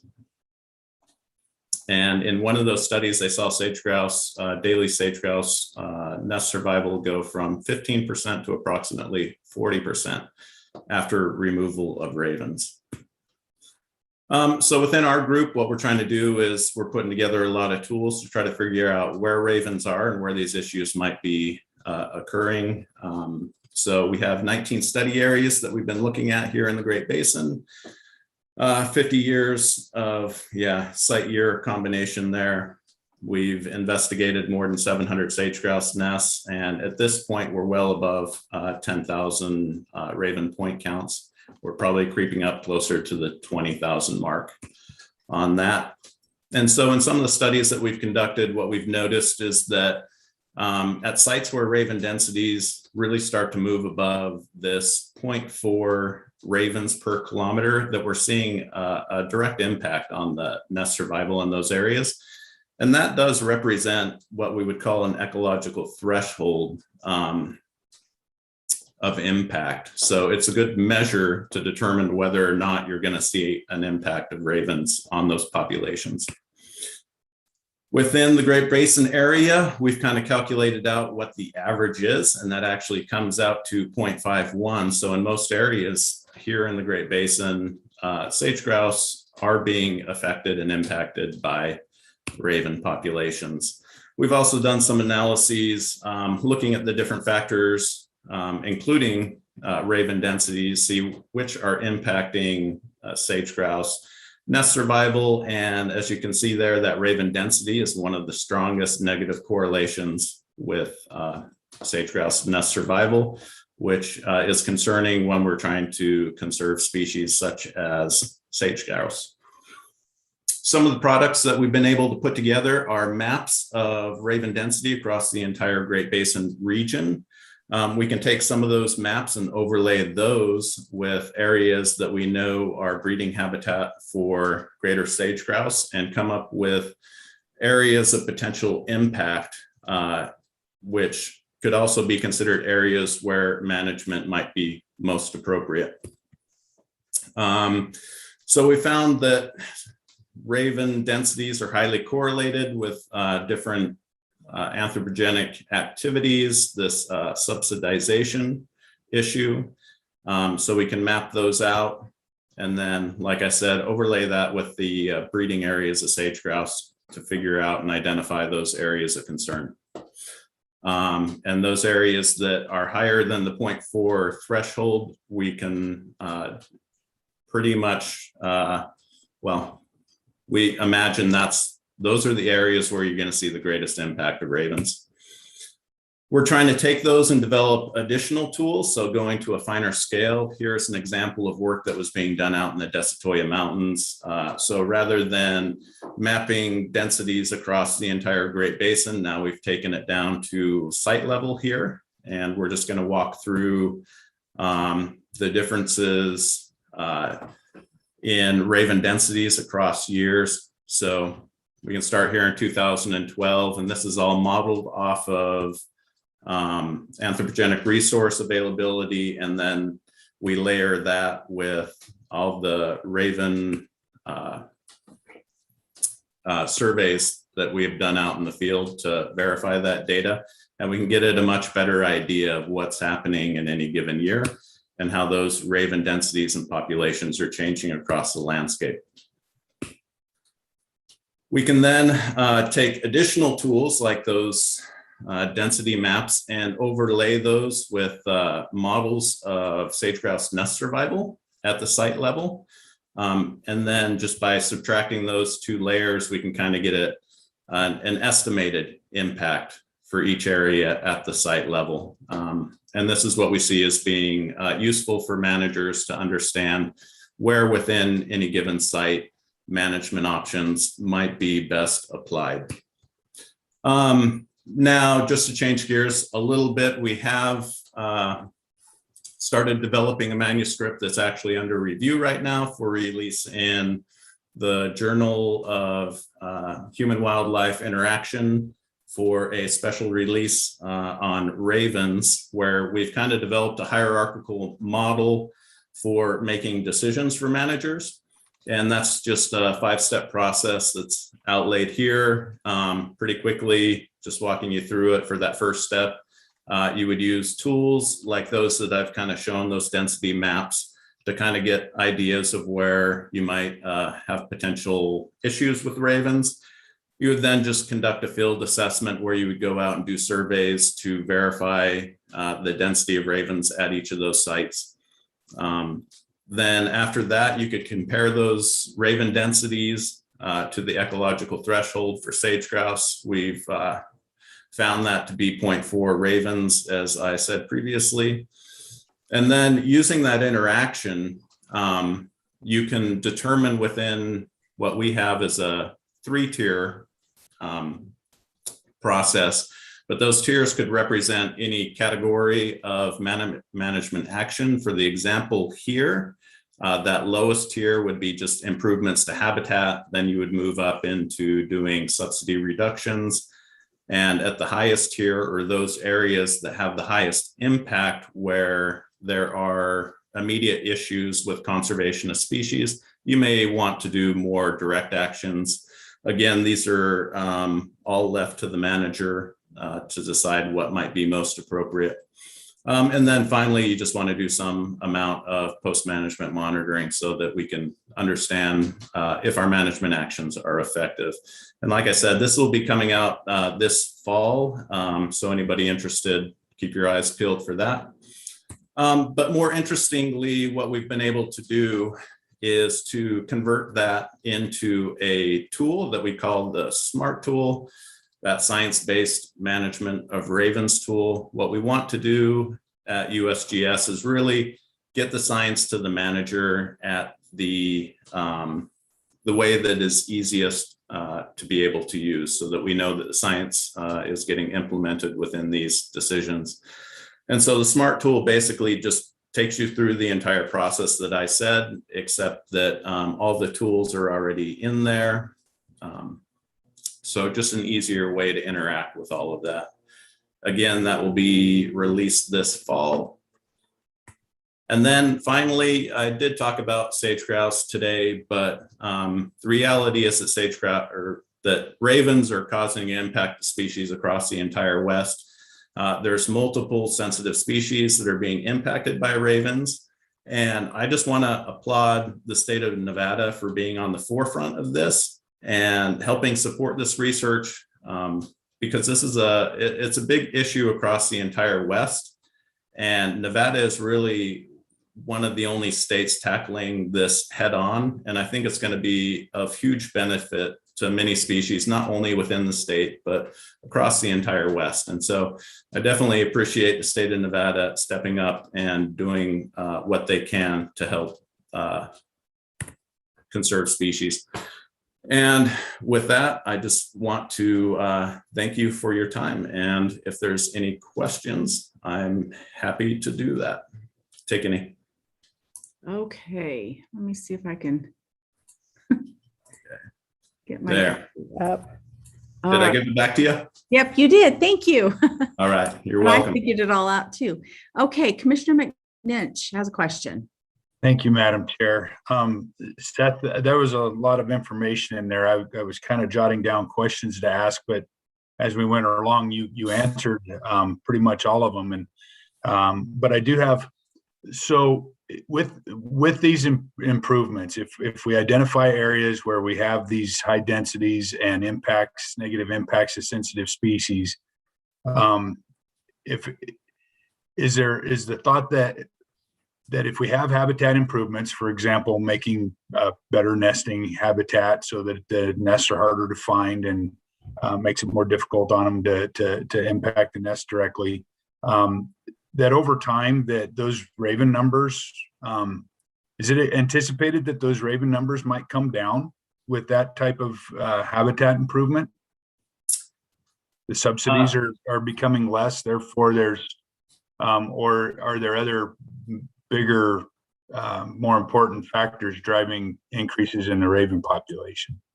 Yeah, that's a fantastic question. And just the last two slides are an entire presentation on their own. And I just didn't dive in too much into that, but that is a really important question. So the improvement in habitat would only happen in areas where raven densities were relatively low compared to that threshold that we think we're having an impact, or where we have been able to detect an impact. So if your raven densities aren't too high, you may see some benefit from that. And it's always important to address the habitat issue. But at higher densities, the reality is that the issue is that the raven densities are too high.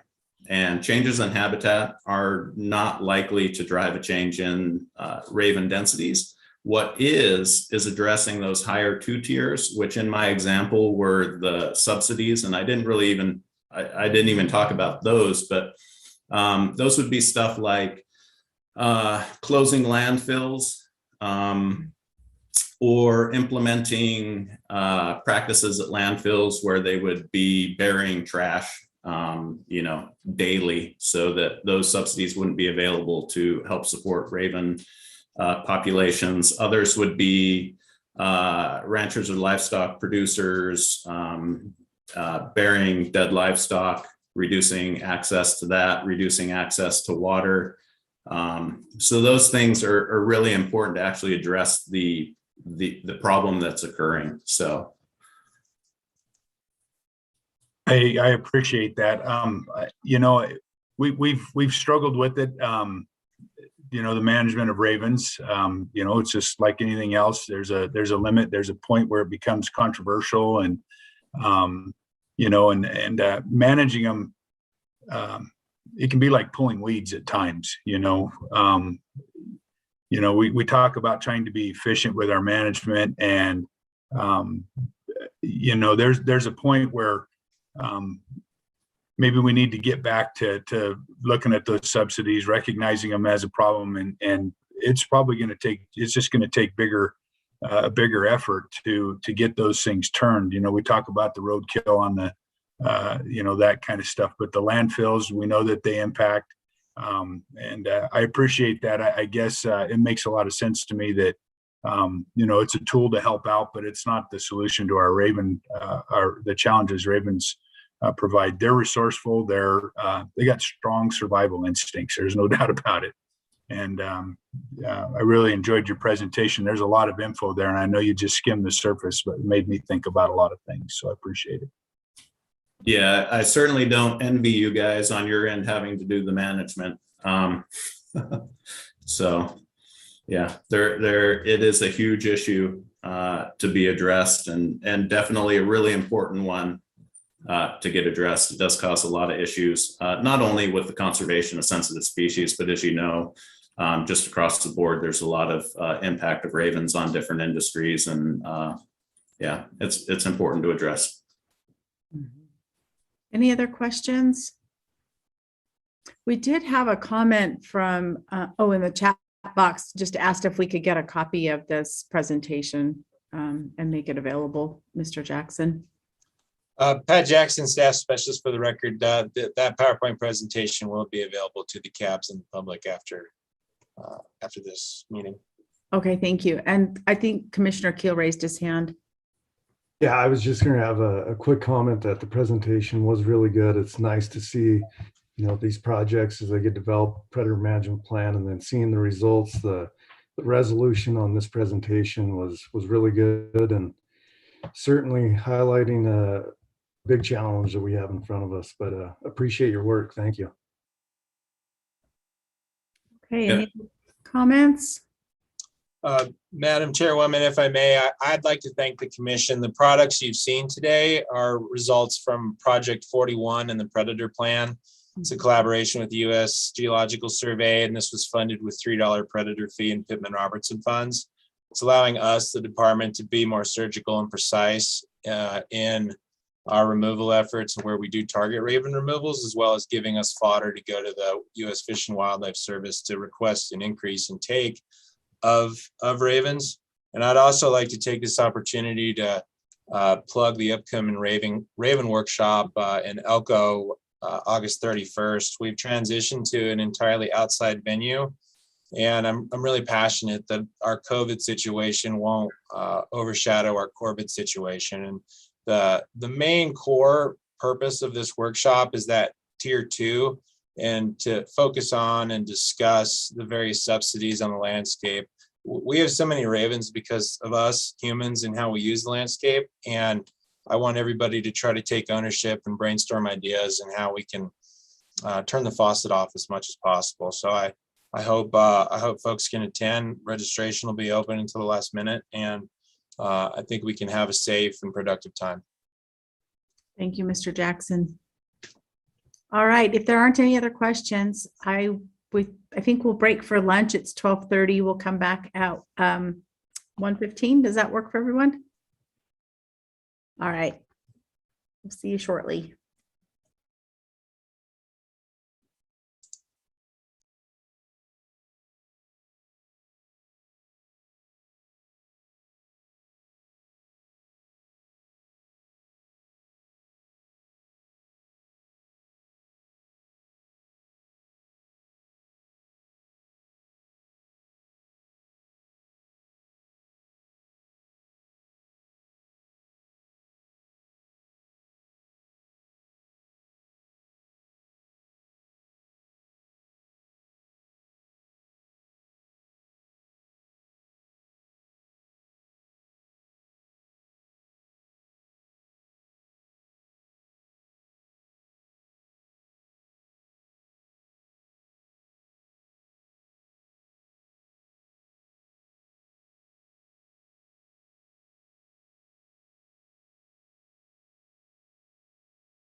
tablet. I got, Hey, I thanks. think it should all be done now. So Okay, give one last go see, we'll see. okay, thanks, Cool. man. Thanks, Mike.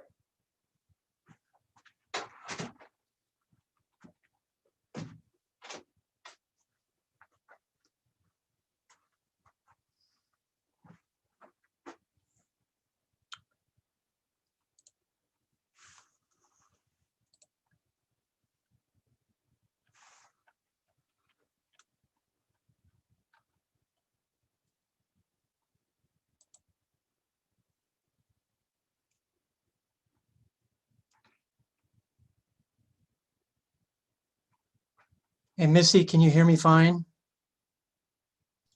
Yeah, we can hear you fine, Mike. I'm not Alvin the Chipmunk.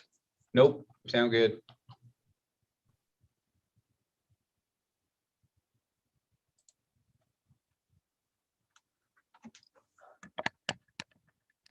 We can see you too.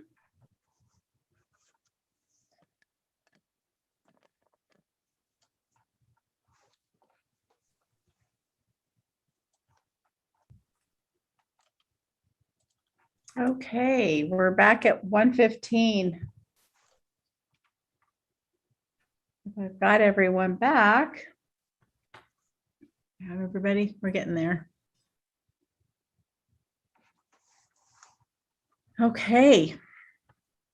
And we have Mr. Cox. So we'll come back with agenda item number 7K, initiating Bighorn Sheep Management Plan Revision, Big Game Staff's biologist, Mike Cox. An overview of the proposed plan revision process will be provided, including team members representing key groups and expertise, and principal issues, challenges, opportunities, and decisions that will be focused on in the plan. Thank you, Madam Chair. Good afternoon, fellow commissioners. Yes, I'm Mike Cox, statewide Bighorn Sheep and Mountain Goat Program Coordinator.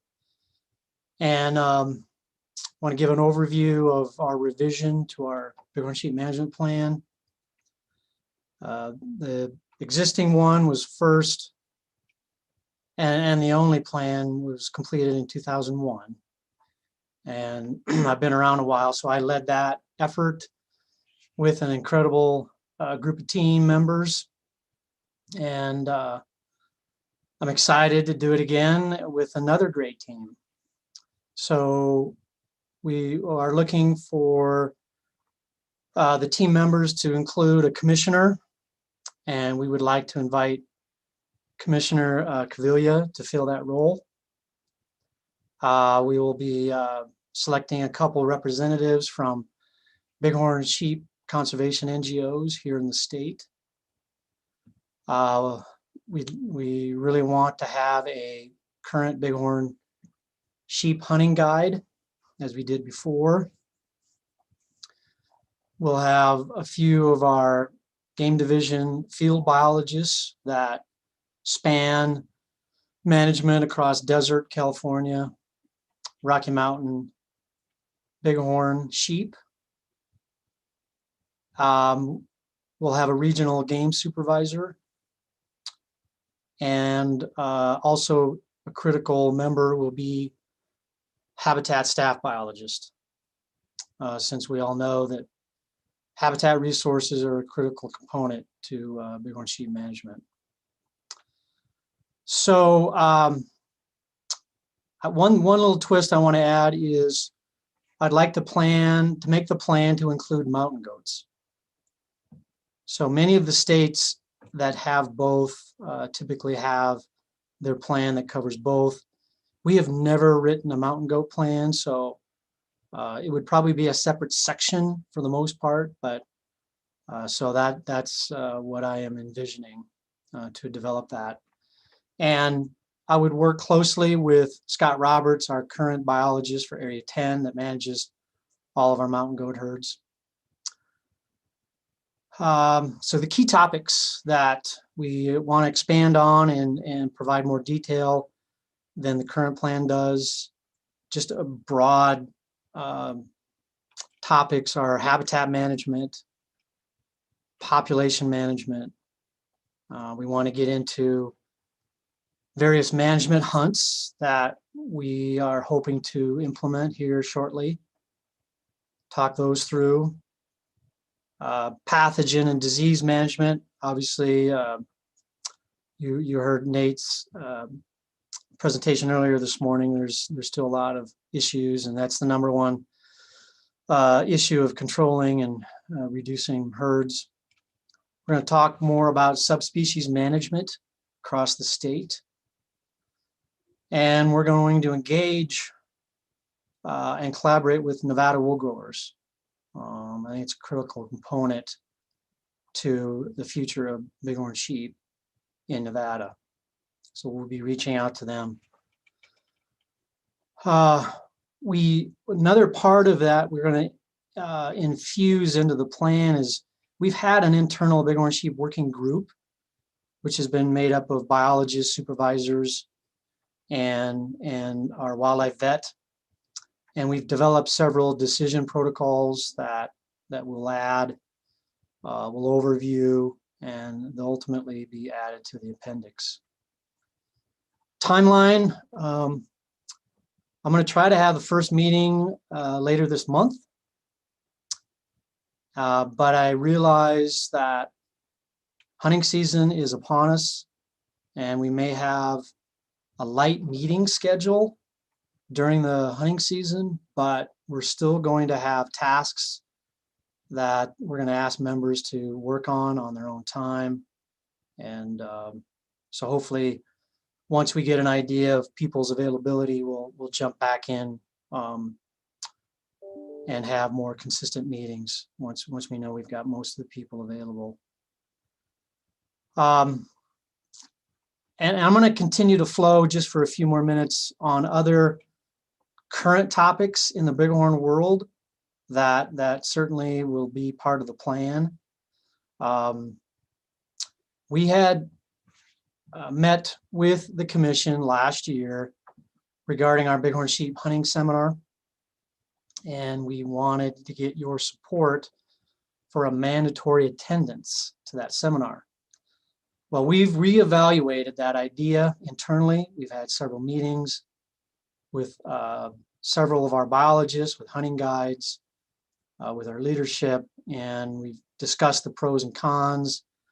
And just a few of them are complexities of the first come, first serve on making that happen with everyone, how best to accommodate hunting guides. We do have a greater ability to contact tag holders with key messages, which I think was one of the reasons we wanted to reach out to everyone every year. But with emails and text ability, you know, we can have alternative ways to get information out to them. Also, another big hurdle is tracking attendance through Kelkamai. And one of the things that is one of the metrics that we would use, maybe that the seminar is needed for more people, is we have not seen a decline in the average age of harvested rams since we went to voluntary.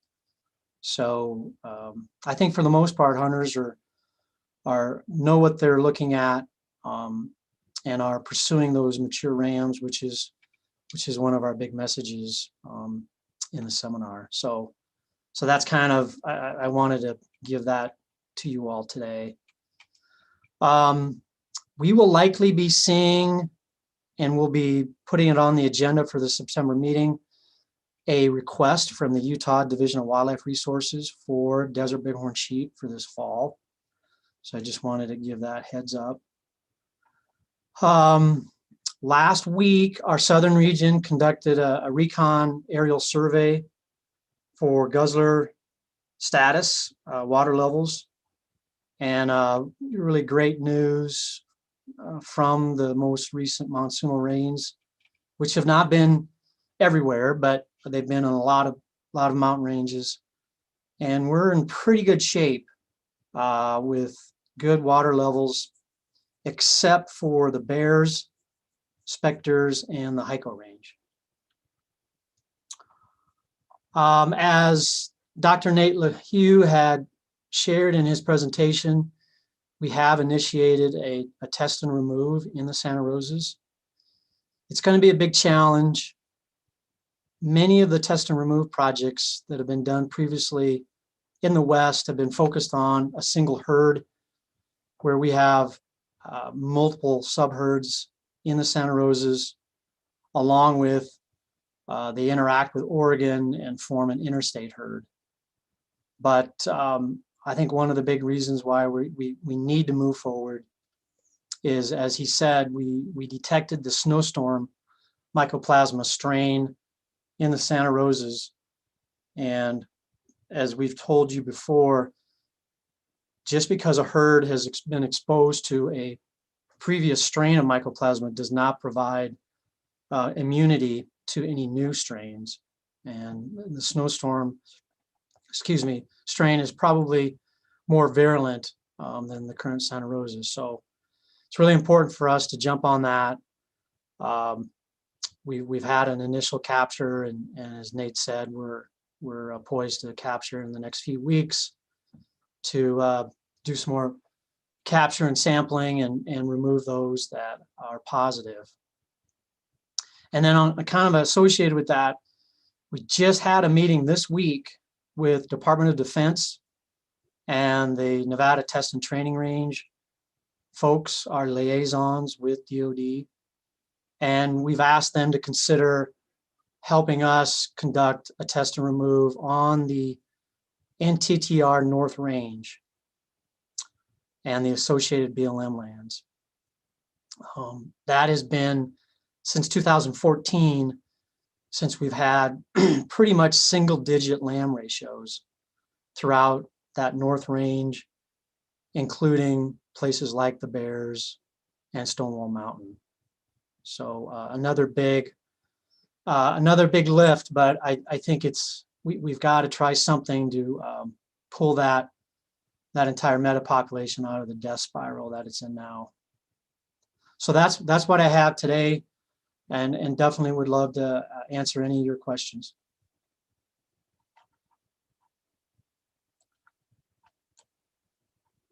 Okay. Any questions for Mr. Cox? Yes, Vice Chair Cavilla. No, and I guess, I mean, I'd be excited to review that plan. Everybody on here knows of my interest with the wild sheep. So, and I do appreciate, the opportunity to be the individual to sit on there. So. It's a good choice. Anyone else? Mike, could you tell us a little bit more maybe about the Utah request, or do you want to wait until September? I can give you a little bit of insight. Okay. We've been talking with them and really working with them for years, but they have kind of shifted gears a bit because of detecting Mycoplasma in many of their herds. As you saw, we have probably 75% of ours that have been exposed. Now, it's not the death sentence, but it does create challenges. And they are looking to build a nursery group. Other states have those. One in particular that's been really effective is New Mexico. And they have a facility called the Red Rock facility. And so they've got a site in north central Utah that will be about 2 to 3 square miles in area. It includes a canyon and lots of escape terrain. But they do want our sheep to establish this nursery group so that when the time is right, they'll have this source that they can use for their translocations. And I'm anticipating that, would we get anything back from them if it was successful? Would we get some of those back, or is this just a is it a test or a pilot project? Yeah, I mean, I don't think we would need the sheep back. We definitely want to help them repopulate their populations that have declined or have never been restored from their extirpation. But it is a little different than what we're used to. But I see where they're at, and and I've talked to my counterpart in New Mexico about their facility, and it is, it's just a preference of, but for them, they just feel like they want to protect it from getting exposed, having a pathogen spillover, and then they feel like if they can have this secured facility, that they can make sure that long term it'll stay in a clean status. Okay. Okay, any other questions for Mr. Cox? Commissioner or Vice Chair Cavilla, sorry. I just have one more. I know you guys talked about going up and into the snowstorms and flying, and I think potentially taking out some of the chronic shedders or whatnot here in the next couple of weeks. I know it is right before the start of the California hunt, so I know that could be a concern to some of the tag holders. I don't know how you address that. I just see a potential there. I just wanted to raise that up, Yes, Commissioner Cavilla, we won't be removing any animals. We won't be removing any rams at this time, just sampling them. And we'll be done a week before the season opener. And we're going to be reaching out to the tag holders in the Santa Rosas, which I believe there's only two or three, and potentially any of the specialty tags. We want to make them aware of it. But the other important part of this capture is, and there's a lot of my partners throughout the West that are really interested. We had some issues. We've always had issues with overheating of the animals with their winter coat. And we'd love to have, ambient temperatures in the single digits, but many times in the last few winters, it's been 30, 40 degrees. And so we feel that by capturing animals with only their summer coat, they're going to be able to dissipate heat better. And so the captures are going to be focused on the first few hours of light and then the last few hours of the day. And it'll be interesting to see what those temperatures and the condition of the animals are during those captures when we're sampling them for mycoplasma. Okay. Madam Chair, if I might just provide some maybe additional context to your question as far as, will we get anything in return or anything back? And there's just a really long-standing, reciprocity between states and in terms of animals. And I know we've been the beneficiary of elk from the Hardware Ranch in Utah. We share species, game species, non-game species, sage grouse, pygmy rabbits, pronghorn antelope, sheep of all species. And so there is kind of a reciprocal agreement between all the states that when you have those things, if you can provide them, then it pays dividends, maybe when you're in need.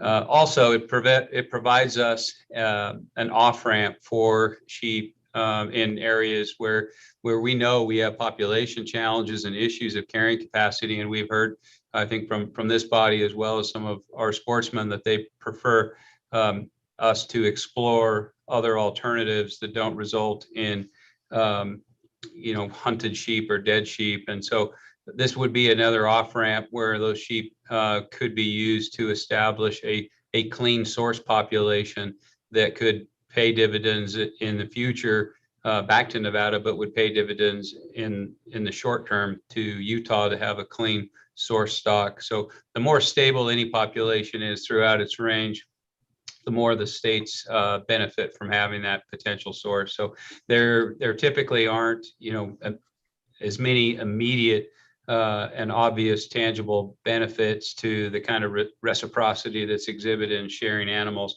But there are a lot of long-term benefits, not only to the species, but to the states that are involved in those kinds of programs.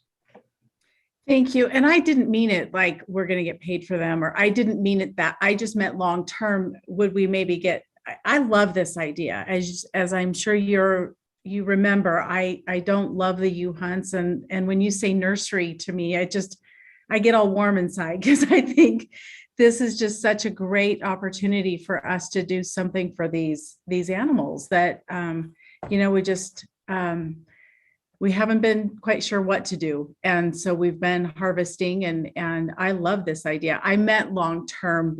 Could this be something down the road where we get maybe some of these clean, undiseased ewes or lambs or rams back? That would just, I didn't intend for it to sound like I wanted something now. I understand the whole reciprocity situation. And so I was just hoping that at some point we might get some of these little guys back. Yeah, I appreciate that. And I didn't mean to imply you did. I just saw a great opportunity to explain some of the benefits of sharing and how we've been the recipient of all kinds of, benevolence and from our partner provinces and states. And, when we talk about a nursery herd too, I think it's really important to make a distinction between, what some people may view as like traditional animal husbandry and captive breeding. This is not, you shouldn't imagine, small confined pens with animals being, cultured for the purpose of harvest. This is a large open area to maintain a disease-free herd in an existing facility with a lot of infrastructure, and a landowner, a facility owner who has a great passion for sheep and wants to see steps that ensure the conservation of the species for the long term. Understood. All right. Anyone else have questions? Commissioner Allenberg. Yeah, that's great news to hear. We've talked about it so much about utilizing these sheep to the fullest, and I think it's great. It appears to me that it might be a little bit time sensitive when we're looking for a clean stock, as we've discussed before, and looking at our main, one of our big populations in the Muddies who is currently disease free, but looking around it in our maps of those that have those areas adjacent to it who have had events, it would appear that it might be a little bit time sensitive. Yeah, it is an anomaly. That's hard to explain, Commissioner Holmberg. And the sooner we move some, the sooner who knows, it could happen this year, next year, 10 years from now. I don't know. It's defied a lot of rules and logic the last half century. Okay. Any other questions for Mr. Cox? If not, all right. Thank you so much, Mike. Thank you. Okay, we're moving on to agenda item 7L, the draw process. CalComey Representative Zach Lambert and Data and Technology Services Administrator Kim Munoz. A representative of the department's contracted licensing vendor will provide an overview of this year's application and hunt statistics and the process of conducting the draw. For the record, Kimberly Munoz, Data and Technology Services Chief. I'm happy to introduce Zach Lambert, who is our CalComey Client Success Team Manager, and he will be going over our 2021 draw statistics and the process for the commission. Zach? Yeah, thanks, Kim. My presentation is actually going to be two-part. Not only will we go through the draw statistics and results summary, I'm also prepared to give a demonstration of the first come, first serve process and give answer any questions related to that. So let me go ahead and begin sharing my screen. And please let me know when you can see it. We can see it. All right, let's see here. Let's get this. All right, how is that? Great. All right. I'm a little bummed that I'm not in Tonopah presenting to you all. I do enjoy coming there in person and interacting with the cabs, the public, the commissioners. So I was really looking forward to that. So I made sure to include a piece of Tonopah here on the front slide. This is our 4th year of the contract with the Nevada Department of Wildlife. And my main responsibility is to make sure that the Department of Wildlife is successfully meeting their business objectives. And I think 2021 has been no exception to our prior success. So I'm really happy to share a lot of great information with you. The first thing I did want to share here is I think you all, the commission and the public, see me most of the time, whether it's at commission meetings or whether during the draw process. And so I did just want to let you guys know I'm not the only person who works at Calcami. We have over 130 employees managed by many departments, including project management, strategy, engineering and design, our product managers and our marketing team. So I did just want to call that out too, as I'm not the only Calcami person that you have. There's plenty of other people that are working really hard for the Nevada Department of Wildlife on our end back in Dallas. The one thing I wanted to start off with before we get into the draw itself is one thing I thought would be really interesting for the commission is to understand what we do outside of our times where we were running the draw or setting up first come, first serve.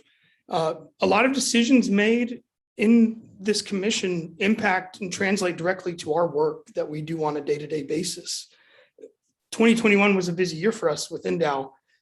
We've implemented several new product features, such as packages for AIS decals and vessel registrations. We did work to update the draw order to evaluate male species before female species.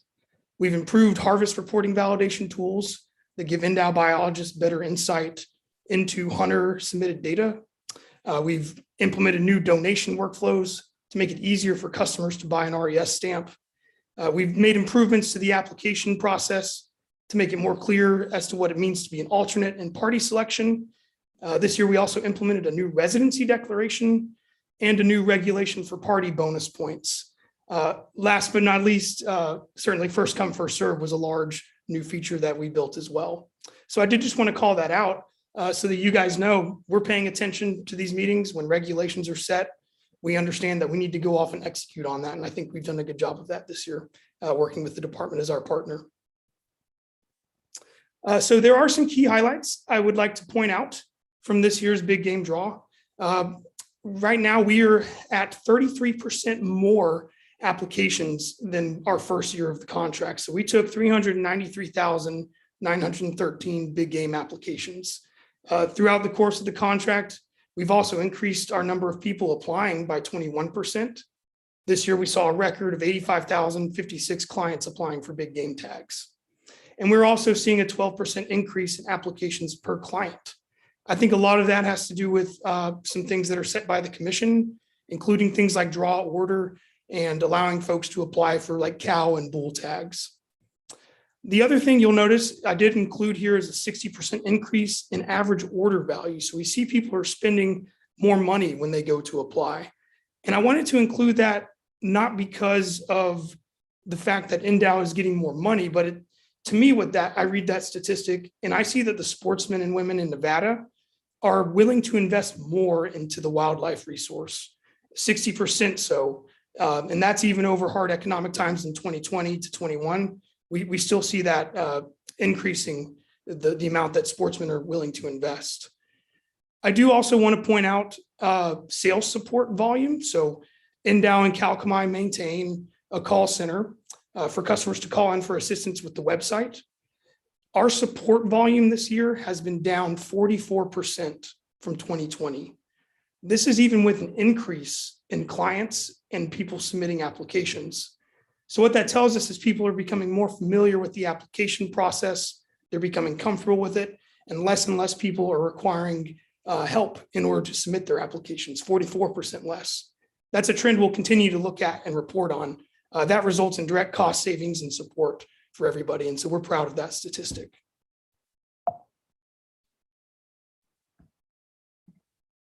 Again, as you saw here, 85,056 clients applying in 2021. I actually pulled the numbers from the presentation in 2017, and this is a 30% increase in clients since 2017. And you can see here our client breakdown by age group. We gained clients in every age group. Most notable gain in the 11 to 15 age group, as we would expect. Those are your junior hunters aging in, able to apply. And even in the 80+ age bracket, we actually gained a few customers there. And again, 393,913 big game applications this year. In 2017, that number was 250,000. So since 2017, we've seen a 57% increase in the number of applications submitted. And I think that's directly due to more people applying and people having more options to submit more applications every year. And here's your applications by age group. The 36 to 40 range continues to make up the largest age bracket of our applicants. Our average age of applicant is holding steady between the 42 and 43 age group. So we aren't seeing that increase or decrease this year, holding steady. And again, you can see the average applications by each age group. Your 36 to 40, they submit the most applications on average. And again, you can see here, people are continuing to invest more into the resource through their application and license fees. So our average dollars spent by client has increased from $64 to $69 this year. And you can see the breakout here by age group, 36 to 45 age range spending the most on their applications. Here's an interesting slide, and I always like to show this. This is where our resident applications are coming from. So you can see here all of the applicants for every county. One thing that was interesting to me, I noticed, you're going to know Washoe and Clark are going to be your most populous counties. So we would expect the most applicants from those counties. But it's also interesting if you take the rural counties on this list, if you take Elko down to Esmeralda, that makes up 25,000 applicants from the rural counties, which isn't quite the size of Washoe and Clark combined, but it's pretty close. So I did want to point that out, and we did see a gain in applicants from every county this year in Nevada as well. Again, a breakdown of unique clients by state. So again, we met our goal of having an applicant from every state. I think you can see down there, we've got 2 from Rhode Island, and we were happy to see that. That one always seems to be the straggler. The majority of your applicants do come from Nevada, making up 54,605, California being the second, and then the neighboring states on the west, you can see, and Texas are where the next bracket of clients. Compared to the 54,605 residents that applied this year, 30,122 non-residents applied. So getting into each species, one thing I want to disclaim before we go through each species is these numbers are based on application status, and application status can change over time. For example, at the snapshot that we took here, 3 bighorn sheep alternates have been awarded. Those are U tags that were returned during the grace period. So that's why you're seeing some of these, and I'm disclaiming that the awarded and successful lining up that way. But here are bighorn sheep applications by status and age group. Again, you'll see that 36 to 40 range is submitting the most applications. And this is inclusive of all bighorn species and rams and ewes in this slide. So a total bighorn sheep tags that we gave out, 510. Again, here's a breakdown of ewes. You can see the 3 alternates that were awarded. And a breakdown of ram applications. This is inclusive of Nelson, California, and Rocky Mountain rams. So 379 tags. Bonus point applications by age group. So we do track who are putting in for points. Again, that sweet spot seems to be that 31 to 40 range where we're seeing the most people putting in for points as opposed to applying it for tags. Same with mountain goat tags. So 9 tags were given out with 6,564 applications being unsuccessful. And then people building bonus points for mountain goat. 4,436. I'm presenting elk a little bit differently because elk is usually the bigger use case where we talk about somebody drawing an elk tag that would preclude them from drawing another elk tag application. So one thing that we've always included in this presentation is what are the ineligible people for elk applications? And in previous years, that meant you either drew your bull before your cow tag or your cow before your bull tag. This year in 2021, we had no clients who did draw or would have drawn a bull tag, draw their cow before. So all of these ineligible people here are cow tags, and this is a direct result of the draw order that we implemented. LCAPs by status and age group. You can see we did see about 50 returned after the draw during the electronic return period, making up 4,673 tags. Here's our elk bonus point applications. So total bonus point applications submitted for elk, 25,877. Deer, again, you can see quite a few deer tags were returned during the electronic grace period, 159 to be exact. Not all of those went to alternates. Some did go into the second draw. So we always do see some more remaining tags after that grace period. And you can see about 15,857 deer tags. And then our bonus points age bracket for deer tags. One thing I wanted to specifically point out, I received some feedback and noticed on social media a lot of frustration with junior applications.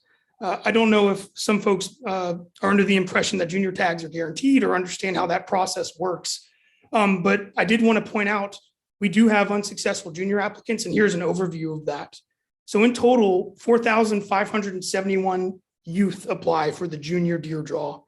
And this year, 3,040 drew tags this year. And that does leave 1,531 unsuccessful juniors. So that is one thing I did want to specifically point out in relation to junior applications. You can, however, see though that 90 tags remained this year. We always do have leftover junior tags. This year, 18 in area 32 and 72 in area 10. Those units, if listed on a junior's application, have been 100% draw odds the last few years because there's not enough people listing those on their applications to fill the quota in those areas. So I did want to point that out as well, that while we do have some unsuccessful juniors, there is units that you can put in for to ensure a tag or at least increase your chances of a tag. And I did want to break out by age what it looks like for junior hunters. So I have this broken out from 11 to 17-year-olds. And you can see the average unsuccessful rate for juniors is about 33%. So 67% of juniors this year generally drew a tag, 33% did not draw a tag. You can see that the percentage unsuccessful is a little bit higher for the 11-year-olds. That's partly due to 11-year-olds not having any bonus points when applying for the first time, as well as not many 11-year-olds can apply. You have to turn 12 by the time the season begins for those tags. Bear tags, so 50 bear tags, 45 to residents, 5 to non-residents. And as well as our bonus point applications for bear tags. Pronghorn antelope, again, you can see quite a few of those tags were returned during the grace period, 55 to be exact, and 3,432 tags were drawn. And here's our bonus point applications. So 14,513. One thing we always like to show is our Silver State tag application revenue. And so you can see here as we trend towards the future, we're continuing to see more sportsmen investing in the Silver State program. A huge jump in the elk program from $259,000 to $317,000. I think that was our largest jump. Elk is that purple up top that you can see. So quite a few more people opting to apply for the Silver State tags this year. And one thing we've never included in this presentation that I think everybody would find interesting are the number of tags for a hunter. So how many people drew X number of tags? This is the first year I've seen it where the draw has been completed and no client drew 5 tags. So this year, nobody did. 10 clients drew 4 tags, 249 clients drew 3, and 2,733 drew 2, 18,565 drew 1 tag. And that may change as we go through first come, first serve. Maybe people have opportunities to purchase additional tags or are awarded alternate tags. This is just a direct result of the draw that you're seeing here. We always like to keep up with our mountain lion tag purchases. And so this is one that I'm really proud of. You can see from 2017 to 2018 and even 2019, we were steadily decreasing when Calcomine took over the contract for mountain lion sales. One thing we implemented in 2020 was an upsell workflow where every applicant who applied for mule deer was offered a mountain lion tag, and they could purchase that tag with their application or opt to receive that tag only if successful in the draw. That resulted in a large increase in mountain lion tag applications, and we continue to see an increase today. I said applications, but tag purchases. So this really is all about product placement. I've heard folks liken it to a grocery store. You put the candy bar at the front of the aisle while somebody's checking out, and they'll almost always grab it there as opposed to seeing it in an aisle. So this is all about product placement here, how we can effectively alter behavior to purchase more mountain lion tags. And again, we are still continuing to see quite a few more mountain lion tags that are purchased with an application as opposed to over the counter at an NDOW office or a license agent. Again, we always track what devices our customers are using. So here you can see that 70% of our applicants use a mobile device or a tablet in order to apply. 30% prefer to use a desktop computer. And for our applicants who use a mobile device, most are Apple devices, most are Apple devices and 33% are Android devices. And then our most used browsers, these are always things that we check when we're doing reviews on browser compatibility and things of that nature. So Chrome and Safari being the largest percentage. We always do track how many customers we lose, retain, and reactivate every year. And this year was about on average with lost customers. We did see 10,870 customers that applied in 2020 not submit an application in 2021.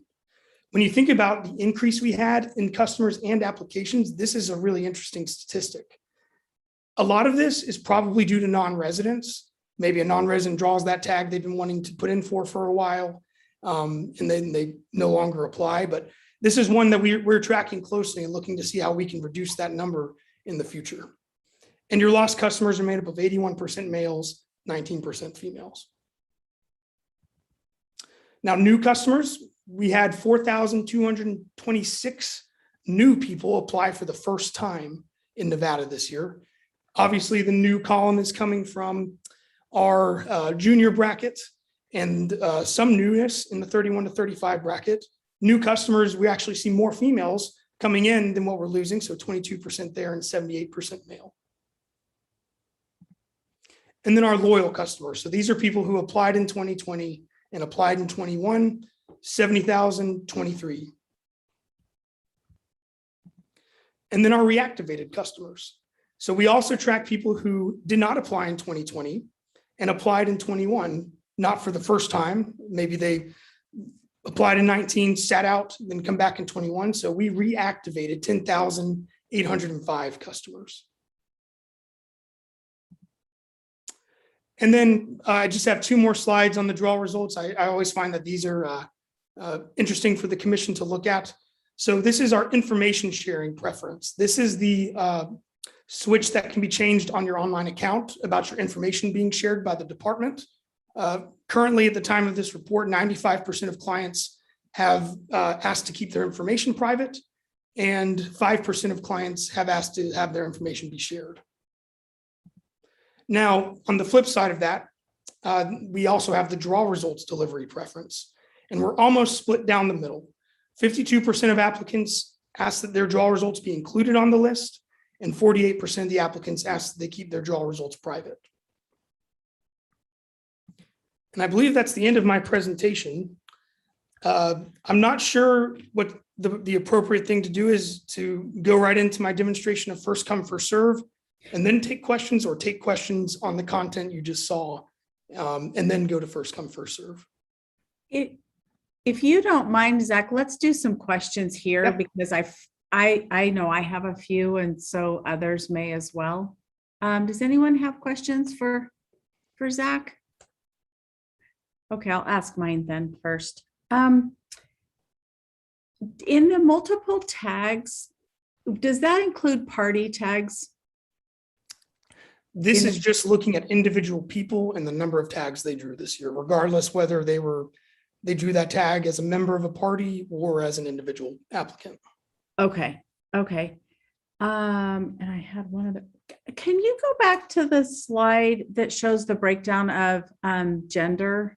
Did you have that? For some reason, I felt like I missed it. Let's Did I take a miss look. it? I don't know if I had one specifically for all applicants. Oh, okay. That's kind of what I was wondering. If our female audience grew. Yeah, let's take a look. I can get you that information rather easily. Okay. We really track gender based on our loyal and reactivated customers. I actually, if I recall correctly, we were about 85-15 split last year. Okay. And these 70,000 make up the core applicants who apply in Nevada. So I think we're maybe trending female a little bit positive, but probably still right around there. I'd have to get you some exact information. Okay. Yeah, I was just curious to see where our female sports women were coming from. That was redundant. Anyway, I can look at including something like that in the presentation in the future too. Okay.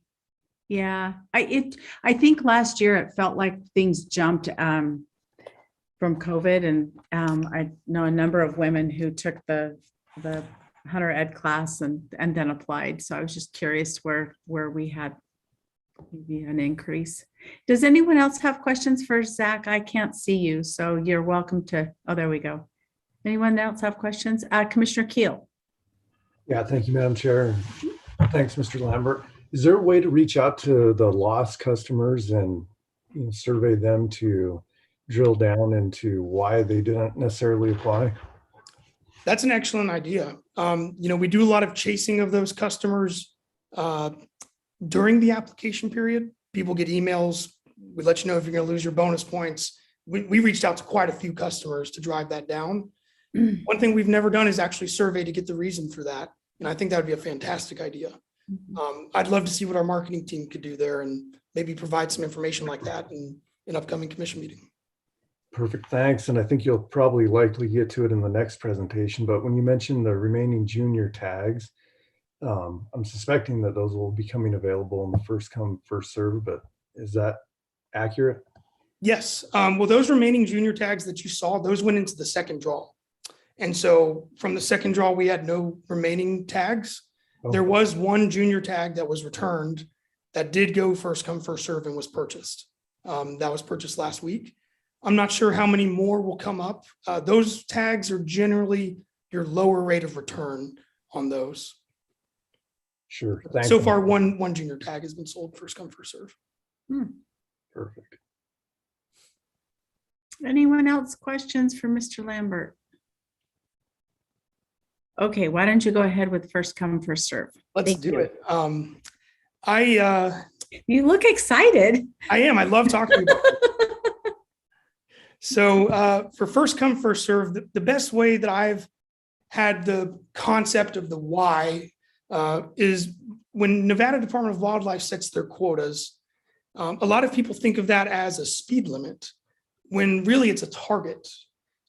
The department wants that many people in the field hunting on those tags, and they make those determinations based on all of the work they do throughout the year, determining hunter success rate, doing surveys. And so we don't want any tags to go unused.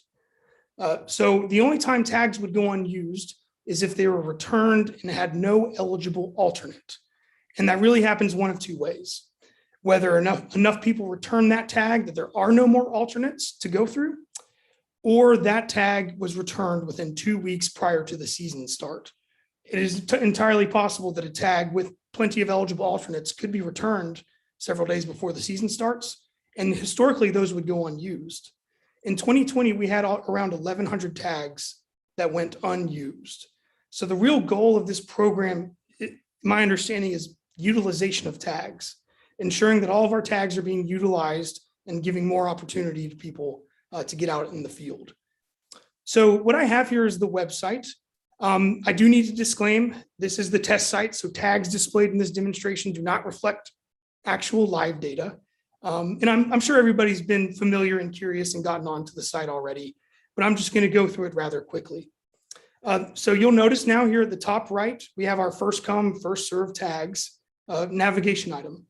This will be present from when we started on August 1st into January until all hunt seasons have began, at which point there will be no tags eligible, or excuse me, until there are 5 days left in the latest hunt seasons in January, at which point there will be no tags available for first come, first serve, and we'll be getting ready to go through the draw application period during that time. So you'll notice if you were to come to the website and click on first come, first serve, we're going to require you to log into your account in order to view the list. And we do that just to make sure that everybody going in is a Nevada customer, they're authenticated into the system so that we know their eligibility requirements around the tags that are showing up in the list. So really quickly, I am going to log in.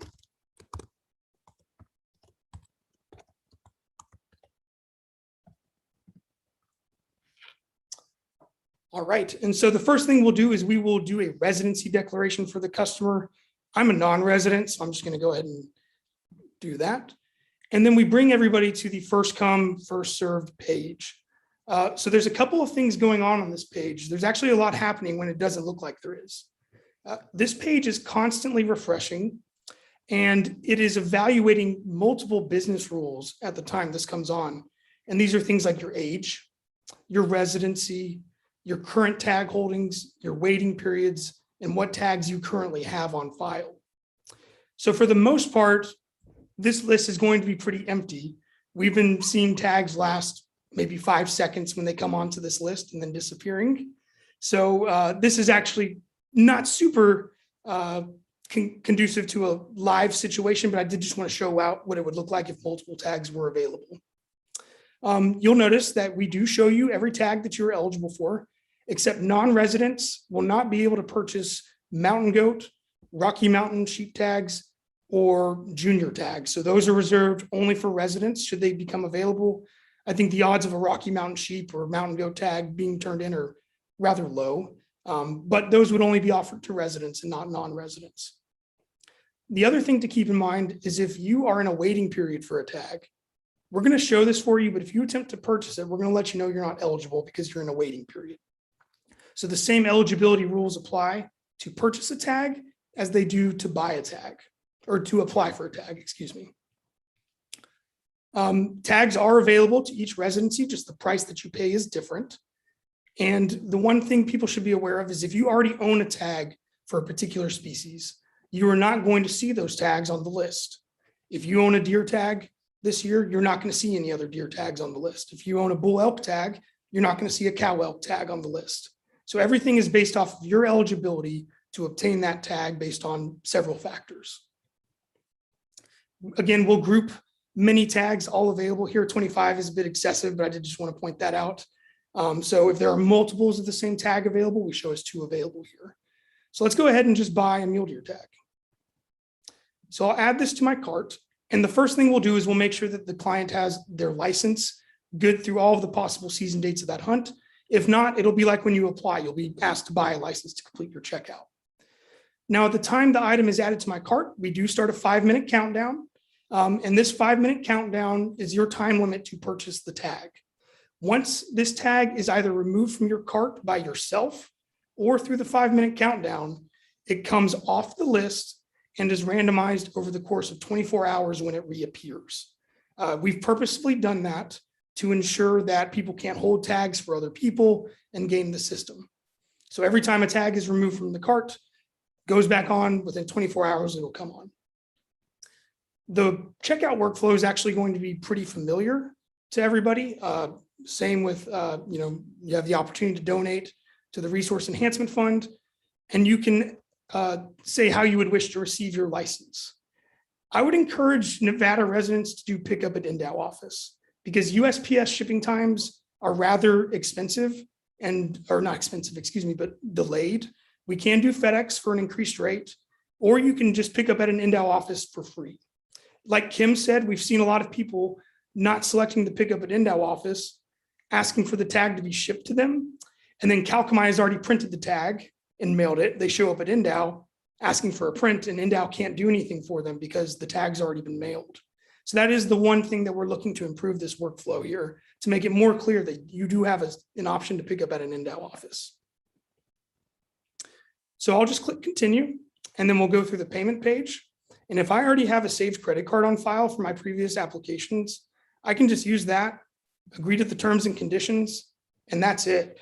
So by the time I arrive to the first come, first serve page, within 3 clicks, I've purchased a tag, and I now can go pick this up at an NDOW office. Now, the only thing clients do need to be aware of is if you purchase a first come, first serve tag, you will lose your bonus points that you have accrued for that species. And if you purchase a first come, first serve tag that, if drawn, would induce a waiting period, you will also be put into a waiting period for that species. From the customer facing perspective, that is about it. I'll come back and show you the list again. And so you notice there were several deer tags on that list. When I come back, I'm not going to see any other deer tags. I'm only going to see this cow elk tag and the antelope tags that I'm not eligible for because of my waiting period. You can only purchase one first come, first serve tag in your cart at a time.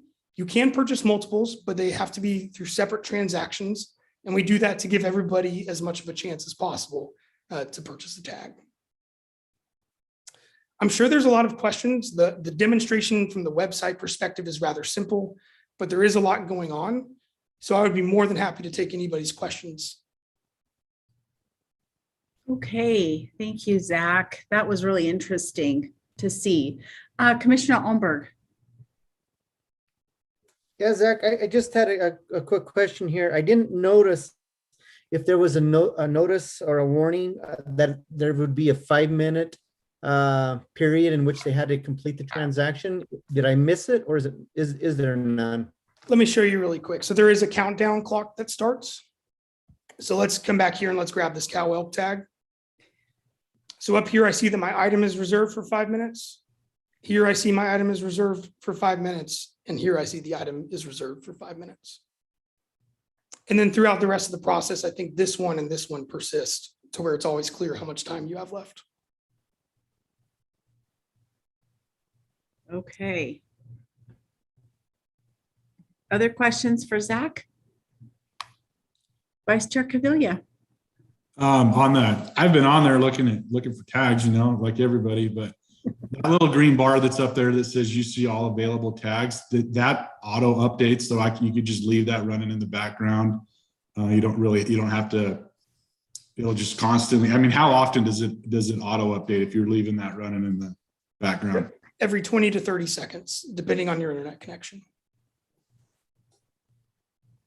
And so that is one thing that I'll point out. We are seeing people say, I never saw a tag. And it's, well, every 20 to 30 seconds, your connection updates. Somebody else's may update a bit quicker, depending on the second that they logged in. And so pretty random as to what second you actually come on, but every 20 to 30 seconds. Okay.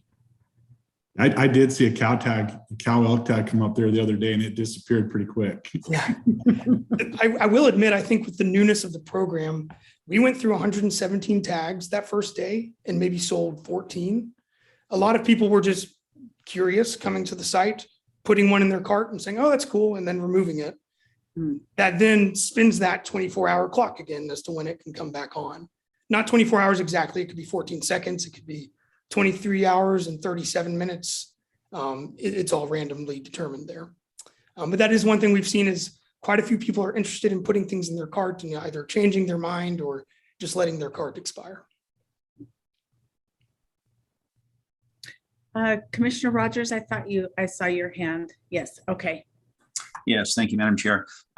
Thanks, Zach. It was a very good presentation, but I want to make sure I heard you correctly. I thought you had just mentioned that you can purchase one tag at a time, but you could purchase multiple tags. I know it's probably unlikely or not probable, but I just want to make sure I heard that right, that somebody could in fact potentially purchase multiple tags of the same species or different species for that matter. If you are lucky and fast enough in two separate transactions, you could purchase two tags. I would probably say that's unlikely unless somebody came back months later down the road and saw a tag or something like that. We're not seeing more than one stay on that list for more than 20 to 30 seconds. Thank you. Other questions for Mr. Lambert? Okay, I don't see any. Deputy Director Rob, do you have, oh, I'm sorry. Ms. Munoz, do you have something? For the record, Kim Munoz. Yeah, Zach did mention that the eligibility of residencies on the Rocky and the Goats were only for residents. We do plan, this is just a notice, we do plan in our January season setting meeting, the commission meeting, that we will be asking the commission's preference for first come, first serve on those species for residency, what they want, in the event that somebody does return one of those tags late in the season, if that's the preference of the commission to keep that residency requirement. So we'll bring that to you guys in our January meeting. And thank you for the update on the female versus male. The female number of female hunters or sportswomen did increase by 1% this last year. So Deputy Director Rob. Yes, thank you, Madam Chair. Jack Raw for the record. Some of the information we're getting back from the public is that not every site is displaying the same thing at the same time, and we're getting some complaints on that, multiple complaints on that. They are being pushed out from the system at the same time. It's individual browsers, different users' equipment. It's how their system caches certain items. We had one iPhone 7 in the office the other day that couldn't find the first come, first serve little drop down. We had another iPhone 7 that could find it, and come to find out there's some cached searches in the past. A lot of people's systems will cache prior searches to speed up load time. And there's no way we can control that on our end of when people see what. It is all distributed at the same exact time. It's what is happening on the user end that changes user experience on the back end. And we have no control over what is cached or update times or browsers, or there's all kinds of variables that go in there. So you may hear some different people saying that the site's not working fairly or something like that. It is definitely, without a doubt, working the way it's intended. It's under different eyes because it's brand new and people are getting together using multiple platforms to try to advantage themselves, having 3 and 4 windows open at the same time, trying to gain advantage, and they're seeing different things at different times. But I can tell you it is not something we can engineer on our side to occur that way. Okay. Good point. The analogy I've been given is sometimes I'll be watching football. My dad will text me touchdown, and 10 seconds later, I see a touchdown on my television. That's the analogy I've been given. We have that at our house. Yep. It's crazy. My husband can be in one room and I'm in another. We're watching the same thing or the same thing's going, and one TV's ahead. There's a little bit of a delay on the other. We have that with Tom Barnes every time he votes.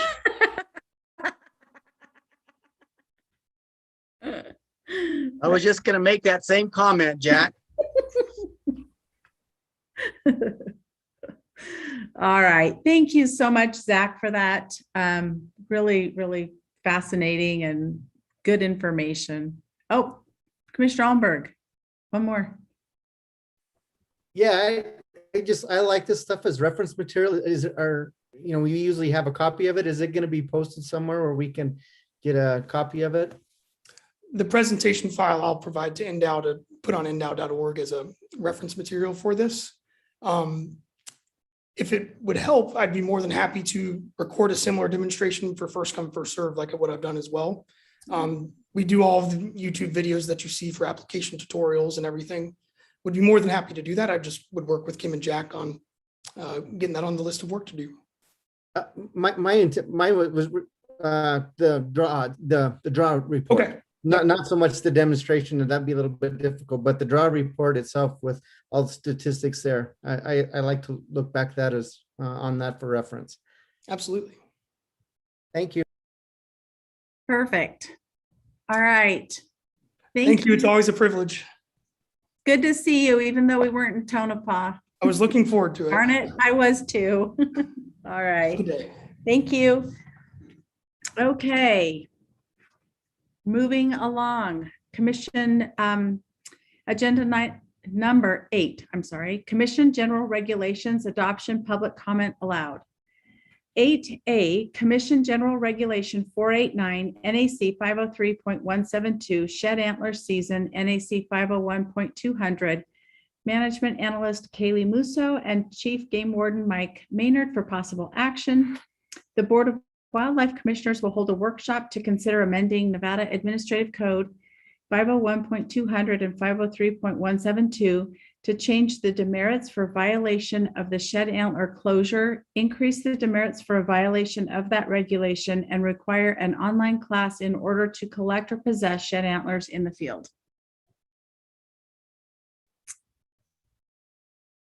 Ms. Musso? Thank you, Chairwoman East. I was actually going to turn this over to Chief Maynard. Okay, that's and tell him to cue me when he's ready for our PowerPoint. Okay.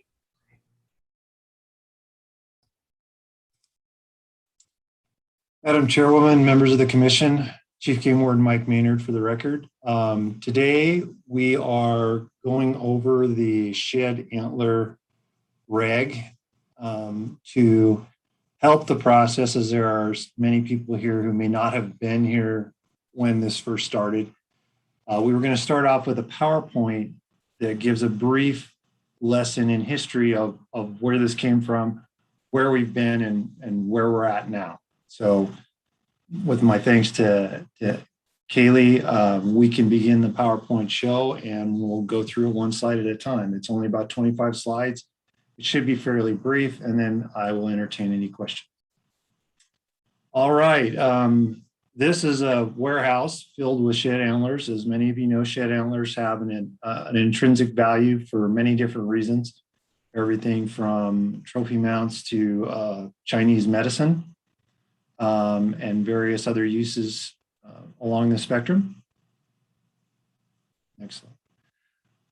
There are several impacts from people collecting shed antlers as they occur naturally when they're shed by the animals in winter.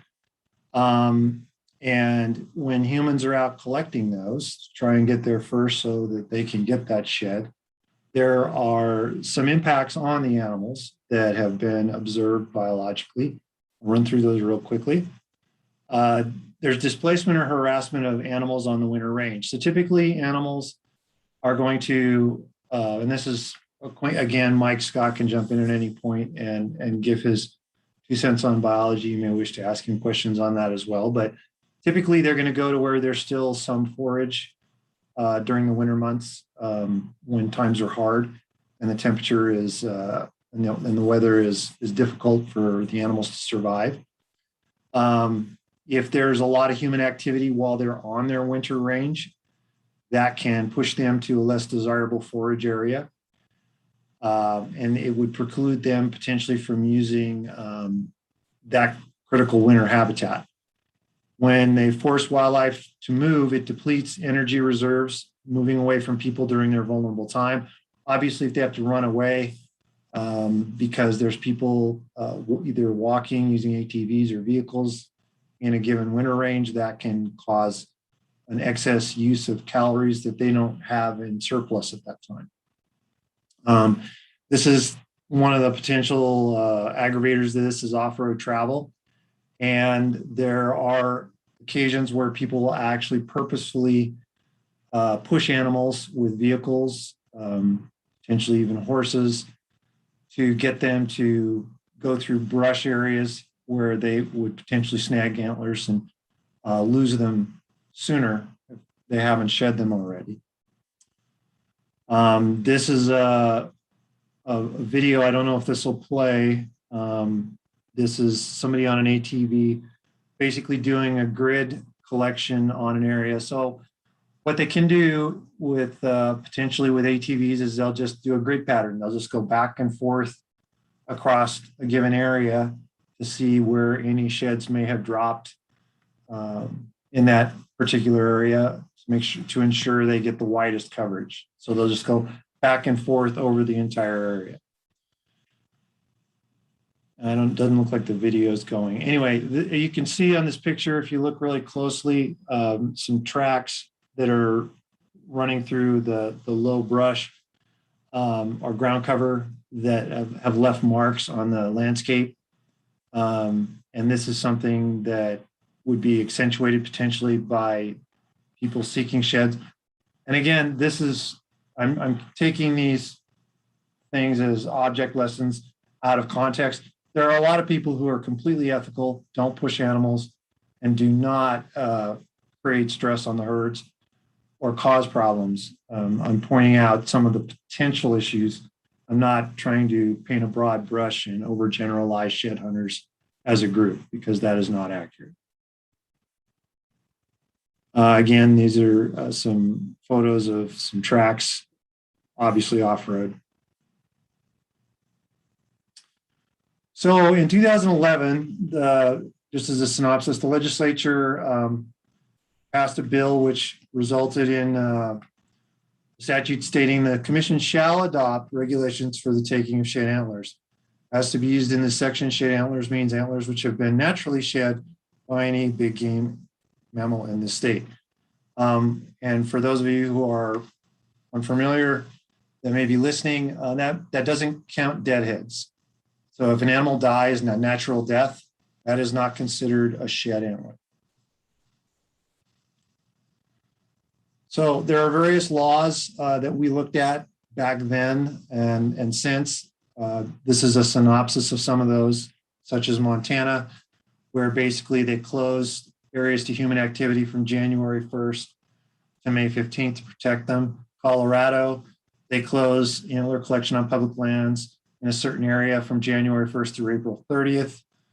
And they put certain hours in a very limited range for another species, such as sage grouse, which may overlap with winter range for animals that are dropping antlers. And that can also cause stress on that species to have a bunch of humans running around disturbing them potentially at that time. Wyoming, again, closed January 1st through April 30th west of the Continental Divide.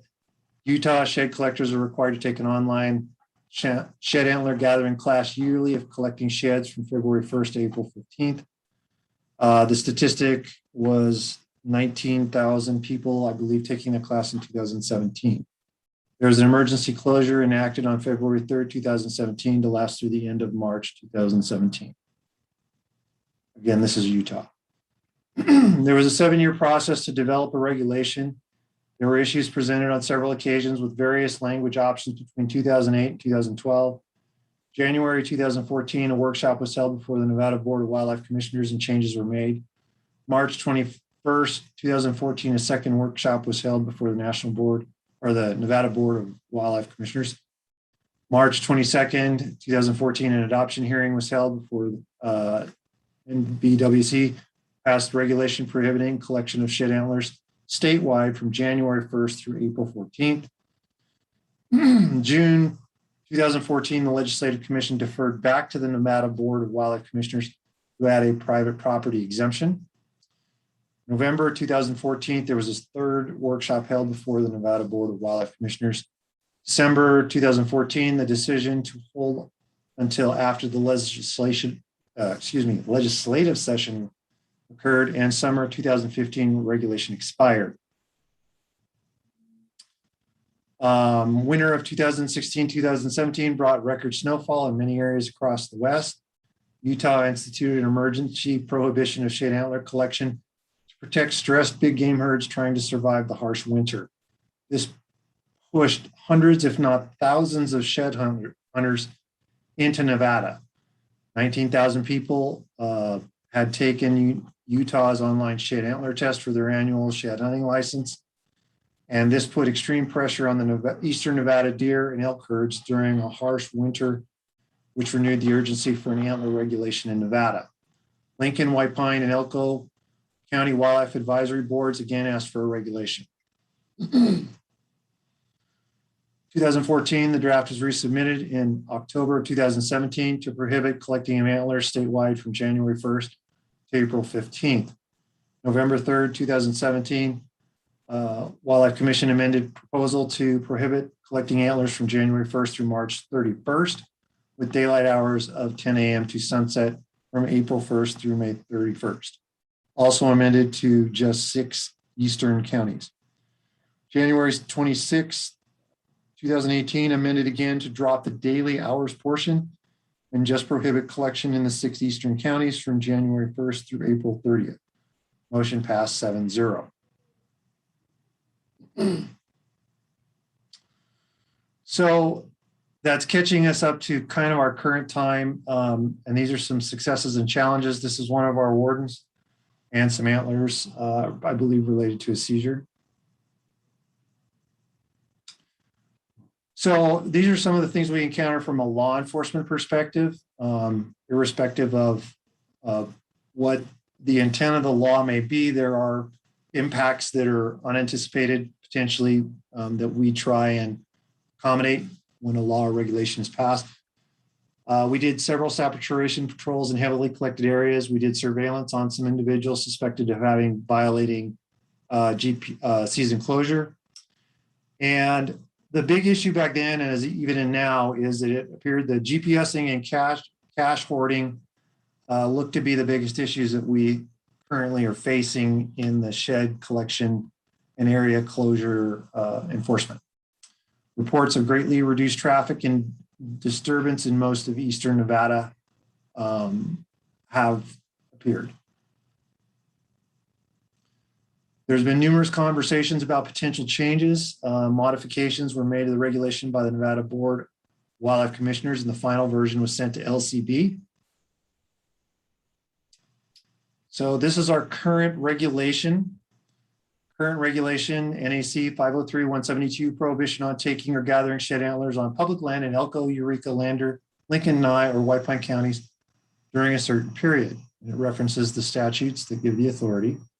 A person shall not take or gather shed antlers from or on any public land located in Elko, Eureka, Lander, Lincoln, Nye, or White Pine counties at any time from January 1st to April 30th inclusive.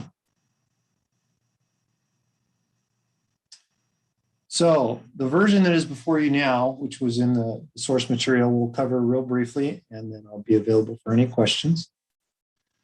Basically, the changes to NAC 501-200, which is our demerits, are in green for taking or gathering shed antlers in certain counties between January 1st and April 30th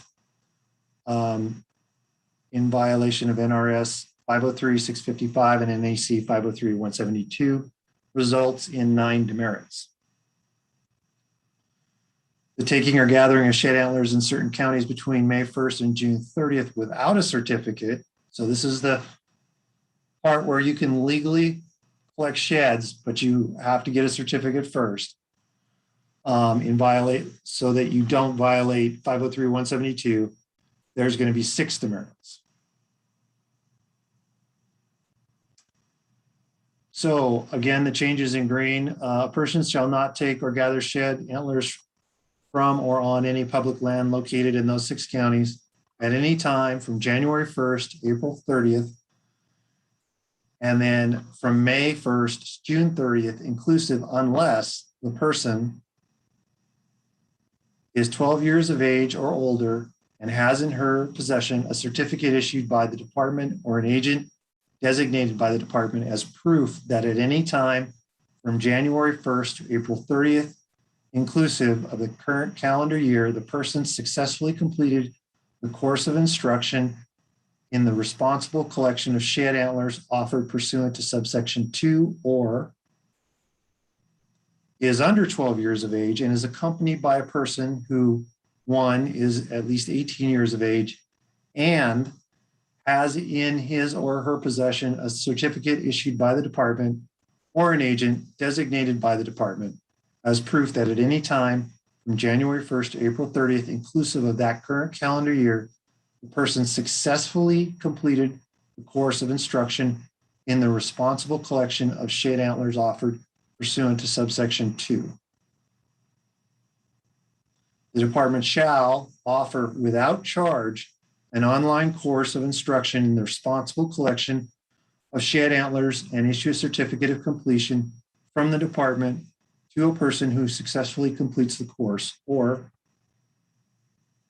designate an agent of the department to offer without charge an online course of instruction in the responsible collection of shed antlers that is approved by the department and issue a certificate of completion from the department to a person who successfully completes the course. So a little framework behind that, we're currently in the process of looking at options for developing a course. A good example of one that we're looking at, which we talked about in 2019, I believe, in August, at the Wildlife Commission meeting, was Utah's program. I took the course, got my certificate, something very similar to that. It's not terribly time intensive.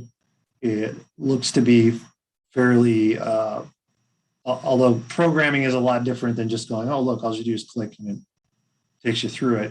There's going to be more to it than that. And DATS and Con Ed will be playing a major role in assisting with that development. And then the process would lead to the certificate, which we're also looking at options to have it available so that our wardens in the field can research and guarantee that that person did indeed have that certificate. If for some reason they misplaced it, or just to verify that it wasn't somehow counterfeited or duplicated, and that that information is available to them when they're checking people that are collecting during that restricted period. So with that, I'll stand for any questions. Okay, thank you, Chief Maynard. I have a couple of questions to start off. How long did the course in Utah take you? Was it just a quick? If I remember correctly, it was less than, I wouldn't even say 15 minutes. Okay. And do we anticipate that this certification would be good for life or good for, what's the term behind this, the certification? And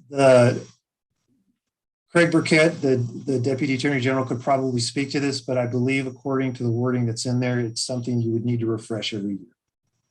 Every year? Okay, I couldn't remember. I knew I'd seen something, but then I didn't remember. Okay, so every year. And when do you, if we were to approve this year, when do you anticipate we could roll this out? Could it roll out in January, or are we another year away? As far as the rollout times for implementation, I'll defer to Kaylee on this matter. I'm not sure what we're looking at. I'm assuming once we're through the process and everything's approved, then we're good to go, and potentially January, but I'm not sure. Okay. Yeah, if the commission were to adopt the regulation today, I think it could get placed on the next legislative commission agenda, which I think is usually in October and November, which would make it enacted for January. But It's just a matter of building the course by, after Ledge Commission approves the regulation. Okay. And I went back through the minutes from our September 20 and 21, 2019 meeting where we did move to approve this. And I think I recall, and I'm looking for my note here, that the reason that we chose the 9 demerits was to be in line with Utah. Is that correct? Is that why we chose that, to increase that 1 demerit? Does anyone remember that? I thought that that's what I read in the minutes. No? Okay. Chief Maynard, you don't remember that? No. Chief Mike Maynard, for the record, to you, Madam Chairwoman. I don't recall. I know that it had gone back and forth numerous times, and I don't remember the reasoning. I believe part of it may have been that there should be a greater penalty for somebody that's out there when it's absolutely prohibited for any reason, and a lesser penalty for just, it is allowed, but you just didn't get that certificate. Yeah, because I received a call about this, I wanted to make sure, and so I went back and read through the minutes. Vice Chair Cavilla, do you have? Yeah, we had a lengthy, from what I recall too, and Chief Maynard can correct me on this. What is the number of demerits where you lose your hunting license? Is it 12? I don't remember. Chief Game Warden Mike Maynard, for the record, to you, Madam Chairwoman. Yes, it is 12 that you would lose. So getting this is a pretty big hit demerit wise. This is right up there with a lot of very serious crimes.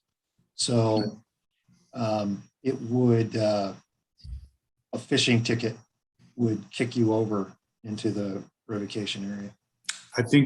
I believe from what I recall, that was part of our discussion, is making it a little more, making it sting a little more. And then one other item I wanted to bring up, if this whole second process of looking at this, the Elko cab started it with the petition, right? The Elko cab came to us. That didn't get mentioned in the PowerPoint. I wanted to bring it up that Elko actually started this process and thought there was a need for a change. And I do think the bulk of the public follows the regulation. I took my girls up there this year, driving up Lincoln County and White Pine County the day before May 1st. The amount of people you see out there is it's mind blowing. I mean, the shed antler hunting is a big deal now. But yeah, there's just the bulk of the public, I think, follows the rules. There's just a handful that don't, unfortunately, for everybody else. Okay, other questions or comments? Commissioner Almberg, and then we'll go to Barnes. Yeah, I guess I just want to clarify things because there was an issue with noticing, White Pine County, who was a big part of all the discussions there. They weren't able to bring this up because they didn't notice our change of dates from our meeting in Tonopah from the 16th up. They didn't notice that, and so they didn't get to agendize their meeting in time. So they didn't even get to address this in this meeting. And so and when we just talked about adopting this, I guess I was under the impression that we were this was gonna be the first of 3 go rounds, but what I just heard was that if we adopt it today, it would be implemented. So I just want a clarification on that, if I could. No, you can go. I had heard earlier, I think, well, if you look at the agenda, it's clear that this is a workshop, so it cannot be adopted today. So this is a workshop. This is an opportunity for the commission and the public to discuss the matter, and it will have to be adopted at another time. Okay. I did just want to remind you guys, though, that it has to be adopted by September or it expires. Right. Okay, Commissioner Almberg. I guess that was where I was going. It doesn't sound like there's anything, this is going to expire without our ability to do anything about it, because if we have to have the 3, we exceed that. So we're really going to be starting over, so to speak. Is that correct? No, I think if we hear it today and we hear it again in September, we can adopt it in September. That's my understanding of our process. And that will meet the deadline? Ms. Musso, will we meet? Yes, we would meet the deadline if we heard it again in September and adopted it at that meeting. Okay. Very good. Thank Okay, you. thank you, Commissioner Alberg. I'm going to go to Commissioner Barnes and then we'll come back around. Yes, thank you. Mhm. I've got a couple questions and maybe need my memory refreshed on the restrictions on the dates again from May 1st to June 30th. And then as far as the certificate's concerned, I kind of have some questions on that. If it's only taken like 15 minutes, I kind of want to question the content, and if that's insignificant, should we really require to have the department have to go through all that and somebody take the test? Because as we look at the dates, that's kind of why we set the dates, so that we could alleviate a lot of the pressures on those animals and take care of a lot of this. So I guess Deputy Maynard, excuse me, if you could just kind of refresh my memory and kind of explain some of this thought process. Chief Game Warden Mike Maynard, for the record, through you, Madam Chairwoman, to Commissioner Barnes. I believe, from what I recall, the conversations that went back and forth over the years on this topic, there was a desire to educate people, at least at some minimal level, of the potential impact negatively that shed collecting could have on the environment, on the animals. And this was, we're not talking about a process by which they become biologists or necessarily even anything close to an expert in the area of habitat or game biology, but that they were made aware that there was an impact from their actions, and just kind of giving them that glimpse into why it's important that they follow these steps. I mean, I'm just giving a very surface view of it. That is what I recall was the spirit behind the reasoning of expecting a certificate. Can I ask another, Mike, another question? Of course. As you took the online course, did you feel that it would be a benefit and would be helpful in accomplishing our purpose? Chief Game Warden Mike Maynard, for the record, again through you, Madam Chairwoman. Just go direct, Chief Maynard. Pardon? You can go direct. Thank you. Okay. I think that, for example, the Utah course, it was fairly well done from my perspective. I mean, I have a degree in biology, but I'm not a game biologist. But it was a good overview of some habitat issues that animals face. I think that it does bring at least some awareness to the concerns we have and why we put a restriction on shed collecting during certain times. I think it goes towards that. I mean, obviously we could expand on it if we feel that it's insufficient at any time, and we can make it more lengthy or more involved. I guess the corollary would be our boating education requirement, for example. There's a test you have to take, and you have to read the material that you're given to know what a lot of the safety concerns are. You don't have to be an expert on the law by any means, but you're just exposed to certain things that are higher priority safety issues. And it would be synonymous to that. You're not going to be an expert on the law or a game biologist, but you're going to understand that animals are stressed and have limited forage capacity during certain times of the year. So that's why we want to stay out of those areas and not harass them or expose them to behavior which could negatively impact the population. Okay. Does that answer your question, Commissioner Barnes? Okay, Commissioner Rogers? Thanks, Madam Chair. I just had a couple of questions. It sounds like if we have this discussion again in September and adopt it, we would still be under that timeline and okay. Would that then be adopted in 2022? I guess I didn't hear that, an answer to that. That was my question about the rollout. Could it be available to families beginning in 2022? And it sounds like it could be, but that's a big lift. It's a heavy lift to get done before then. So okay. That's why I asked. Okay. A couple other quick questions with regards to the Utah class. Is there any charge for taking that class or getting that certification? And is it something we have any intention of charging in Nevada, either for residents or non-residents or both? Chief Game Warden Mike Maynard for the record.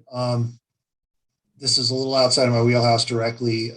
There are other parts of our department which would administer this, and I'd let them jump in, potentially the director's office as well.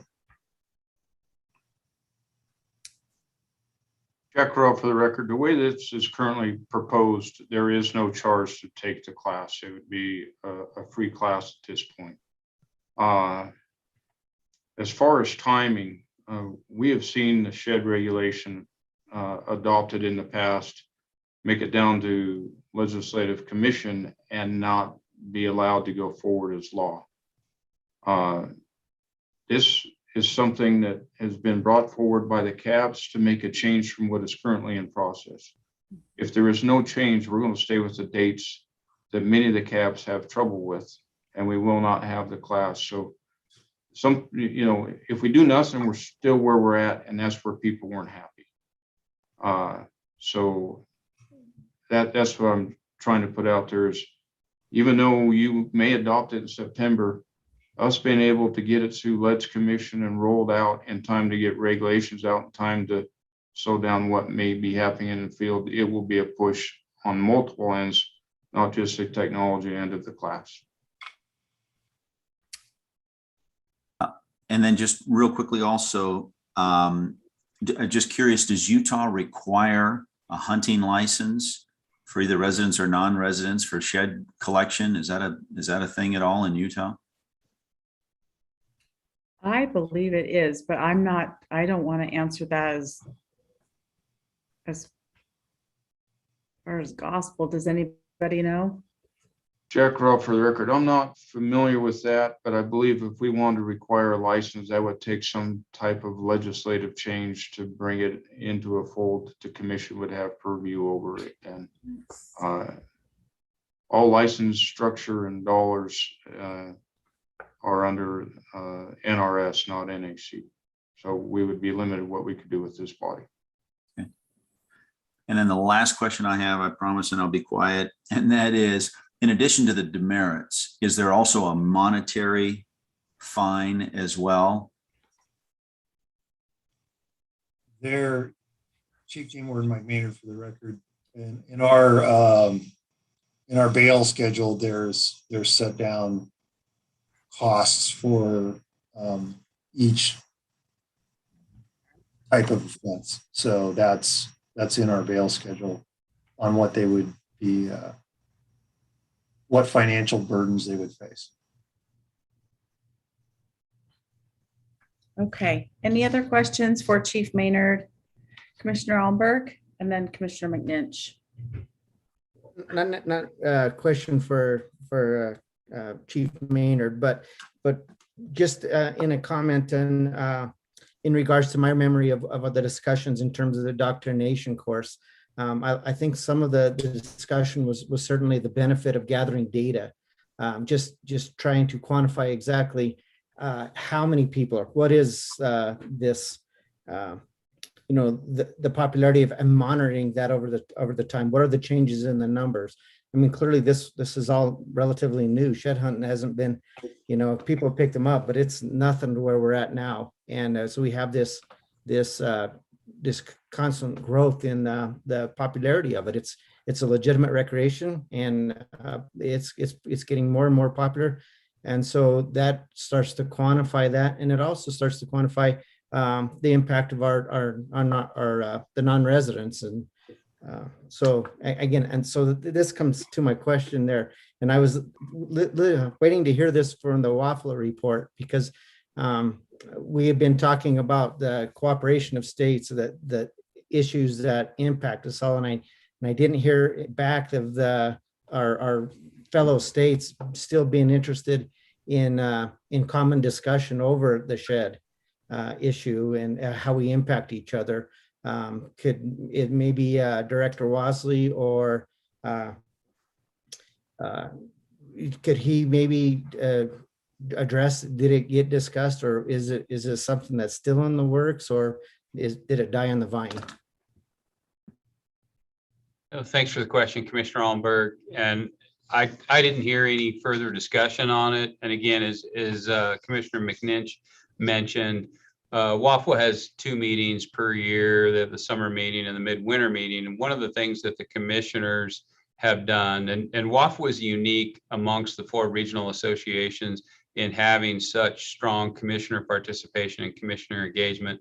And what WAFWA does with the commissioners is they identify issues, typically have 3 issues that they identify and have their agencies provide briefings on and get together and discuss those. One of the issues of discussion for the midwinter meeting in this past January was the idea of exactly what you're talking about, coordinating across state lines so that one state wasn't just moving that date to the detriment of other states. I think I didn't hear any further discussion, and I could speculate as to why that is or what some of those challenges are. We would certainly be willing to entertain that.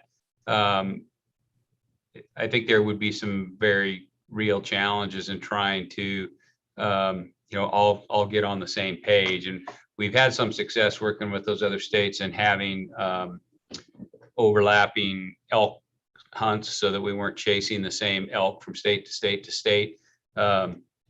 I think there might be a little bit more of a challenge as it pertains to the shed antler piece, but I'll ask Dave if he heard any further discussion with the commissioners, but I would also be happy to bring that back up, put that back on the radar for the midwinter meeting, and then take forward any other direction that the commission might provide the department. Okay. Are you good, Commissioner Allenberg? I am for now. Thank you. Okay. All right. Commissioner McNinch. Thank you, Madam Chair. So I'll kind of talk to the item that Commissioner Allenberg brought up real quick. I recall, and Jack, you might have been the one that mentioned it to me, that there were some calls made to Utah and to Idaho while we were working on the shed antler stuff. I don't know that for sure. Jack could tell me yes or no, but either way, I'd be glad to follow up with them too. There hasn't been any additional conversation. There've been so many conversations about it on our end. Nobody has expressed concern about what we've been proposing, but I'll take it upon myself to make those calls and reach out. I need to call one of them anyway, and just see where they're at with it and let them know what we're at, and do that follow up to Commissioner Allenberg. I can follow up on that because I agree with you. It's nice that there's willingness and desire to coordinate and collaborate like that, and I want to follow through with it and make sure that we're doing that as well. So I'll do that. Just one quick comment on the certification costs. I'm all for a fee for the certification. Doesn't have to be exorbitant, but enough to cover the costs that the agency may be incurring. Not going to pursue it here, but just want to put it on the record that that's something that if it came up for conversation, I would support recovering those applicable costs. I did have one quick question for Dag Burkett. On the agenda item, it says, I just want to make sure we get this right. So under the heading of 8, it says Commission General Regulations, and it says adoption, public comment allowed. I think on some of those items that we actually have workshop right there. So is the fact that the term workshop is being used in the description of the agenda item, is that what's hanging us up? Yes, so that was my concern. You know, the open meeting law requires proper notice to the public, and what we're doing here, unfortunately, is we're giving them two different messages. One, we're saying it's for possible adoption, at the other, okay, in the actual description, we describe it as a workshop, which you can't have a workshop and adopt on the same day. So leaning in favor of avoiding open meeting law implications, that's my advice. Yeah, I appreciate that, and crossing the T's and dotting the I's. And I agree with you wholeheartely. It's the best way to go. So when we do have the next agenda item, those two terms, we need to avoid the workshop term anytime that we're proposing to adopt a regulation anywhere in the agenda item, where we're going to be setting ourselves up possibly, is kind of what I'm hearing from you. So yeah, that's it. Okay. All right. And I guess I did have one last question. And maybe I'm just totally missing something here. I'm going to feel really dumb if that's the case, but say just somebody from the public wants to go out and collect antler sheds, and they go out in these seasons. What happens to them if they're out there, in February, and they find a bunch of sheds and they haul them off and they get caught? That's for Chief Maynard. Chief Mike Maynard, for the record, they would be violating the law, and depending on the circumstances, would face the repercussions of that decision. So okay. So the demerit point system, is it typically just for people that have hunting licenses? Is that, if somebody doesn't have a hunting license and they're out there collecting them or a certificate, what's the repercussions of them? What's the incentive for them to quit doing what they're doing? Just the fines from the bail amount and stuff? I'm not sure I understand your question. So the demerit system, how would the demerit system apply to, let me rethink that for a minute. Let me rethink it for a minute. I'll work my way through it. And if I have a question, I'll bring it up again. Well, Sorry. No, please go ahead. I believe I recall this coming up during the last meeting where this was discussed. The comment originally came out, what about Utah people who don't have hunting licenses or fishing licenses? What are demerits how are those going to bother them, for example? Yes. And the answer is that's where the bail amount and the fines would be the discouraging factor. And for misdemeanors, we're somewhat limited on the amount we can go over on that. So there's only so much we can really do there, other than it would be cumulative. Each time they got caught, they would get another citation, which is not uncommon for a lot of our misdemeanors. Oh, okay, that's exactly the path I wanted to go down. So let's take that out one step further. So it's a cost of doing business. Fines are. There's no need to, they're making more than enough money on the sheds they collect.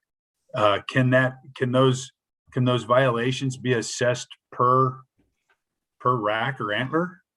so that they have multiple charges and multiple, so that it really acts as a disincentive, or is it just one every time they go out? That I'm just, yeah. Chief Maynard, for the record, as I understand, and this is more of a legal question, but typically if you're caught in the occurrence of an event, whether you have 5 pounds of antlers or 500 pounds, it's 1 ticket. Now we can max that out bail wise. There's a way we do that internally within our own structure, but there is no graduated program of increasing penalties. And part of that is due to the limitations we have with the statutory authority doesn't let us make it anything besides a misdemeanor. From what I understand, it would take a statutory change to make it a gross or higher for a cumulative penalty. So the most it can be is a misdemeanor, and typically, unless it's specifically spelled out in a statute, there's no sliding scale for most offenses. You're either getting a ticket or you're not. There's not a per pound penalty written into it.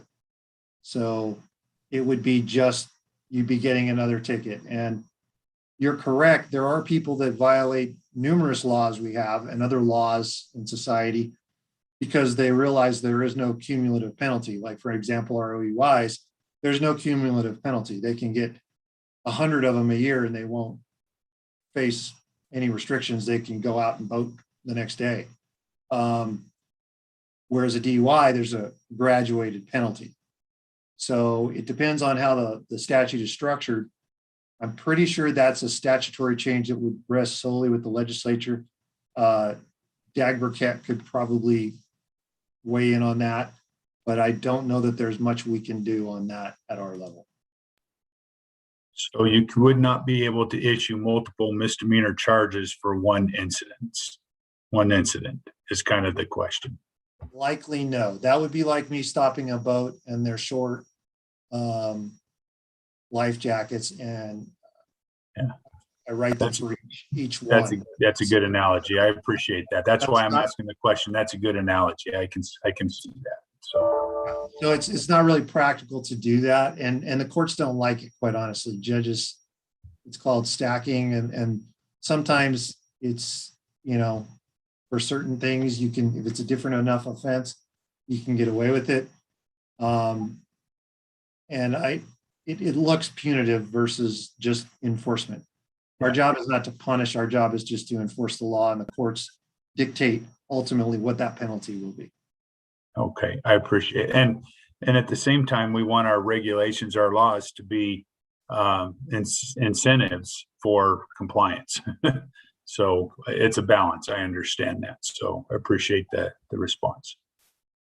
I do want to remind you guys that we did discuss this in that September 2019 meeting, and there's a paragraph that from the minutes that speaks to the Interstate Violators Compact. And so if someone from Utah was deliberately violating, it would affect him in Utah or Arizona or whatever, I guess, whatever states are a party to that Interstate Violators Compact, correct? Chief Maynard, for the record, yes, maybe. And here's the reason. There's restrictions on what you can apply it to. Okay. So, not without going into the intricacies of the Violator Compact, and quite honestly, I'd have to look a lot of this up to make sure I'm getting it right. It has to be similar or relevant. You can't pick some weird violation off in the corner. Okay. And take away someone's hunting privileges when they're totally unrelated. Typically, it's a similar type offense is usually what is upheld. There are some gray areas because their laws are not exact, but shed antler is unique in some regards, and so it is a question as to whether or not another state, say it was a Utah shed collector that was illegally collecting in our state, whether or not the demerits that we gave and the revocation that we give in our state potentially assuming they were revoked because they exceeded 12 demerits. Whether, I don't know what particular effects that revocation for that reason would have in the other states. That would be a more in-depth question I'd have to research legally. I'm not really sure exactly how close it would have to be for that to be the case. Okay. Okay, any other questions or comments? Otherwise, we'll go out for public comment. And I'll take public comment. Okay, I don't see any. I'm going to take public comment from the cabs first. So if you're with a cab, please raise your hand and we'll get you into the meeting. Mr. Cooney. Thank you, Madam Chairman, members of the commission. I brought the petition to this particular commission in Ely. Seems like a long, long time ago. It must have been 2 or 3 years ago. A couple of the things that stick out and I'm reminded of, until, it's my opinion, until we have a cooperative agreement with Utah and Idaho, we're just kind of chasing this thing around and around and around. A couple of things, and with regards to agreements with those other states, has to be the dates. And there was a great deal of discussion and work that was put in. Initially, the initial petition requested that the season dates go from, I believe, January 1st until March 31st. And then that was changed to May 1st. It seems as though most of these changes, adding the demerits does add teeth, but as Chief Maynard says, and the questions that you guys are asking right there, somebody from Utah is going to come over and, if they've got $500 worth of sheds and it costs them $50 for bail, it doesn't make sense. As Commissioner McNinch mentioned, it doesn't make it a deterrent. It's a cost of doing business, I think is what he said. So the online course is fine. The demerits seem a bit high, but understanding the purpose of it, if it actually works, or is it just there to hinder and to harm our residents in Nevada? And so I've got serious questions about that, but in a conversation I had with Deputy Director Rob, one of the things that he had mentioned before I brought the petition to the commission was that they were trying to work something out with Utah. And here we are 2 years later after LCB has sat on this thing. We haven't got anything done. Sure, we've got COVID, but life does have to go on. So I'm not sure how to approach this, but I think until we have that agreement, it's going to be a moot point. Thank you. Thank you, Mr. Cooney. Next up, Mr. Dixon.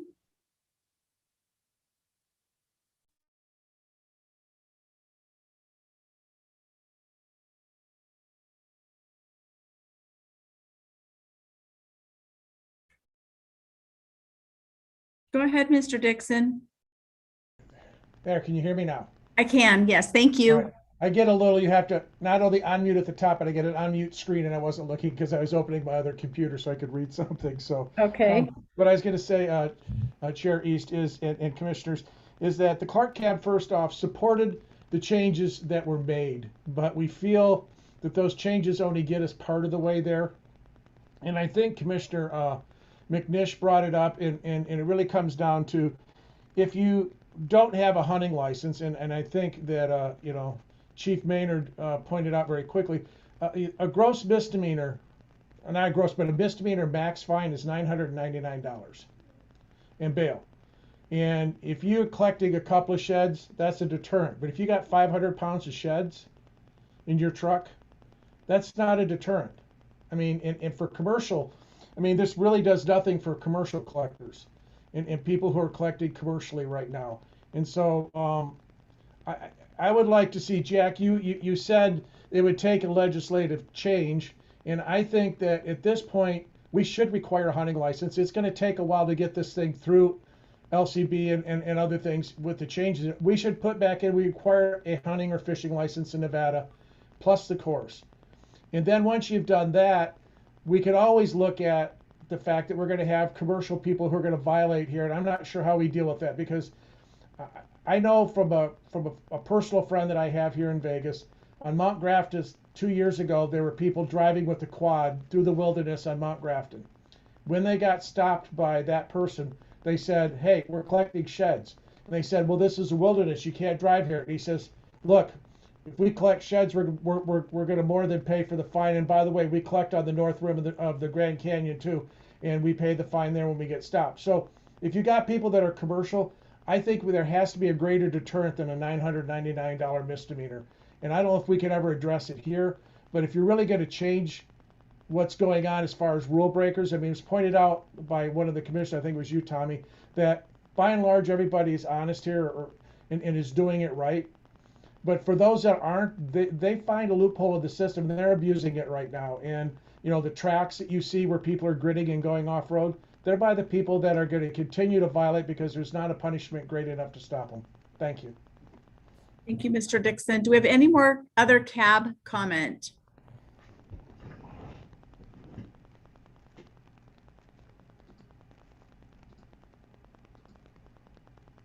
Mr. Dixon, can you mute your, there you go. Sorry about that. Thanks. Any other cab comment? Okay, seeing no other cab comment, I'll take it out for public comment. Raise your hand. Mr. Ricker.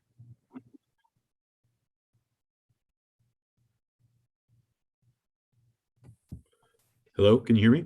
Yes, thank you. Thank you. Good afternoon, Chairwoman East and members of the commission. My name is David Ricker, and I'm speaking on behalf of the Nevada Chapter of Backcountry Hunters and Anglers. I'd like to start by saying thanks for the opportunity to comment on the amendments to NAC 501.2 and 503.172. We fully support the commission and the Department of Wildlife adding demerits for unlawful gather of shed antlers to protect our state's wildlife from undue harassment while they're the most vulnerable. With respect to the required online course, ultimately we wonder about its efficacy at producing the desired behavioral outcomes for shed collectors, but I suppose it's better than nothing. And lastly, we'd like to see future consideration of some sort of licensing and potentially a fee collection from commercial shed gathering, especially by non-residents, to help fund education and/or enforcement, perhaps somewhat similar to pine nut gathering or something like that. That's all. Thank you. Thank you, Mr. Ricker. Any other public comment?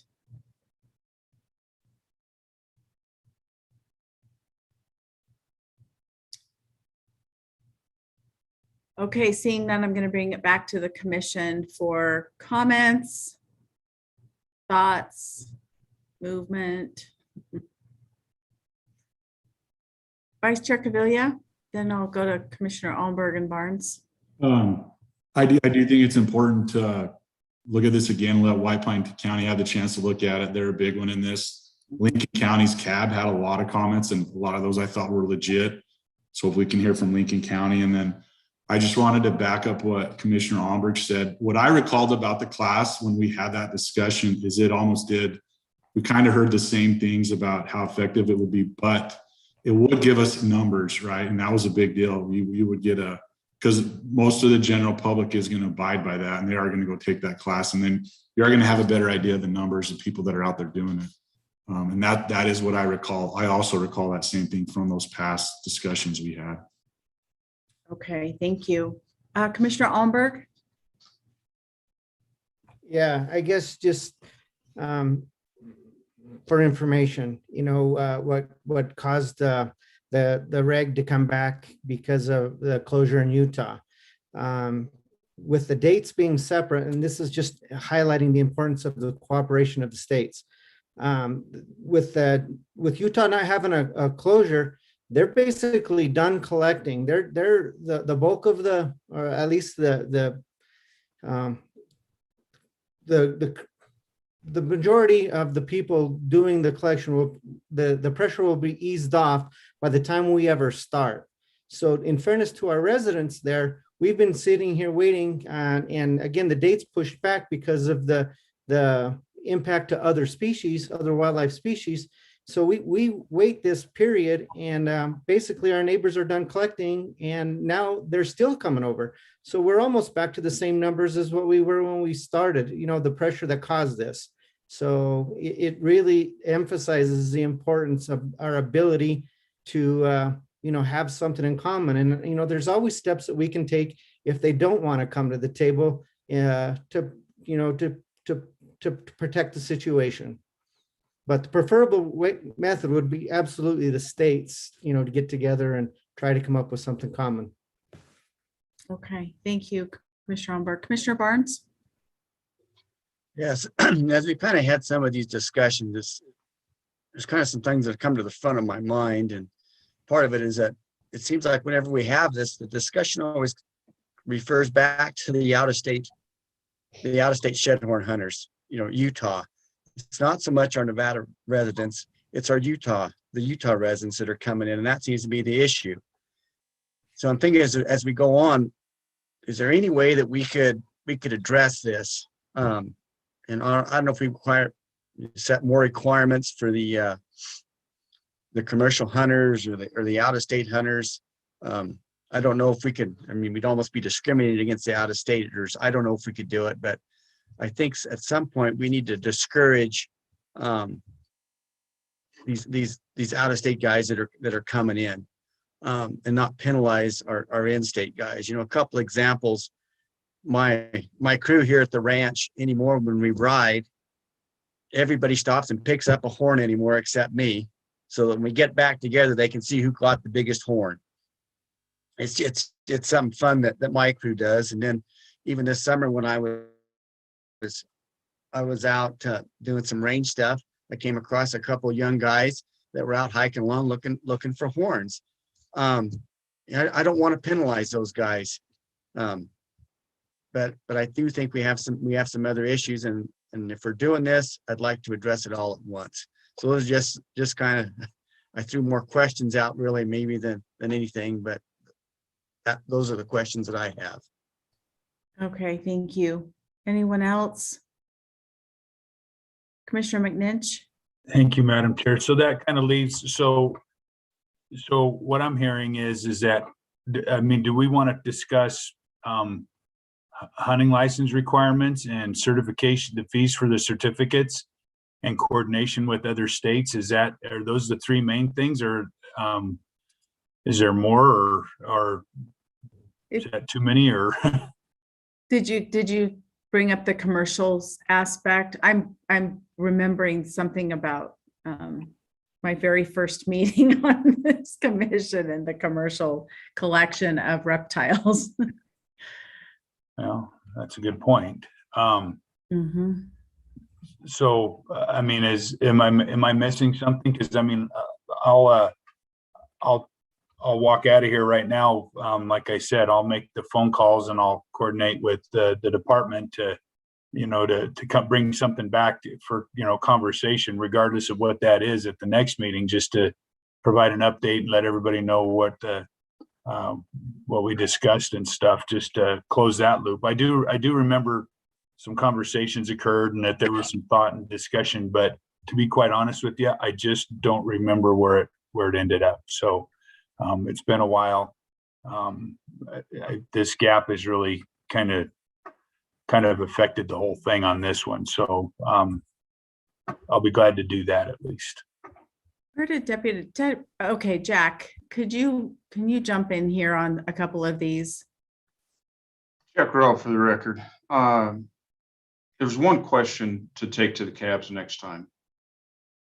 And it's not what is going to make the proposed regulation better or what we want in the future, whether it's a fee, just as the license, we can't charge a fee for the course without having legislative approval. So a lot of the stuff being discussed today is a legislative action, and the department only has so many legislative bills we can take forward. We're capped at 3. Last year we got 1. We wanted to do a boat license or boat registration fee change, and that one didn't make it out of the gate. It didn't make it to the legislature. So our ability as a department to bring that forward is really limited. We're going to get into a discussion here in just a few minutes about fees for people taking coyotes. There's people wanting to have fees for hobby collection of reptiles. There's all kinds of things that I hear on a regular basis that are compounding issues. But I want to get back to, there's one discussion that all the cabs have to have. It's not about how to make it better or how to make it worse. How do they want to go forward for the next year? Do they want the new regulation proposed going forward, or they want to revert back to the way it is now? Nobody liked the way it is now, so there was proposed changes. They need to decide whether they want one or the other, because if there's no room to change this at this point. We're either going to say yes to it or no to it, and we fall back. There is no more discussion on this topic at this point. This regulation will die and we start over again. If that's where they would rather go, we're fine with that. It can die. We can start the process over, but better than 50% of what I'm hearing is outside of this body's purview to take forward. So we can't even agree between counties what the dates could be and should be to get another state to agree with us when we consider sage grouse and other impacts, and they might not in some of their areas. I think everybody wants perfect, and they got to decide whether we want progress or perfect, because I don't think perfect exists out there. Yeah, I was feeling a little bit of the same. We can only control what we can control, and that's us. And so I would probably agree about the states. I think if we can get some sort of a reciprocal, that would be fantastic, but I think it's going to take some time. We're not going to get that before September. So Commissioner Allenberg? Well, based on what I've heard, and I just thrown it out for discussion there, there is a potential way that we can address the non-residents, and that is with a staggered season date. And, it comes with complications, I'm sure. And, you'd like the perfect world, but, that's a possibility in the protection of, of our residents for the sacrifices they're making for our dates.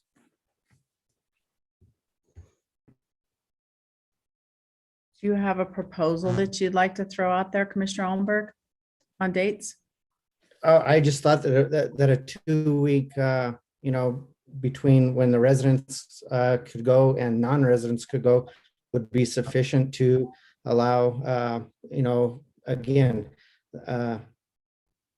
for our residents who have sacrificed to get out there and have a quality experience without having the increased pressure. It would also stage the pressure that maybe some of our residents would be, now they're done. And so now the stage, with the Utah come in, or just non-residents would come in afterwards, that would actually stage the pressure and help in that aspect. Okay. Vice Chair Cavilla? Yeah, I was just curious if I could just ask upon the department, either Chief Maynard or maybe Dag Burkett, prior to the next meeting, this discussion is going to happen again. And that when we were talking about the demerits in the interstate wildlife compact, if there is any way we could maybe put a little deeper look on that, because that's a big deal as far as looking at those demerits. I guess to me at least, if there's any way that they could research that a little bit and let us know at the next meeting, I would appreciate it at least. Okay. Okay. Anybody else? So I think we've given the department some direction. I don't think we have to take a vote on this. We offered some direction. Is that good enough? Jack Rowe for the record, we do have direction, Okay. but I do want to stress there's a decision that the cabs have to make. Mhm. Is the regulation on the table better than what we currently have? They need to answer yes or no, because if it's yes, we go forward with the regulation. If it's no, we start from scratch. And then nothing will happen for a year and a half or 2 years. That's the problem. This is not a quick process.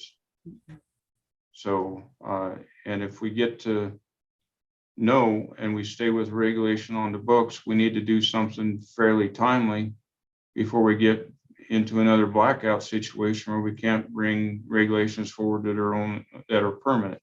So there's a lot of timing in play right now. And the one question needs to be answered, and I want to stress this, is the regulation that is being proposed as written better than the one prior? That's the only questions we need to answer the next time. That's about it. We can bring more data forward for discussion, but we need to answer that question. Are we saying yes or no? Got it.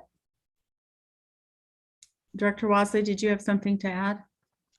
I was just going to add emphasis, but after Jack said it 3 times, I think it's clear. There is an existing regulation. We already have a shed antler regulation that's in place. So the question is the proposed regulation better? And if not, we don't have time in this process to offer amendments. And much of what has been discussed would take legislative action. The likelihood of us having a BDR accepted to deal with this is very low. That doesn't mean it couldn't happen if a chapter is already open through some other bill or a legislator's bill. But even if we wanted to have amendments to a regulation or do it legislatively, we're talking about years, not months. So just to reiterate. Okay. All right. I think we've got this one done. Are we done?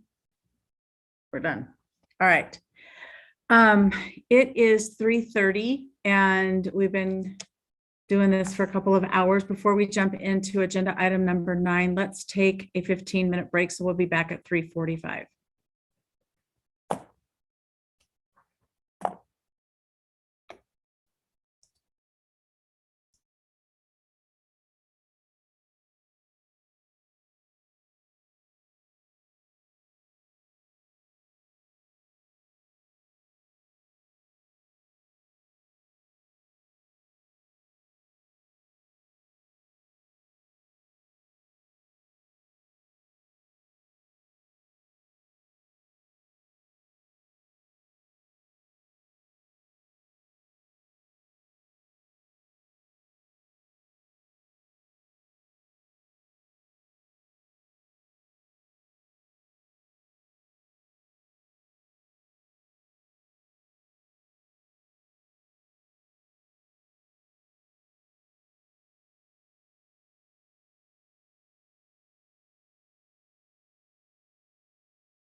Mr. Jackson, Yes. can you pull that down real quickly so I can just make sure that everybody's in before there we go. Thank you.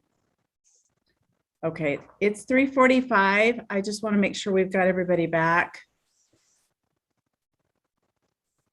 Just waiting on Mr. Almberg. There he is. Okay, super. We're going to move on to agenda item number 9A, General Commission Regulations for possible action or adoption. Public comment allowed. 9A, Commission Regulation 21-04, Amendment Number 2, Black Bear Seasons, Wildlife Staff Specialist Pat Jackson for possible action. The commission will consider adopting the 2021 dates and times for indoctrination courses for black bear. Mr. Jackson, it's all yours.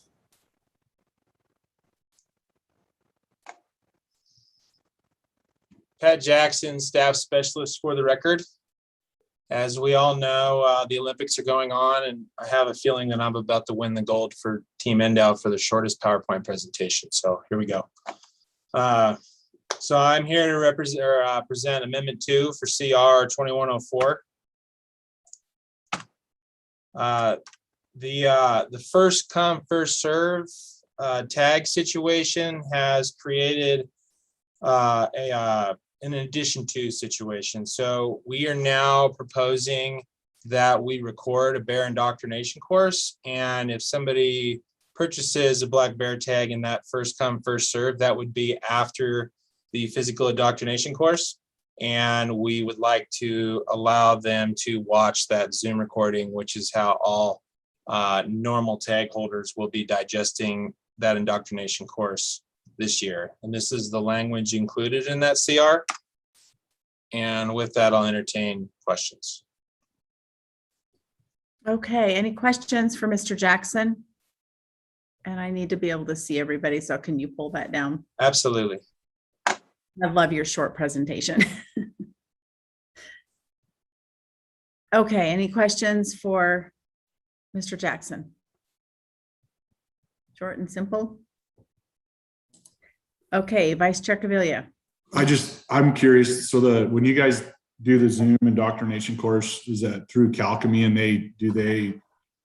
they have some method of tracking that the individual took that course, I'm assuming?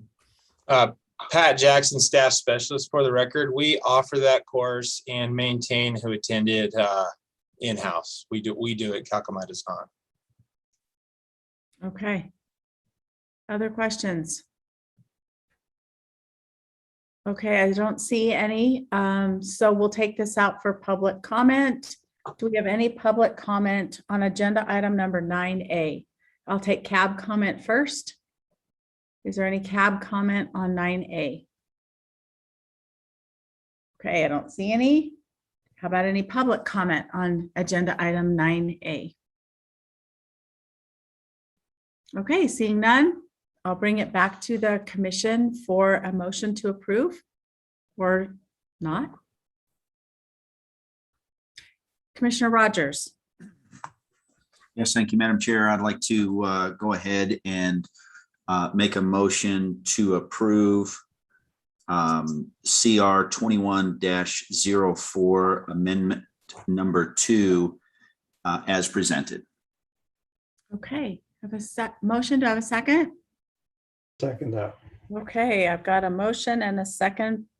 Motion from Commissioner Rogers, a second from Commissioner Keel. All in favor, raise your hand. Get my hand in there. Okay, so motion carries. Did you have something to say, Commissioner? I did. I was just going to make the comment that while I've been opposed to the bear hunt, since there is one, I do believe that there should be an indoctrination class, and I'm okay with the amendment, so I am supporting the motion, but I did want to put that on the record.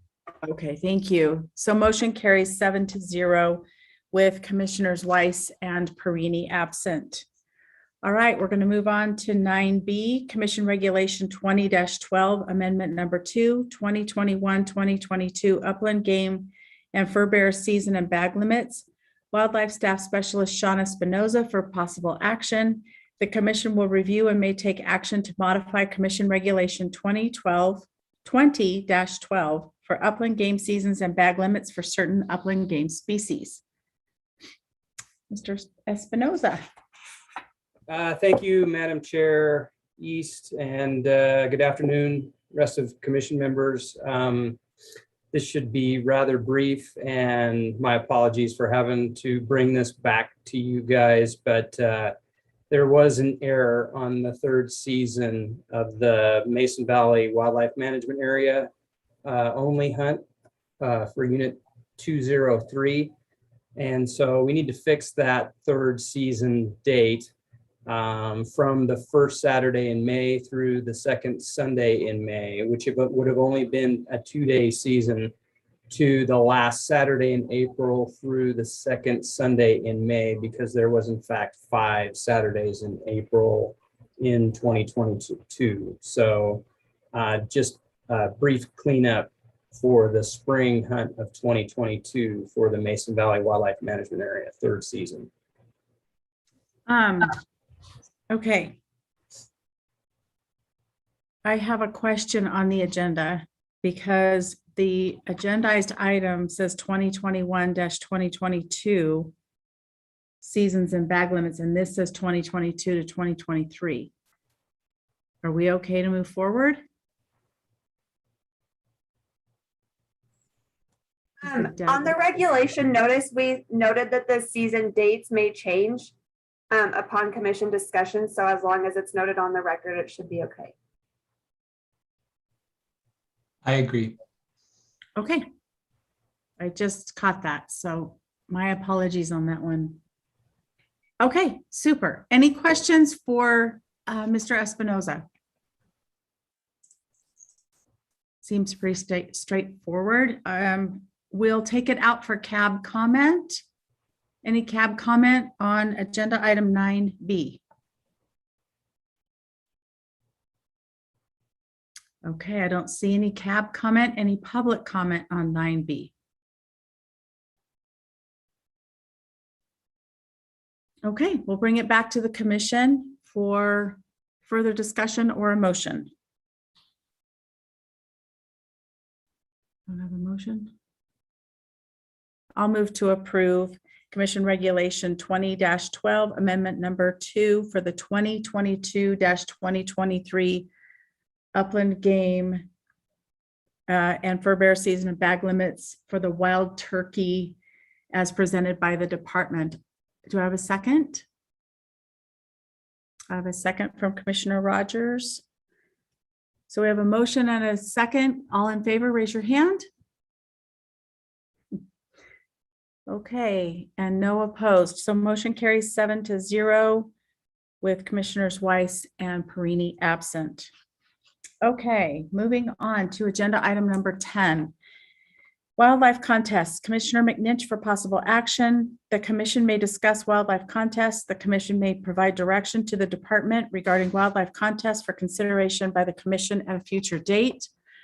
And before I turn it over to Commissioner McNinch, I just want to reiterate what I mentioned at our June meeting in Winnemucca, that I know there's a lot of folks that are anxious about this agenda item.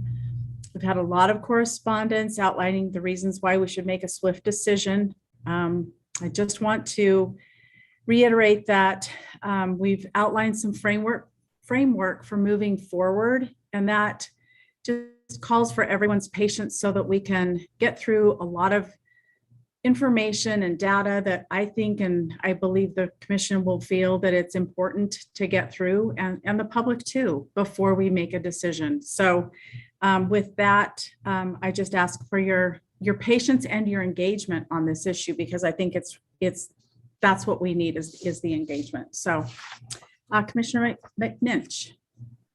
Thank you, Madam Chair. I'll spare everyone my soapbox as much as I can. I don't think today has to be painful. I don't think today has to drag on. I think what's the exercise that we're going to go through is can be relatively quick, and hopefully it'll provide some information.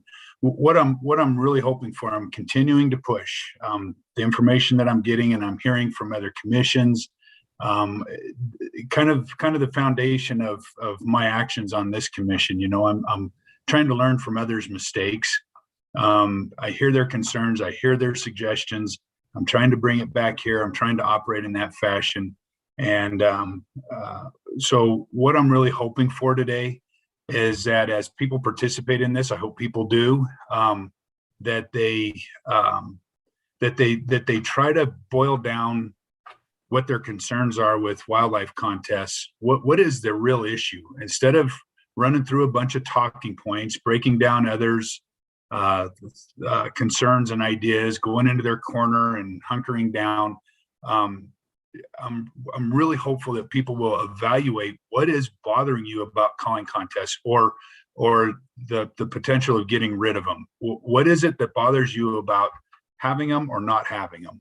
I'm hopeful that the handful of questions, it's not a scientifically based questionnaire. It's not a statistically powerful set of questions.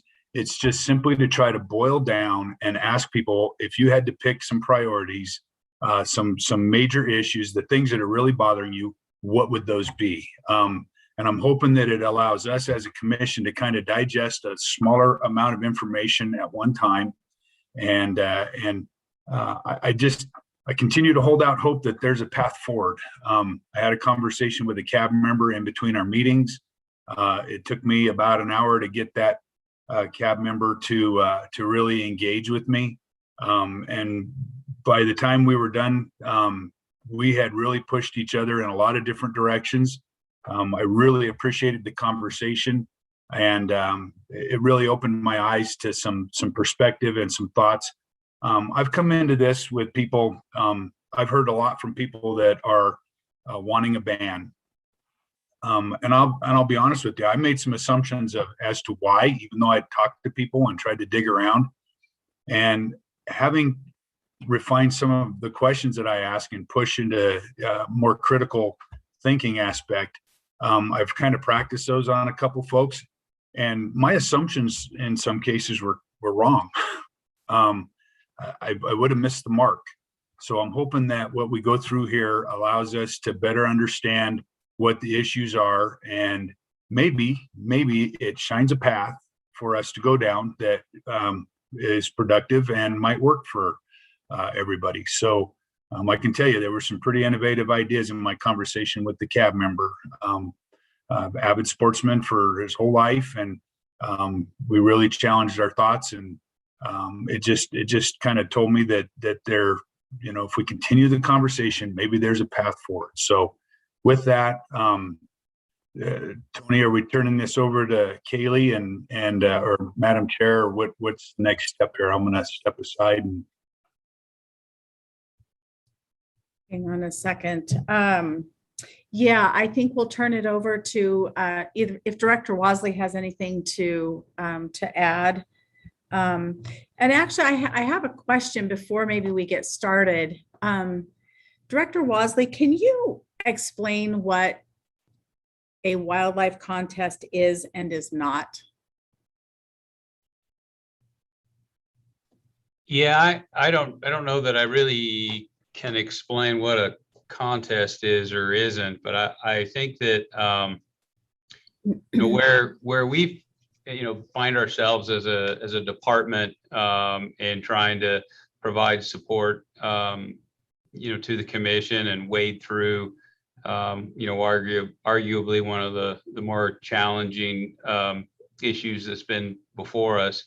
In listening to the meeting in Winnemucca, there were a lot of issues that were brought forward, and we acknowledge that the current format that open meeting law requires us to adhere to isn't the most inviting in terms of dialogue or engagement.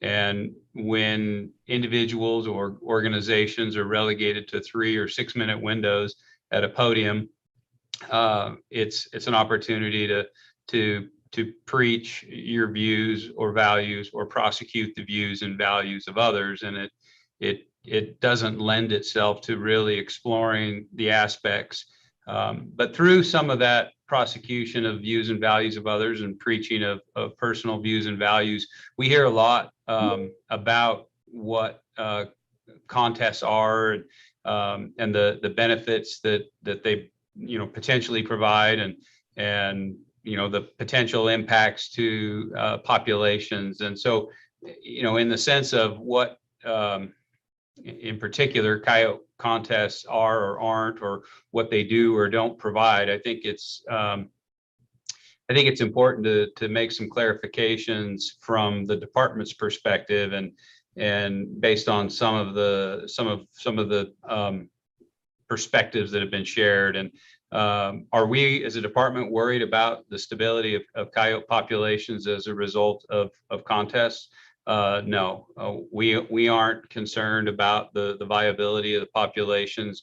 We aren't concerned about local extirpations where pressure from contests are so great that that local populations would be lost. And similarly, we don't view the benefits from those contests to be an integral part of public safety, as has been touted in some instances. We don't believe that the benefits are meaningful or measurable in ways that we can lay claim to public safety benefits to communities as a result of contests that occur in and around those communities. Whether or not they provide benefit to big game populations or prey bases, I suppose that there could be some localized benefits if there were an adequate number removed. What some of the science tells us is that if we're to realize benefits, that we need to have in excess of 70% of the coyotes removed in order to realize benefits to mule deer. So although there are some very intuitive aspects of removing a predator, saving prey, or protecting pets, or removing predators and threatening populations, or causing populations to decline or potentially be extirpated, we as a department, our science, our records of urban wildlife calls and other things, there were a lot of statements and issues brought up in that open meeting law adhering format of 3 minutes to preach or prosecute, that we think it's important to realize that it isn't all good, it isn't all bad, it's probably somewhere in the middle. And to that end, what we tried to do is capture, you may recall, Kaylee was capturing notes, and we were trying to capture as many aspects of these events that were mentioned, so that we could get a better understanding of what aspects of these events people feel most strongly about, whether it's most strongly in opposition or most strongly in support of. And then we reached out, looked at some other regulations and statutes, and looked at how some other jurisdictions have weighed into this challenge, and really wanted to kind of understand the thoughts and feelings around these aspects, and thought that it might be a better way to have some earnest engagement on the topic to really understand people's feelings and which aspects of the contests people feel most strongly about.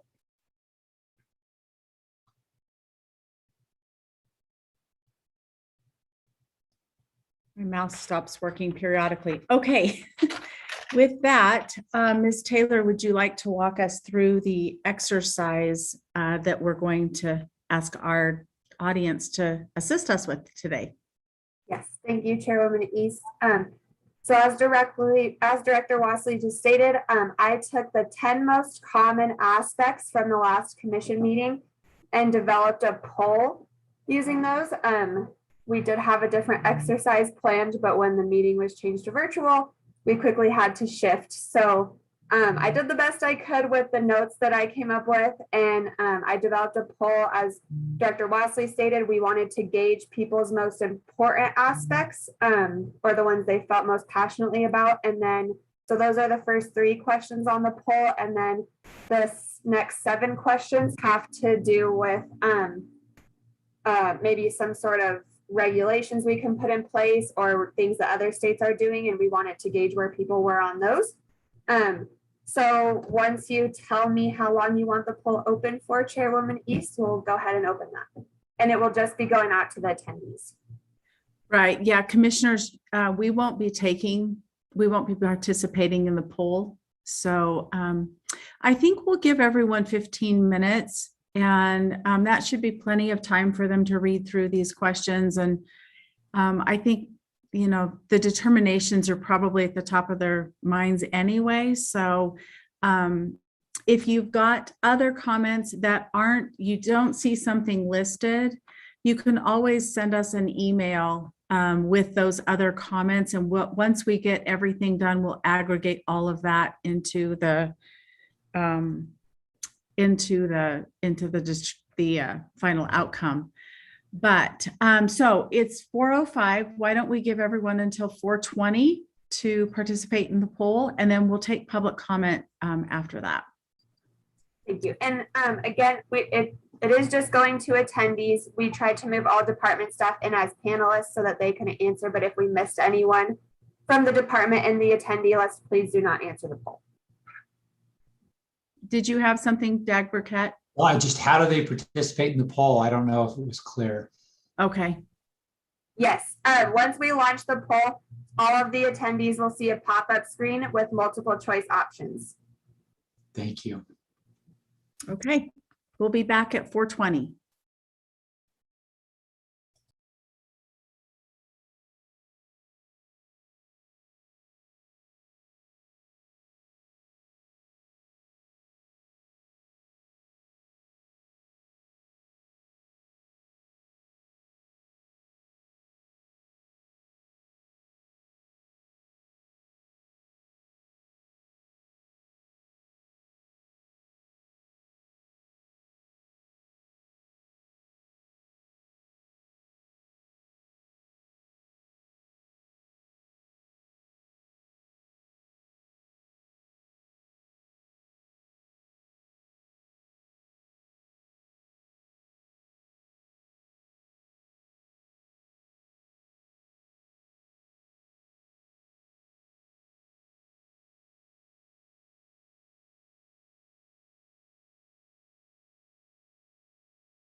I just want to note to all attendees that if you're having trouble submitting, there's no submit button. You just select the one you want and then scroll down to move on to the next question. And if you're watching through YouTube, you can only participate in the poll via the Zoom link.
Okay.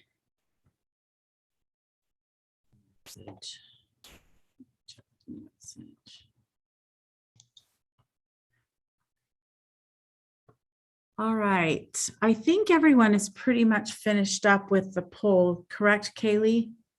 Yes, there's only 20 seconds left, so I can end it now. If we feel like everyone's done. Yeah. It says there's 27 out of 30 attendees that participated, and I believe that's correct because I counted 3 department staff left. So, okay, perfect. Great. And I wanted to reiterate, I didn't do this before we started the poll, but if you've got something that wasn't listed and you'd really like to make sure that we hear what you have to say, please send us an email at wildlifecommission@ndow.org. And when we get the aggregated results for our next meeting, Kaylee will include that information. So you're going to go over the poll now, just very briefly, and then we'll take public comment. Okay, thank you, Kaylee. okay, so I believe everyone should be seeing. Madam Chair, excuse me, Kaylee, apologize for interrupting. I just want to make a couple quick disclaimers that this is not intended to be wildlife management by popular vote. I don't want people thinking that, oh, shoot, I should have called all my friends and our perspectives, would have won the day.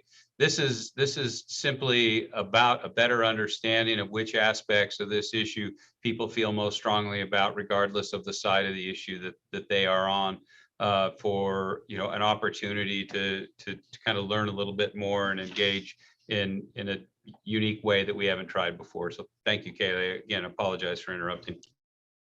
Thank you for the clarification, Director Wassley. Okay, so I'm sharing the results. Everyone should be able to see them, both panelists and attendees. And so you can see that there were a few common aspects for everyone's top priority to address. It looks like that the wanton waste was the most popular by 1 vote over societal perception of hunting/hunter ethics. Recreational opportunities and benefits to prey species got a few, and then tradition, heritage, economic impacts, and coyote populations all got 1 vote. For the voters' second most priority, societal perception of hunting/hunter ethics was the most popular, with recreational opportunities and community safety following closely behind with coyote populations. Tradition, heritage, economic impact, and prizes each got a couple votes. For everyone's top third priority, looks like a lot of the same answers: tradition and heritage, along with wanton waste and societal perception, got the most votes. Oh, excuse me, I didn't scroll down far enough. Coyote populations got the most vote for everyone's third choice. For the question on, do you feel a license should be required to hunt coyotes? 10 of the 27 answered that they strongly agree a license should be required, while 7 of the 27 strongly disagreed. We did get 5 that were open to a discussion. On how do you feel about addressing wanton waste? Most of the respondents answered very strongly. We did get a lot that answered they were open to a discussion. On the question, how do you feel about requiring a notice on public land where these events were held? Again, most participants answered very strongly, while the rest of the majority answered opposed. How do you feel about allowing prizes for contests? Most respondents answered very opposed. A few answered open to a discussion, and then there were a few who voted strongly and very strongly. Question 8 was, how do you feel about setting seasons or bag limits for coyotes? Most of the respondents answered very opposed. A few answered very strongly. And we did get 3 that said they were open to a discussion. On question 9, how do you feel about outlying coyote contests? There were 12 that answered very strongly, 1 strongly, and then 9 very opposed, and 4 opposed. So pretty even on that question. On the last question, question 10, how do you feel about allowing coyote contests to continue unchanged? Again, it seems the votes were pretty even on both sides. So that was the results of the poll. As Chairwoman East stated, I will compose these and hopefully get the results out as support material for the next meeting. But the goal of this was really just to open people's minds to the possibilities of a middle ground and to get people to thinking about where they were truly passionate about. So I hope that that was an outcome for some of you. Thank you, Ms. Taylor, or Ms. Musso, sorry. I'm gonna have to take some time to get used to that one. It's hard to get used to sometimes. Okay, so any thoughts or discussion from the commission before we go out for public comment? Commissioner McNinch? Thank you, Madam Chair. I'll just share one thing that stood out to me. I appreciate Director Wassley making his comment that this isn't intended to be a popular vote type of thing. But what I did see out of it was there's people on both sides of the issue still, but I did see a couple of items in there that did indicate that there's some level of agreement on having a conversation about a couple things. And then I can see a couple of other items where there was like one person or two at the most that said that they were open to discussion. So I see some patterns there that there's, to me, it kind of felt like people were trying to consider, okay, well, I'm open to a conversation or I'm not open to a conversation. So we're still seeing some polarization, but in other areas, I see where people might have a willingness to have some conversation. So that I'm not going to read too much into it. I'm just kind of looking at, where I'm seeing people kind of stay where they're at in some instances, but I kind of see some open-mindedness in a couple of others. That's kind of what I picked up on it a little bit, for whatever that's worth.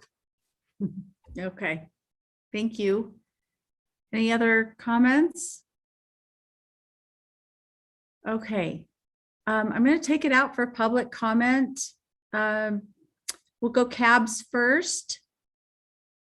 Mr. Ray from Washoe Cab.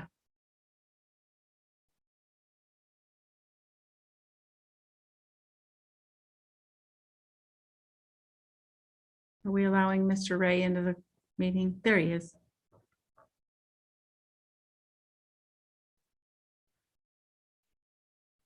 Go ahead and unmute yourself when you're ready. Okay, this is for the record, Jim Ray, Washoe County Cab. Can you hear me? Yes, we can. Thank you. Go ahead. First of all, I'd like to thank Mr. McNish Commissioner McNish for his opening statement. That was very thoughtful and well thought out. And Kaylee, thank you very much for putting together that survey. In my opinion, 27 people is not a very accurate sample section, but it definitely does give people an idea of kind of what's going on. When we addressed this with the RCAB strongly opposed the commission considering any ban on wildlife contests. We felt this was purely an emotional agenda item that could result in the loss of hunting rights for our predator hunters. And the fact that we are paying or folks to go out and control predators, and we have a group of folks that are willing to do this at no cost, seemed like a pretty good deal on our end. And that's all I have. Thank you very much for your time. Thank you, Mr. Ray. Mr. Dixon. We're taking cab comment first. So if you're not a member of a cab, please put your hand down until we take public comment. Thank you. Okay, Mr. Dixon. Chair East of the commission. We had a short discussion on this at our cab, and to highlight the pieces that until we hear specifics coming back from the commission of what we would like to see, what they would like to see happen in this area. Our CAB still remains, the majority of the CAB members remain opposed to putting any sort of regulations on coyote hunting. And that's based on two things. One is that a coyote is an unprotected animal. And if you start putting regulations on doing something with an unprotected animal, I think we're going to open up a whole series of rules and regulations, or end up making it protected, if you know what I mean, if you're going to put seasons or licenses or other things. So there's that concern. And then there's the real concern that was just brought up by Washoe Cab, is that we spend a significant amount of money every year specifically removing coyotes off of the landscape. And nobody seems to have it. Nobody seems to really, I mean, there are issues with it, but nobody seems to fall on their sword over it. And so looking at it from those perspectives, I think that we should be careful how we proceed. And I will add personally for myself, really appreciate Commissioner McNitch from where he started 2 meetings ago to where he was last meeting, where you are right now in your opening remarks. I think it shows a great degree of growth and integrity, Dave, and I appreciate your comments. Thank you. Thank you, Mr. Dixon. Mr. Crawford.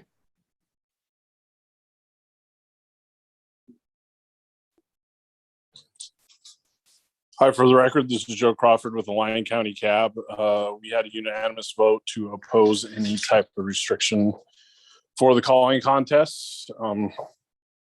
We just feel that it's a gateway to open or to limit our hunting opportunities.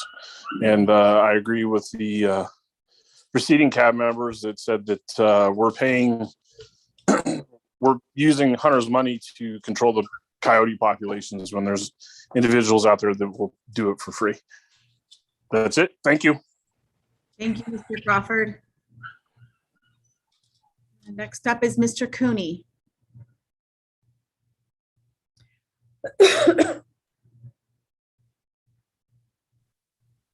Thank you, Madam Chairman. Jim Cooney, Elko.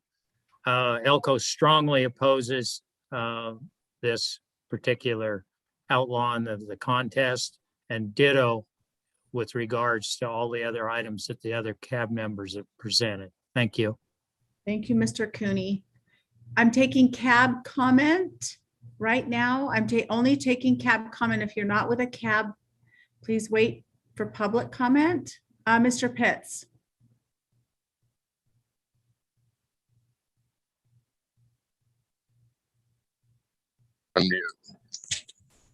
There you Hello. go. Yes, we can hear you now. This is Member Pitts from the Washoe County Cab. Thank you, Chairwoman East and Commissioner McNish for allowing us to speak, and all the good hard work you guys have been doing on this. As Member Ray said, we talked to people at our meetings, over several meetings, and people were strongly opposed to this ban.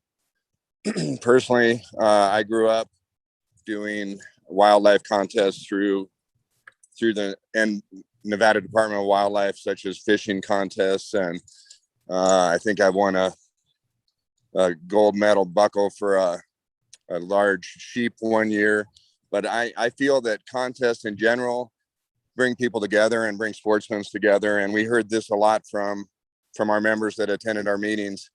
Not that this is just heritage, but it's part of coming together as a community, and not to go out there and slaughter animals, but to go out there and have fair chase and have fun. And I think it's something that we strongly oppose banning these wildlife contests. Thank you. Thank you, Dr. Pitts. Mr. Beamer.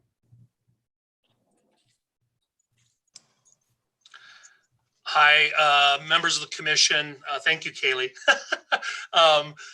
Appreciate Commissioner McNitch's opening remarks. I think it shows your integrity, sir, and shows your true ethics when it comes to wildlife conservation and habitat conservation. So I know the rest of my fellow cab members here in the Carson City Cab also share that same sentiment. And with all the the commissioners. You guys do such a great job, and I think you take a perspective that is trying to take into considerations everybody's feelings and thoughts for the most part. We did discuss this in our CAB meeting, and end of the day, we are still maintain a position of being opposed to eliminating hunt contests. It was brought up here locally over in Douglas County, a ranch that is very prominent for raising sheep. He actually enlisted. He tried for years, the owner tried to get Department of Wildlife to assist with the losses, upwards of 30 to 40% losses that he would take on his sheep population because of coyotes and mountain lions and bobcats, and primarily coyotes. But he was able to get a couple of local hunters to come in and do their best to depredate that for him, and it saved him a ton of his flock. It helped so much that it brought it down into the single digits, the loss. And so we all kind of found that valuable from somebody here locally, right in our own backyard, right? And it was interesting to kind of hear how he has ranches in other areas throughout the state as well, where they experience the same issue. And when he allows people to come in and eradicate or depredate those, he does have a couple of trappers that actually take the pelts and utilize them, so it's not a true wanton waste. And then even a couple of guys that actually use the meat and use it for organic dog food. So I felt we all felt that was a good use of a resource, if you will. I can't imagine everybody's going to want to do that, but we were opposed to canceling the hunting contests, and wanted to share that incident with you. Okay, thank you, Mr. Beamer. Do I have any other CAB comment? We're taking CAB comment only right now.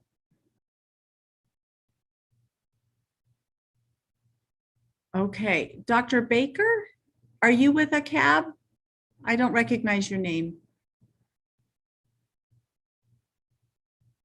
I am not with a CAB. Okay, we're taking CAB comment right now. We'll come right back to the public, okay? Okay, thank you. I'm just trying to navigate the site. No worries. Thank you very much. Okay, any other CAB comment? All right, seeing none, we'll now go to public comment. Go ahead, Dr. Baker.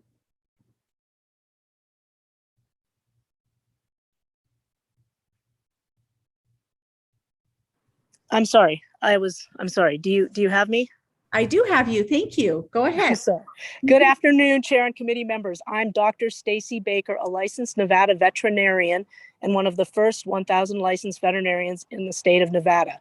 I am speaking today on behalf of the Humane Society Veterinary Medical Association, a national veterinary association with a focus on animal health and welfare, which has approximately 100 Nevada members. We strongly support the implementation of a rule prohibiting wildlife killing contests for fur-bearing and unprotected mammals in the Silver State. There are several reasons why veterinary professionals like myself, who are expert in animal health and welfare, are opposed to these killing contests. First, wildlife killing contests are a senseless blood sport like dogfighting or cockfighting. Both have been outlawed nationwide. Under traditional hunting ethics, wildlife may only be killed for legitimate, non-frivolous purposes. However, killing contests promotes mass slaughter of animals for cash or prizes, or even just the sake of killing. The most frequent victims of these events, bobcats, coyotes, and foxes, are not killed for their meat, and often their bullet-ridden pelts are not salvageable. Secondly, wildlife killing contests use cruel and unethical methods of trapping and killing the animals, which run counter to traditional hunting ethics. As an example, participants use high-tech equipment, including electronic calling devices, imitating the sounds of prey or cries of their young in distress to lure animals into gun range. Some contests allow the use of inhumane traps, in which the captured animal languishes and dies slowly from either shock, dehydration, blood loss, starvation, predation, or exposure to the elements. Another significant concern is that wildlife killing contests target ecologically vital species and disrupt ecosystems. For example, coyotes control disease transmission by keeping rodent populations in check, which curtails tick-borne diseases like Lyme disease and flea-borne diseases like bubonic plague that we are seeing here in Douglas County. Furthermore, scientific studies have shown that wildlife populations, including coyotes, that are depleted by an unnatural means, such as these wildlife killing contests, simply reproduce more quickly due to the sudden drop in competition for resources. Finally, and significant for the discussion today, wildlife killing contests are inconsistent with the values of Nevada residents. We have already criminalized the blood sports of dogfighting and cockfighting in the state of Nevada, and they carry felony penalties. We should promote similar protections for wildlife, who are equally valued by the residents of our state. When tour Oh, thank you, Dr. Baker. Your 3 minutes were up. We'll move on to, and please keep your comments under 3 minutes so that we can get it all in for our record. Mr. Donnelly.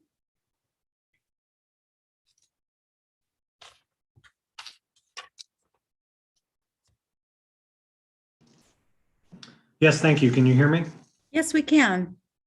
Thank you, Madam Chair and Commission members. My name is Patrick Donnelly, and I'm Nevada State Director at the Center for Biological Diversity. We are categorically opposed to coyote killing contests in all of their forms. We advocate for an immediate ban on these barbaric, anachronistic blood sports.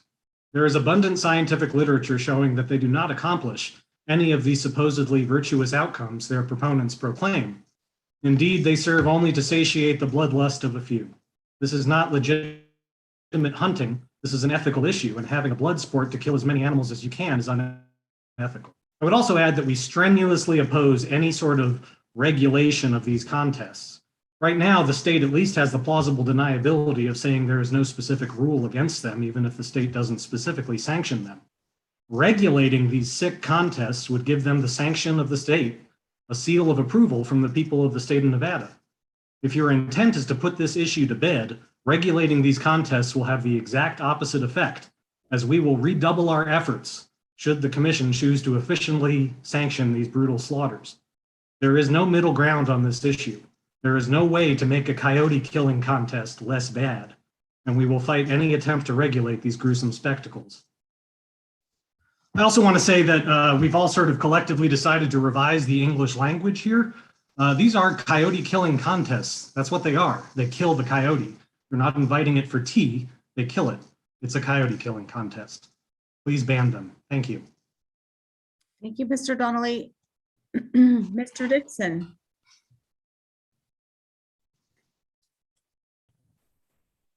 Yes, hi, can you hear me?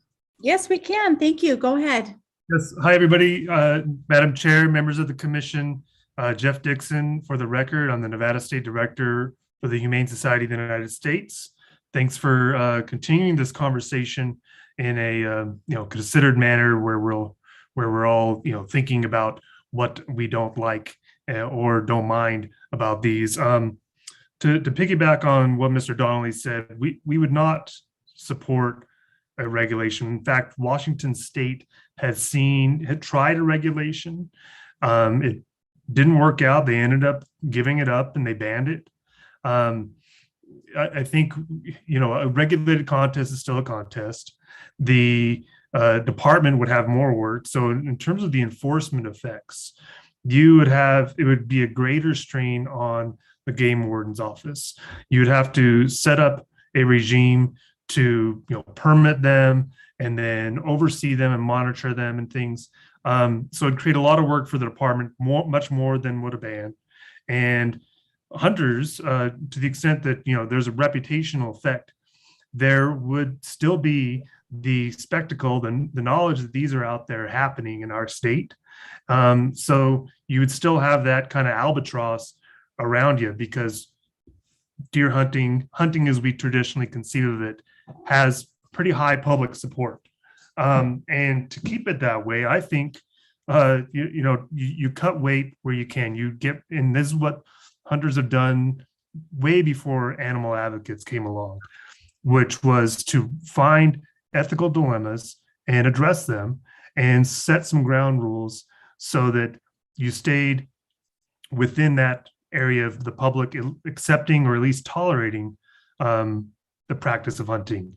And this, you see your poll numbers flip upside down when you ask people how they feel about wildlife killing contests. And I don't think that, knowing that they're regulated in any way, if they're still happening, in the daytime or on BLM lands away from communities, it's still happening, right? And you still have the spectacle, and you still have the frivolous killing of these animals. So I would ask you to consider that. I would also ask the people who don't want to see a ban, but don't necessarily participate in these contests, to ask yourselves, be willing to give the commission some space on ethical issues if they are inclined to do it for the betterment, for protecting the reputation and the standing within the general public of the sportsman community, because this is a very... I'm sorry, Mr. Dixon, you've run out of time. Again, please keep your comments to 3 minutes so we don't have to cut you off. Mr. Volz. Are you able to hear me, Chairwoman? Yes, I can. Thank you. Please go ahead. Oh, now you're muted. Can you unmute yourself, Mr. Volz? Where'd he go?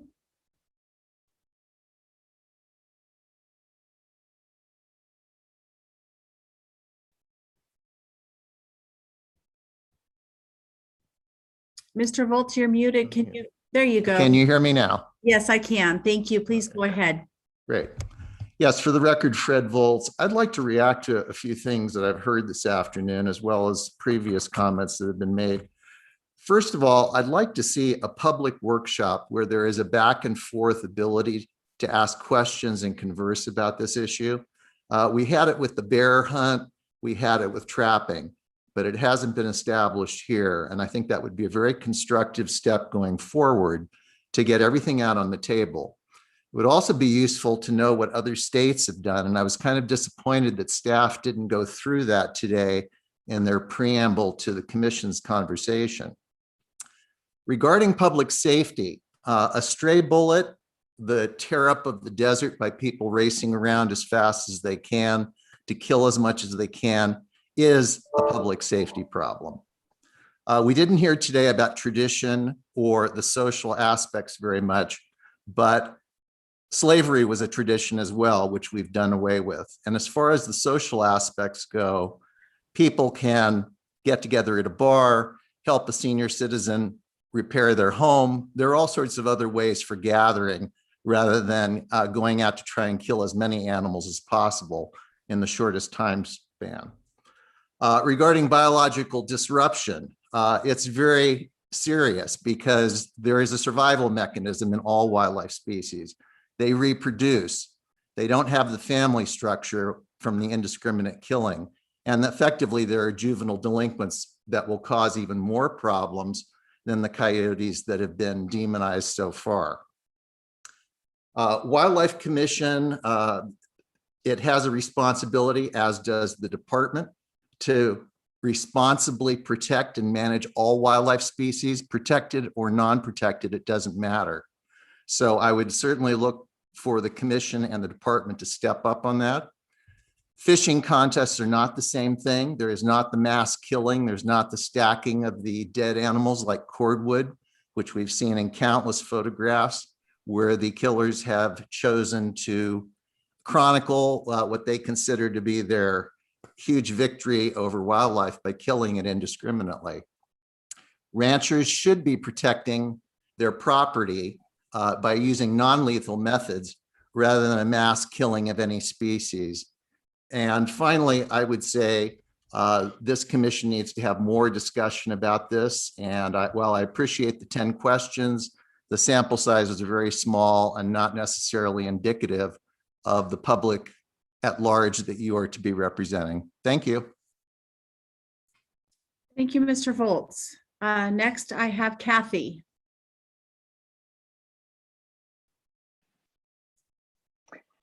Hi, can you hear me now? Yes, we can. Thank you. Okay. Hey, this is Kathy Smith with Washoe County. First, thank you for continuing these discussions. A quick question to think about, and something that came up earlier, was when an issue has no population effect on the species or other species, and there's no safety issue, why isn't it done by public opinion? I mean, it seems like it would make a little bit of sense. But anyway, targeted killing of problem coyotes can be very effective and is much different than random contests that we're speaking of today. These social issues are very important, even when we have multiple pressing issues regarding wildlife populations and habitat. It's really all about trust.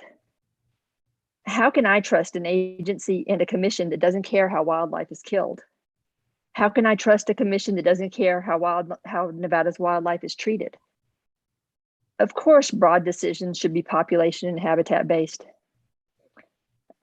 But these social issues are as important, if not more important, to maintain agency and commission relevance.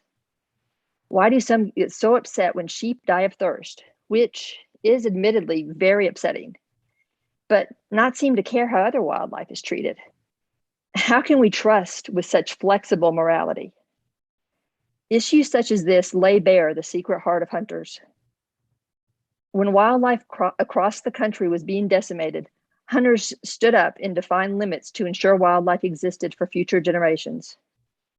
Well, now wildlife and habitat are under assault from all different directions, and we need everyone's help, everyone's passion. Hunting is only inspiring to a small percentage of the population. We need outreach that will motivate a broader audience. This is a challenge not to wildlife population growth or decline, not to agency funding, and not to our security, but how we want our wildlife treated and how we want our wildlife to be respected. If we conquer all other issues of habitat and funding, but continue repeatedly to fail at these issues, then we will have failed as stewards of Nevada's wildlife. I mean, is it okay to even have a contest that gives prizes for three-legged coyotes? I mean, I guess if you don't care that the leg was amputated in a trap, there may be no bridge too far. But I think we can all come together and say that Nevada's wildlife needs to be respected, and we can do better. Thank you very much. Thank you, Kathy. Next up is Jana Hofeditz. Unmute. I just unmuted. Can you hear me okay? Yes, we can. Hi, my name is Jana Hofeditz. I live in Palomino Valley, which is north of Reno by Pyramid Lake. And today I feel the best message doesn't even come from me. I've already spoken to you guys, and what I wanted to do is quote Aldo Leopold, and I hope you know of him and his message. So if you don't mind, I know you guys are super tired and so am I. So please try to listen. I'll be quick. I was just outside and I ran in really quick to get the phone, so sorry if I'm out of breath. Okay, conservation is getting nowhere because it is incompatible with our Abrahamic concept of the land. We abuse land because we regard it as a commodity belonging to us. When we see land as a community to which we belong, we may begin to use it with love and respect. And when he refers to land, he has a land ethic also quote. Well, meaning, okay, land ethic expands the definition of community to include not only humans, but all of the other parts of Earth as well. Soils, water, plants, and animals, or what Leopold called as a land ethic is a moral code of conduct that grows out of these interconnected caring relationships. I think we can agree that these contests go against Leopold's description of loving and respecting the land. And we do have a choice in this life, which is not, we are immortal. We don't live long. We need to make these right decisions for our future generations, so we're left with a legacy that is of caring for our planet and not destroying it further. So do we choose to have dominion over the natural world, or do we choose to see that we are a part of it? And may good prevail. And I want to thank you for listening to me. I'm feeling a little unhopeful about a lot of things when it comes to humans right now and our actions and our behavior. So please think about these very powerful decisions that you'll be making at some point in one of these meetings. And thank you for listening to me today. And have a great day. Thank you. Thank you, Jana. We're still in public comment. Next is Renee Johnson. I did that. Can you believe it? Jana, can you hang up your phone? There you go. Thank you. So can you hear me? Yes, we can hear you. Okay, well, first of all, thank you for placing this on the agenda. I have been following it and submitted an email at the last meeting. So what I'd like to kind of say is, well, I'm a multi-generational Nevadan who has hunters in her family. And although I don't hunt, on both sides of my family, so my in-laws as well as mine, and we view these killing contests as the same category as dog fighting and cockfighting, which basically shows that there's no respect for the animals. I begrudgingly, but wanted to be well informed, have watched several of these hunts. There's a gentleman out here. I live out in Sparks, by the way. Sorry, Sparks, Nevada. And our home backs up to BLM land. And he just gets on his ATV, drives out, tears up everything, shoots a bunch of coyotes, piles them up, goes back to his garage, takes all their bloody heads and bodies and looks at them, each one of them, and said, I got you, and I got you, and I got you, and I got you. The members in my family who hunt don't treat animals that way. So, I listened to a few others, from the cabs. It's fun. It opens it up. They're unprotected to be protected. It's an emotional thing. It opens up for more restriction. This guy who has a ranch in Gardnerville, well, where is he today? He's not on talking about it. I have friends who have ranches. And they very effectively keep coyotes away from their horses, their goats, and other animals that they have. So I'm just going to echo what Dr. Stacy Baker has said, and the Humane Society of the United States, Mr. Donnelly. I've looked at both sides of the issue. I've looked at all the research and the science behind each, quite a few days. And so what I'd like to ask today is, since this has been going on for quite some time, I'd like to ask the commission to enact a policy to ban wildlife killing contests. Thank you, Ms. Johnson. You ran out of your time. We'll move on next to Toby Tyler.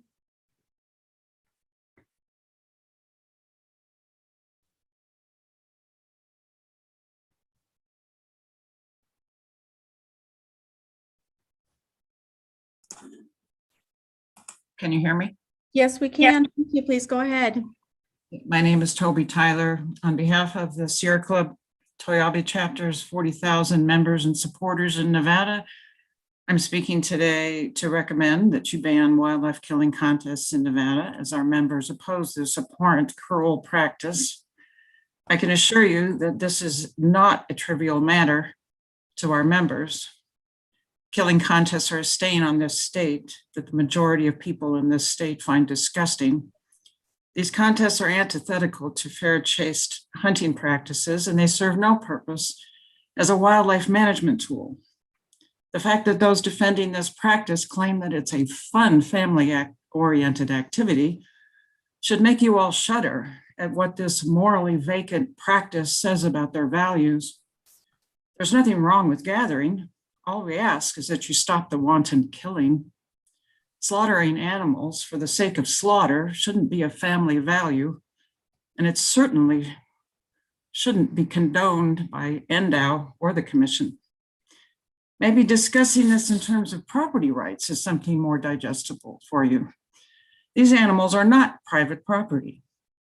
These perpetrators are destroying public property without any reason or purpose. The continuation of these events shows a profound lack of respect for the lives of animals when wildlife is what this agency is supposed to be protecting. Furthermore, members of the general public, the wildlife watchers and advocates, the hikers, birders, photographers, we're not going away on this issue. This is a prime opportunity for commissioners to step up to the plate and decide to start engendering support instead of disdain from the general public, which you need now and into the future. Make no mistake that your continued support of these outrageous events will challenge your credibility as trustees of the public trust doctrine that is incorporated within your own policy. We will be watching closely and urge you to start listening to the broader general public and ban these horrendous events. Thank you for your time. Thank you, Ms. Tyler. Next is Fauna Tomlinson.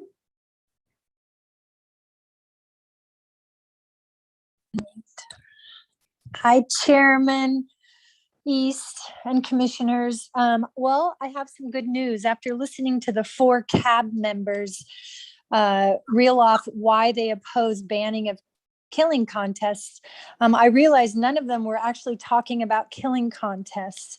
The one rancher or the one CAB member that said the rancher lost 30 or 40% of his sheep, which I actually doubt that, but whatever, we can't prove. Yes, and why isn't he here speaking?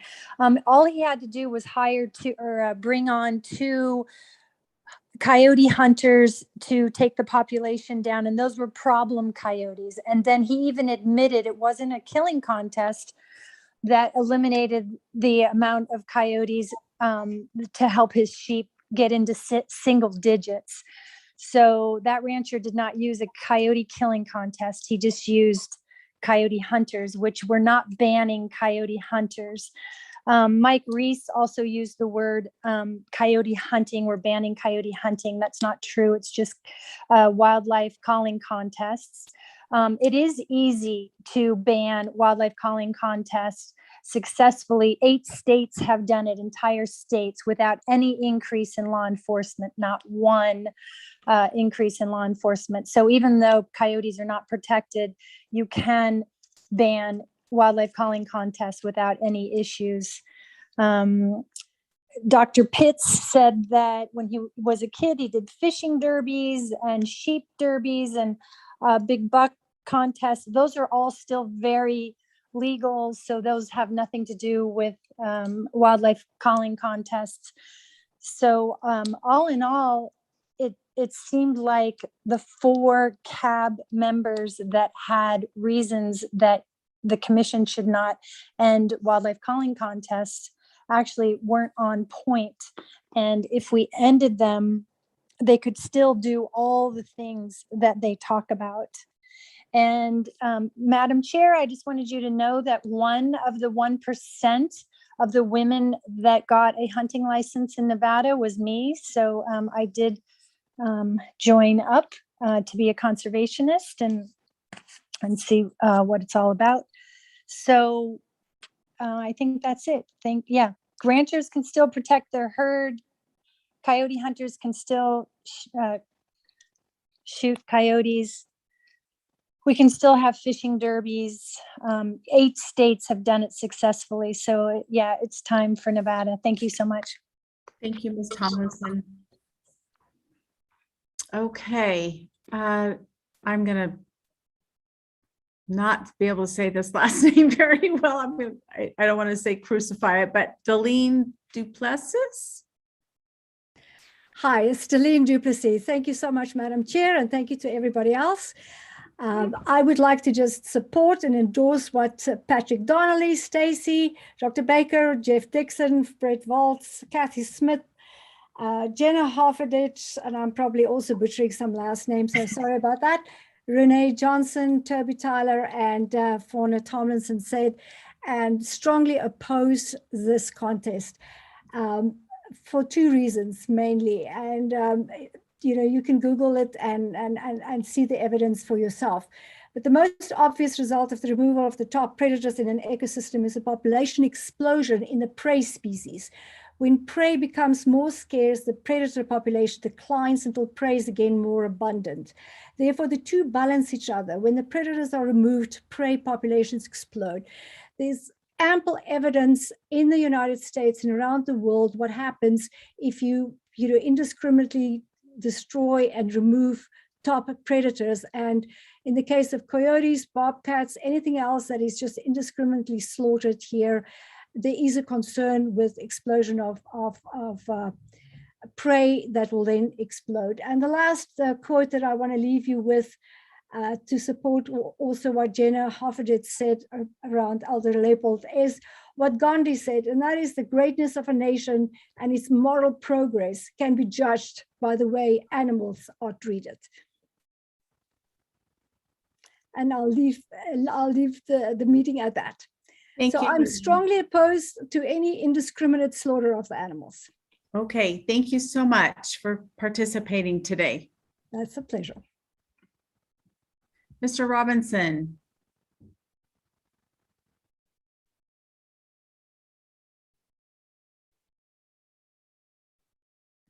Can you hear me?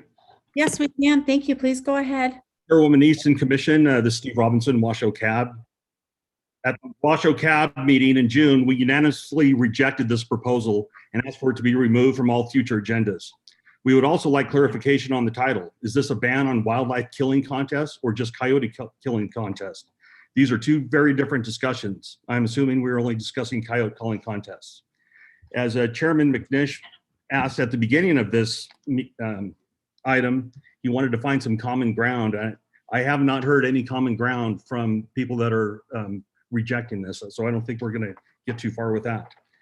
Every year, the commission votes on and passes the predator plan, which allocates hundreds of thousands of dollars to manage coyote populations. This acknowledges that it is very important to control coyote numbers in order to protect a struggling deer herd and other species.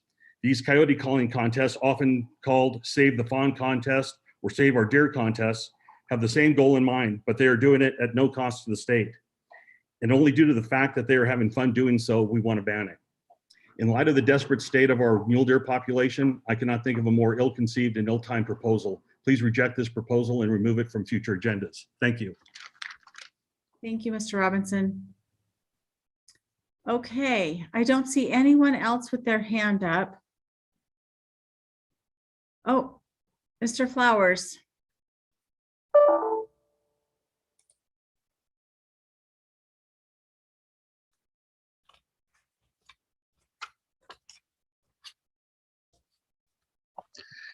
Yes, this is Rex Flowers for the record. I don't participate in the coyote contest or wildlife contest. I am opposed to regulating them. I would hope that you would end this discussion on this and move on to other matters. you know, as I said before, having to do with the deer, the sheep, the sage grouse. I mean, I've heard today that if you try and regulate this, you're going to get sued. I read the op-ed in the Las Vegas newspaper that we have a department that sells killing licenses and a commission who sets killing seasons on birds that are in dire straits. This is a lose-lose, no matter what you do. The only thing you will do out of this, if you restrict these contests, is you will open the door and the slippery slope situation will begin. It will next be, we'll be back on the bears again, and then we'll be back on the mountain lions. And it's, you're just adding fuel to these people's, their advocacy. And I can understand their emotion against it, but there is no biological reason to end it. So I would ask you, end it today by eliminating any further discussion. Thank you. Thank you, Mr. Flowers. Mr. Belding.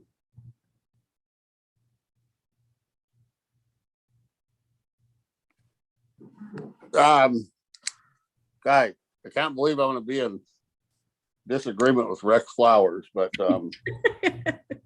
I know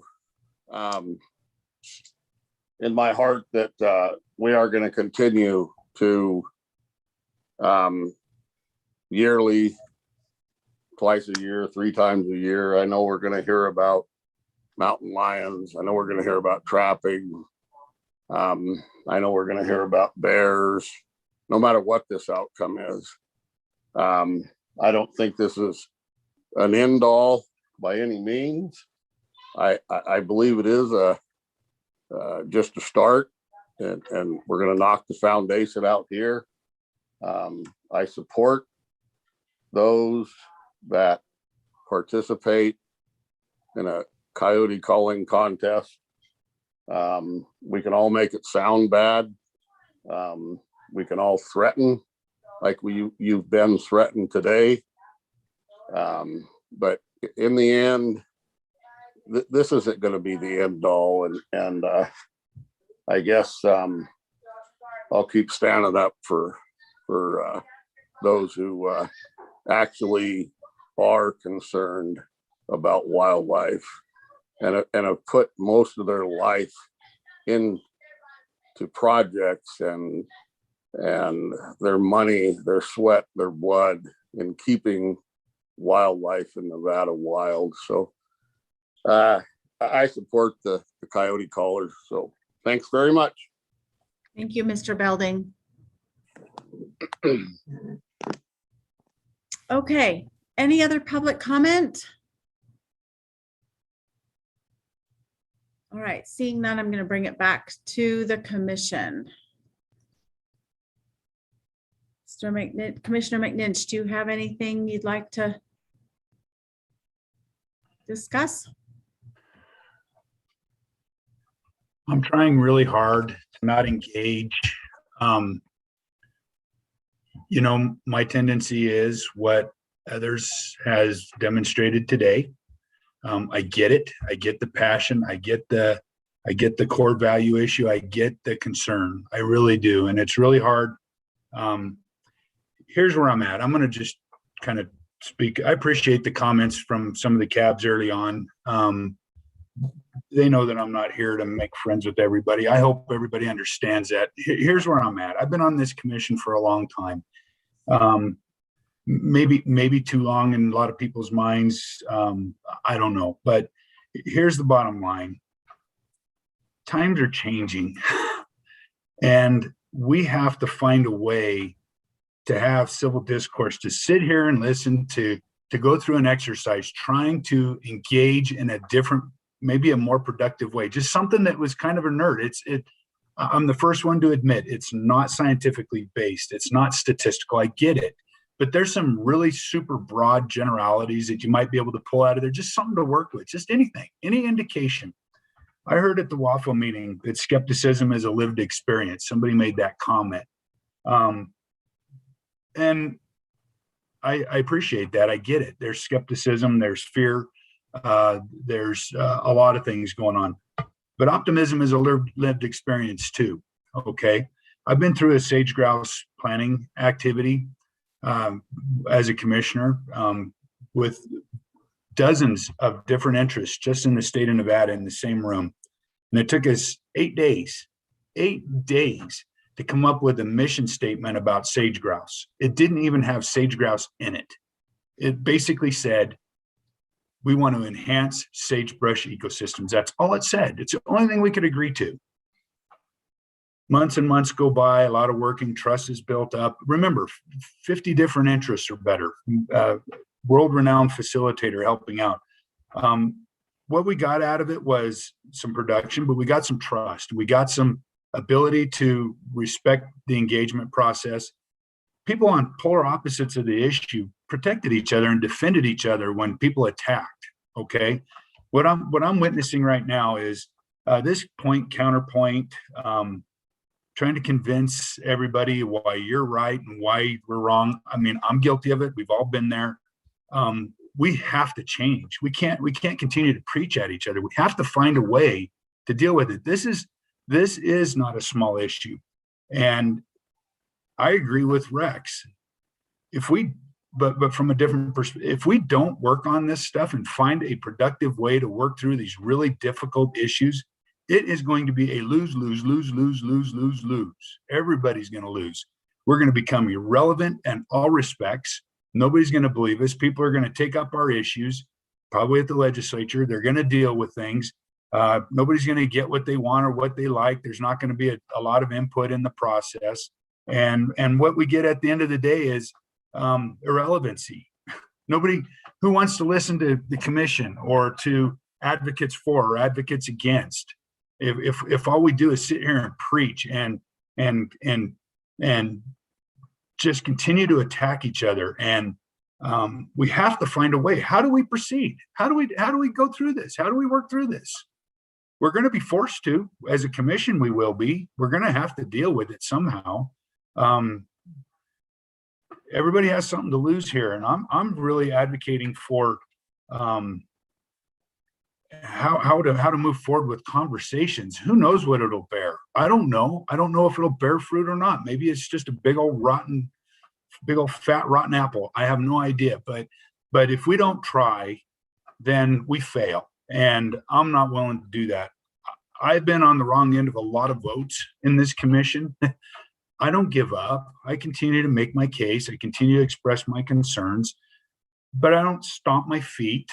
I don't go around everybody's back trying to make something else happen. I don't do those things. I try to respect and honor the commission's will and votes. You know, I have respect for you guys in that sense. I appreciate the opportunities to say what I need to say, make my case. And if my vote doesn't go my way, it's a process. I get it. But we have to find a way. I've got some suggestions. I mentioned them at the APRP meeting last night. It's too late today to come into that, maybe. We have to find a way to have some conversations. And the question, I wish we would everybody that's listening would start to ask the question, what are you willing to do? What are you willing to do to make the situation better? What are you willing to do to maintain some tolerance? We've done it with landowner compensation tags. There's tolerance built into that system. Without a system there's not tolerance. There's loss and loss on both ends of the spectrum. Sage grouse conservation activities, without sitting down and really evaluating where we stand on an issue, where do we have room to cut fat off of our convictions or our core values? That's what today was about, was to try to bring an awareness, try to bring some conversation to what is it that's really bothering you? Is it the contest? Is it the wanton waste? Is it, what is it? Is it the slippery slope? What is it? So sorry for getting on my soapbox. I told you I wasn't going to do it. I did it anyway. I apologize for that. My frustrations are coming out a little bit. We have to find a way to have these conversations. And that doesn't mean that any one group or any one person gets their way. It just means we have to find a way to be civil, have civil discourse, have those conversations, maybe with just a little bit of trust and a little bit of respect, maybe something comes from it. Maybe. Are we willing to throw that out the window? That's all we've got. Are we willing to just throw it away because we're locked up? We're afraid, we're fearful, because we're not getting our way, or we can't do that. We've got to find a better way. We have to do it. I'll stand down for a minute. Thank you, Commissioner McNinch. Clearly your passion is, it's being received. I'm hearing you, and I agree with you on many of these issues. And it's why I continue to ask, not just the commission, not just the staff, but our publics to please bear with us as we work through this process. We have to work through this process, because there are decisions that will be made that are not in our control if we don't manage this process. I guarantee you. And so I would rather that we all come together and make a decision and work with the publics to make that decision than to have it taken away from us and make those decisions made for us. So that's my soapbox. Does anyone else have comment or constructive comments, criticisms of today? Commissioner Keel?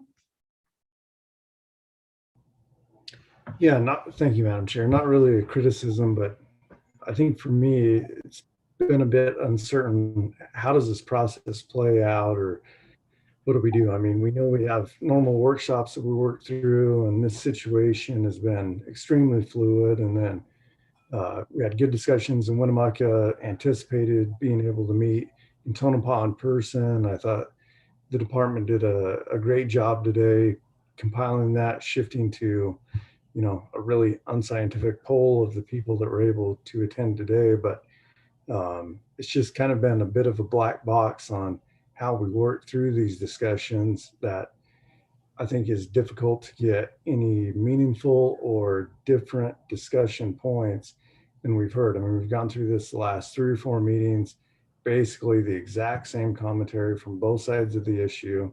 I'm not sure what it really boils down to. I thought Commissioner McNinch had a great question, like, to kick off this agenda item, what is your main priority? What are you afraid of? And I think we can definitely work through that. I've got my thoughts. I don't necessarily want to make a decision right now, and don't necessarily want to make a motion at this point, although I'm ready to.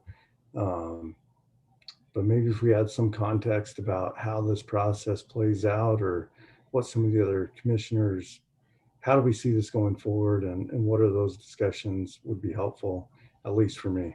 Thank you.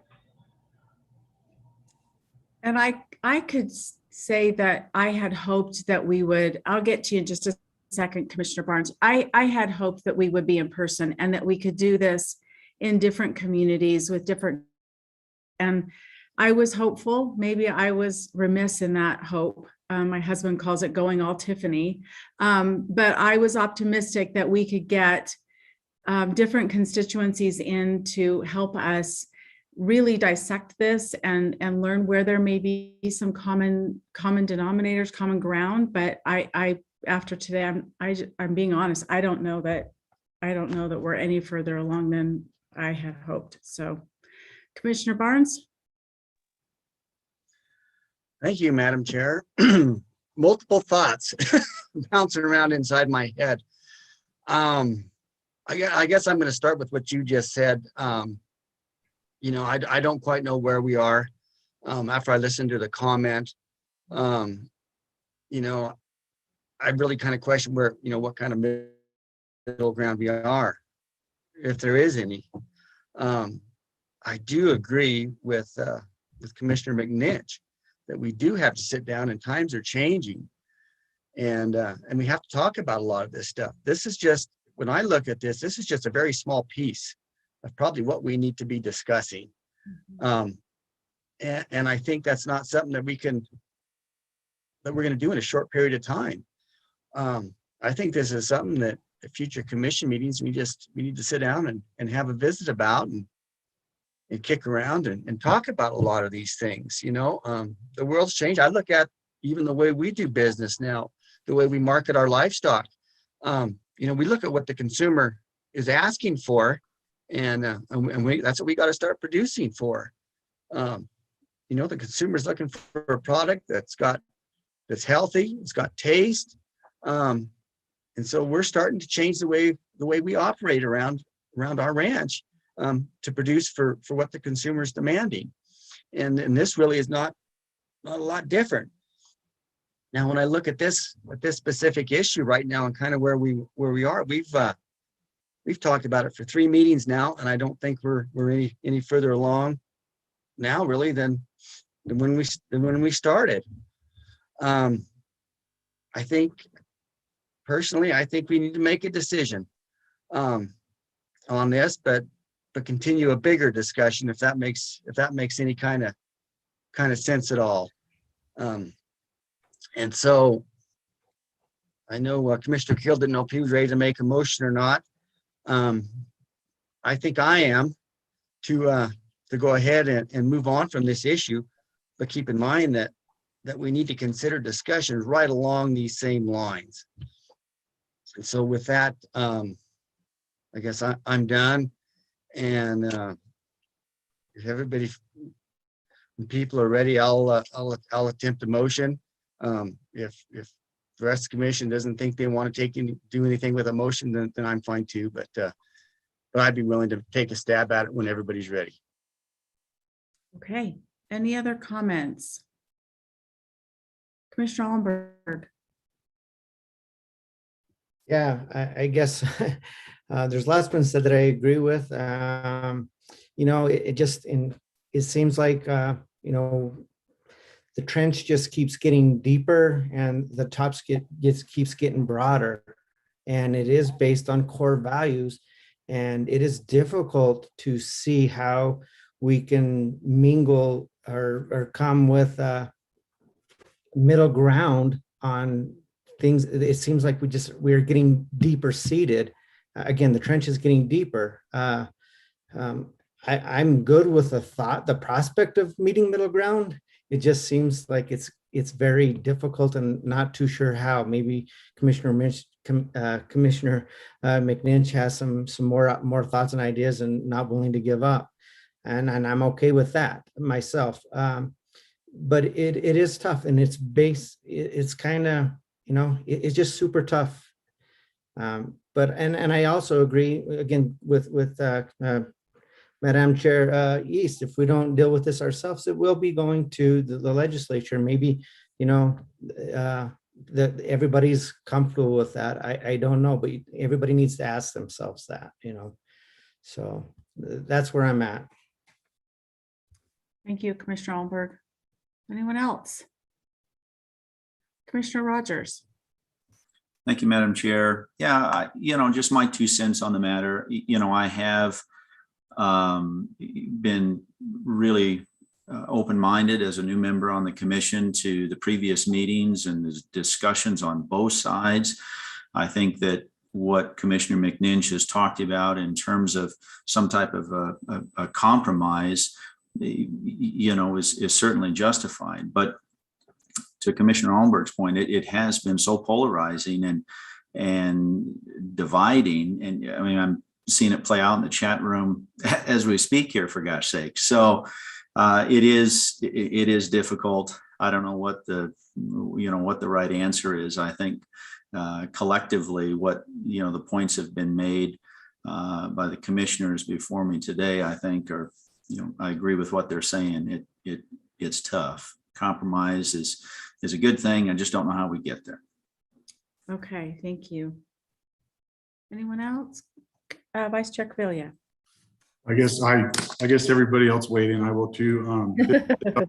And like I said before, when we were in Winnemucca, I don't believe biologically, this isn't a biological decision. I think that we can kind of all agree to that. This is a social decision, and This isn't, this isn't only going on in Nevada. This is going on across the country. This is a polarizing topic without question.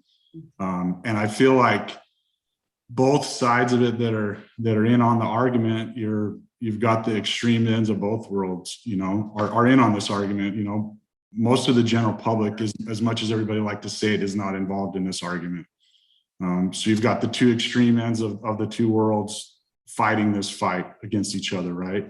And this is a difficult one, and I don't know if you're going to find on this particular subject, in my mind, I don't know if you're going to find middle ground. I don't know what the middle ground would be. Are you going to have a contest or not? Where's the middle ground with the contest? I don't, in my mind, I don't know what the middle ground would be, and I could be missing something there, but again, I think we're being asked here to this is a social issue, and I know social issues are becoming bigger deals nowadays, but we're being asked here to vote on a social issue or take up a social issue, and it's difficult. This one's difficult. Thank you. Director Wasley, did you have anything to add before we? Is that a trick question? I don't know. Obviously, this is a really, really tough issue, and maybe that middle ground that Commissioner or Vice Chair Caviglia references is a place where no one is happy, because it is so divisive. And there are examples. I look no further than the bear hunt, where the creation of a bear hunt upset one side of an issue, and the exclusion of the Tahoe Basin upset the other side of that issue, and nobody was happy. The claims that it's a social issue, it is a social issue, but where we as a commission make decisions on tag allocation by weapon class, that's a social issue. Where we set our quotas, where we set our seasons, where we manage hunter congestion, those are all social issues, and that is the challenge of this body. And in some ways, I'm glad I'm not in your shoes, but in other ways, the decisions that this body makes clearly affect the department, affect public perception of the department, affect the relevancy, the operations, and in some ways, I think there are a lot of people that around this issue who aspire to accomplish the same thing at the end of the day, whether it's conservation, whether it's relevancy, whether it's the continuation of recreational pursuits. And oftentimes the debate is in the best way to ensure that future. And so you hear slippery slope arguments, you hear, we can give a little and make decisions to ensure that those decisions remain in under our purview.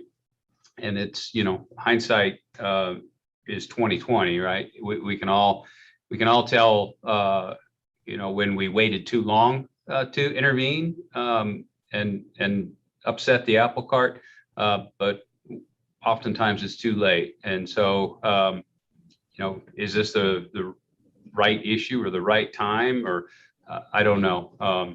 And that's where I guess I'm glad I'm not in your shoes, but I think that the task that's before you, I think you need to take it very seriously, because I think the consequences, as you alluded to, Madam Chair, as far as this body's makeup, this body's ability to make wildlife management decisions, at least in part, may hang in the balance. And I don't say that as a fear tactic or a motivation to go in a certain direction. I genuinely and seriously believe that the makeup of this commission and the future of this commission's authority as it pertains to wildlife management decisions could forever be affected by this process or the outcome, regardless of where it ends or how it proceeds. So no pressure. Thank you, Director Wasley. I think what I would like to ask of this body is to give us a little bit of time to determine how we would move forward next, and not make a decision today, but I get it if you want to make that decision, because I know everyone is frustrated with this process, as am I, but I would just ask that you maybe give us a little bit more time to determine what we could do next.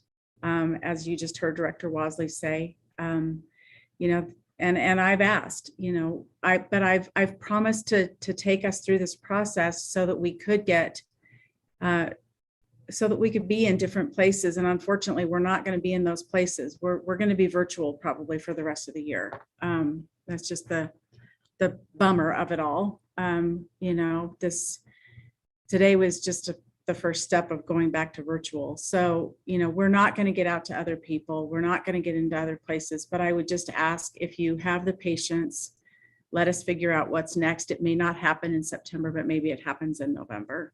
But I know I'm asking a lot of you. So please make that decision for yourself, and we'll see where that goes.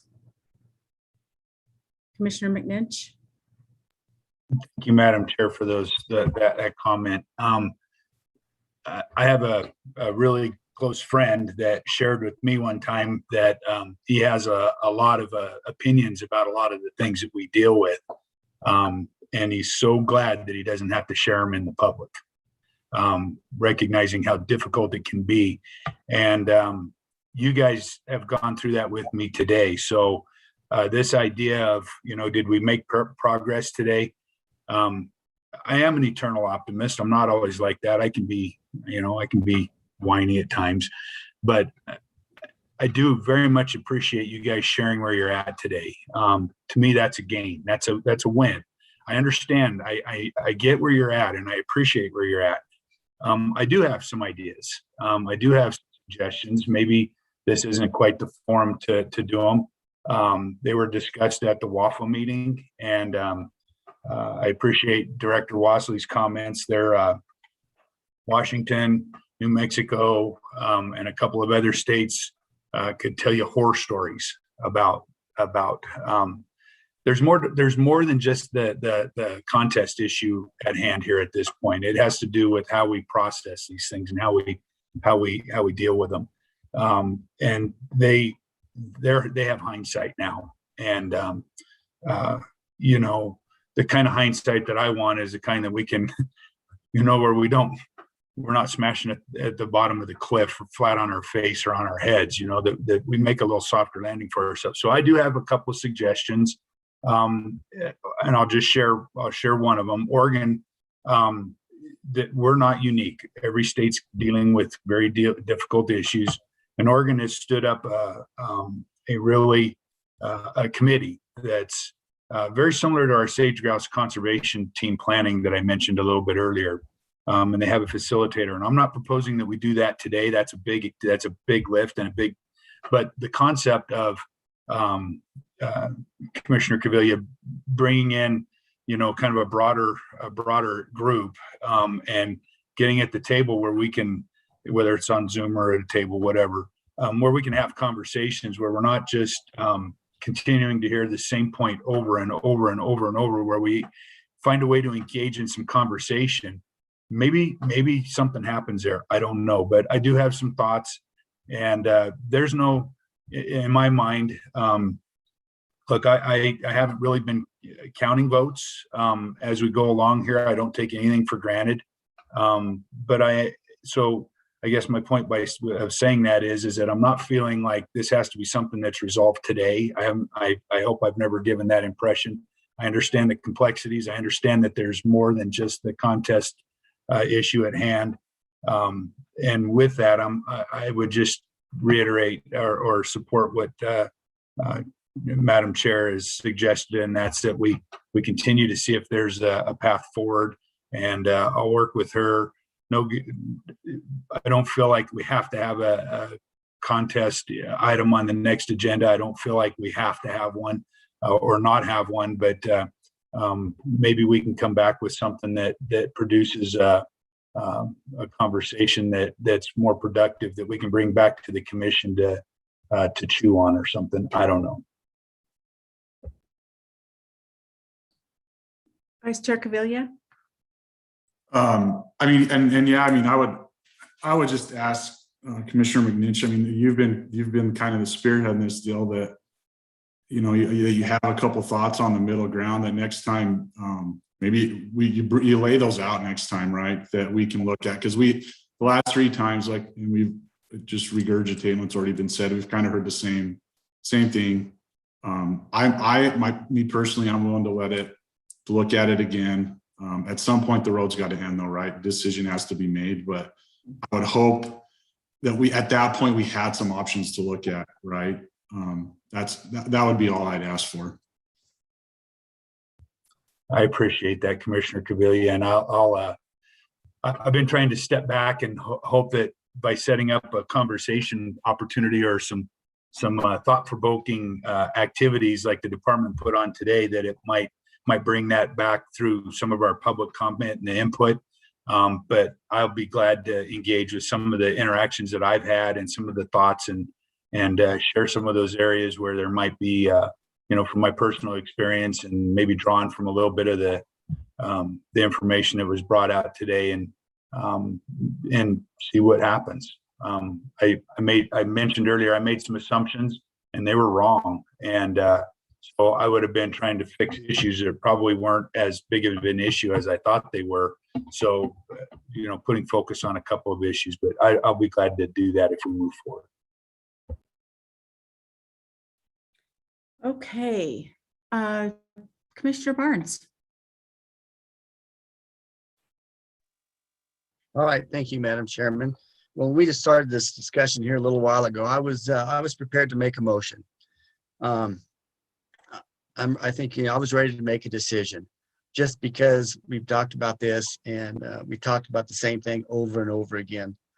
I've listened to some of our discussion, and these aren't tough issues, and I don't think a lot of people realize that that when you put your name, sign your name on the paper to sit on this board, nobody realizes the decisions that we have to make.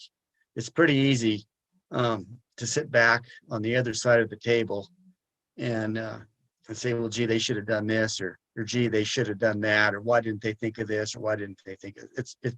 It's tough being over here. And so I do think a decision needs to be made, but this is a real tough issue, a sensitive issue, emotional issue, which is those are the hardest ones to make. So at this time, if we want to consider this again, I'm willing to consider hearing what this middle ground is going to be. I didn't hear any of that today in public comment. It was very polarizing. I don't know if we're gonna come up with any middle ground, but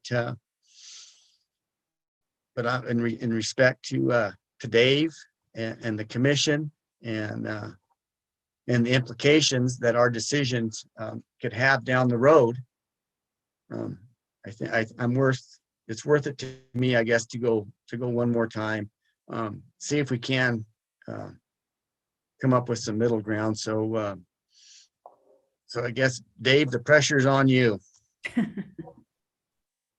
I really appreciate that, Commissioner Barnes. Thank you for the trust and the respect. I do appreciate it. I understand the position you guys are in. I know you're taking a lot of heat. I know that. I do. So I do appreciate you guys, and we'll see what we can do. Okay, so Commissioner Keel. Thank you, Madam Chair. And just, very quickly, and maybe to follow up on some of Commissioner Barnes's points, that I think the issue is broader than coyote calling competitions or wildlife calling contest, or, Mr. McDonald pointed out, there's a lot of wordsmithing and people trying to twist the issue, but I think it is a broader discussion. My preference would be to drop the entire discussion on calling contests, because I think if we are to have these discussions, a lot of it is on a much bigger level than just simply calling contests for coyotes. And I'm happy to have those discussions going forward, but like I say, my preference is to drop the calling specific discussion at this point, and how you and Commissioner McNinch agendize this going forward, I think will be critical. And with that said, looking forward to having those discussions. Thank you, Commissioner Keel.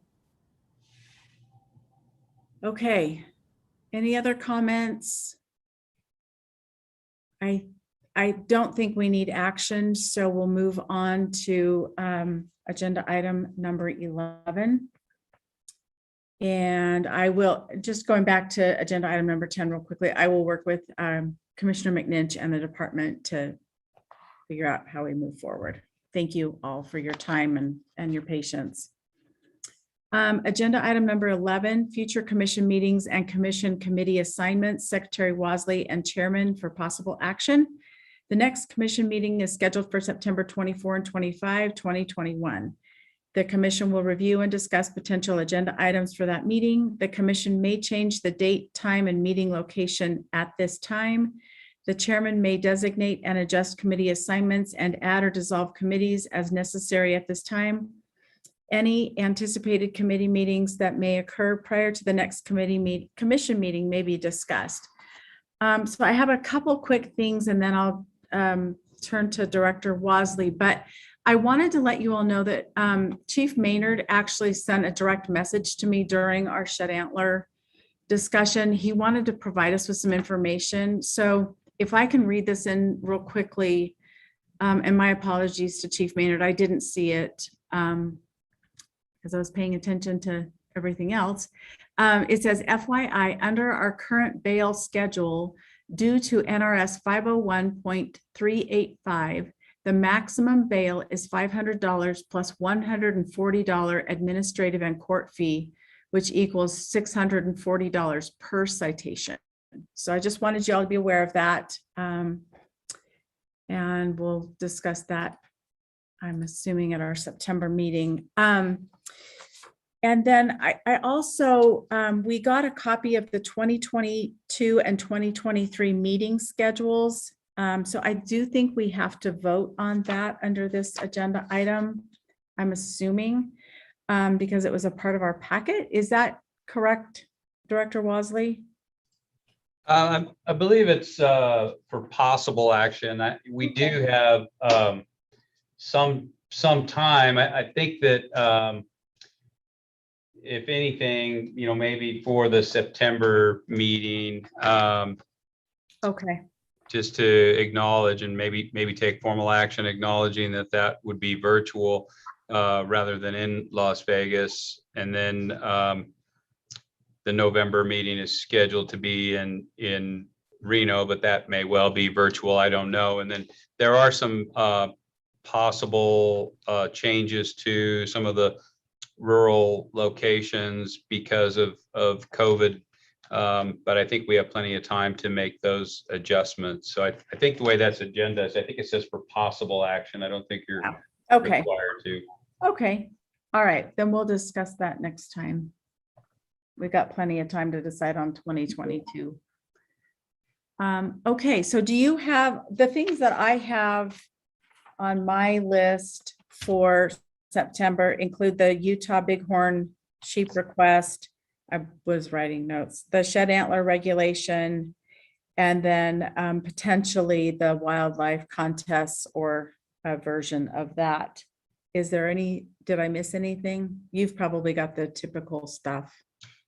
Yeah, I've got a few other things. The standard item of business for that September meeting is fishing regulations that are set in the odd numbered years.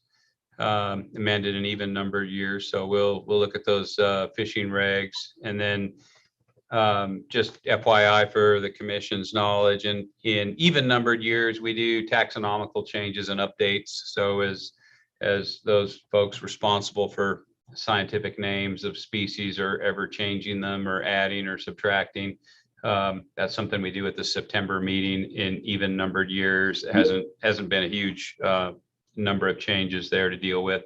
We'll also have the Wildlife Trust Fund report and an AFWA conference report That's the Association of Fish and Wildlife Agencies.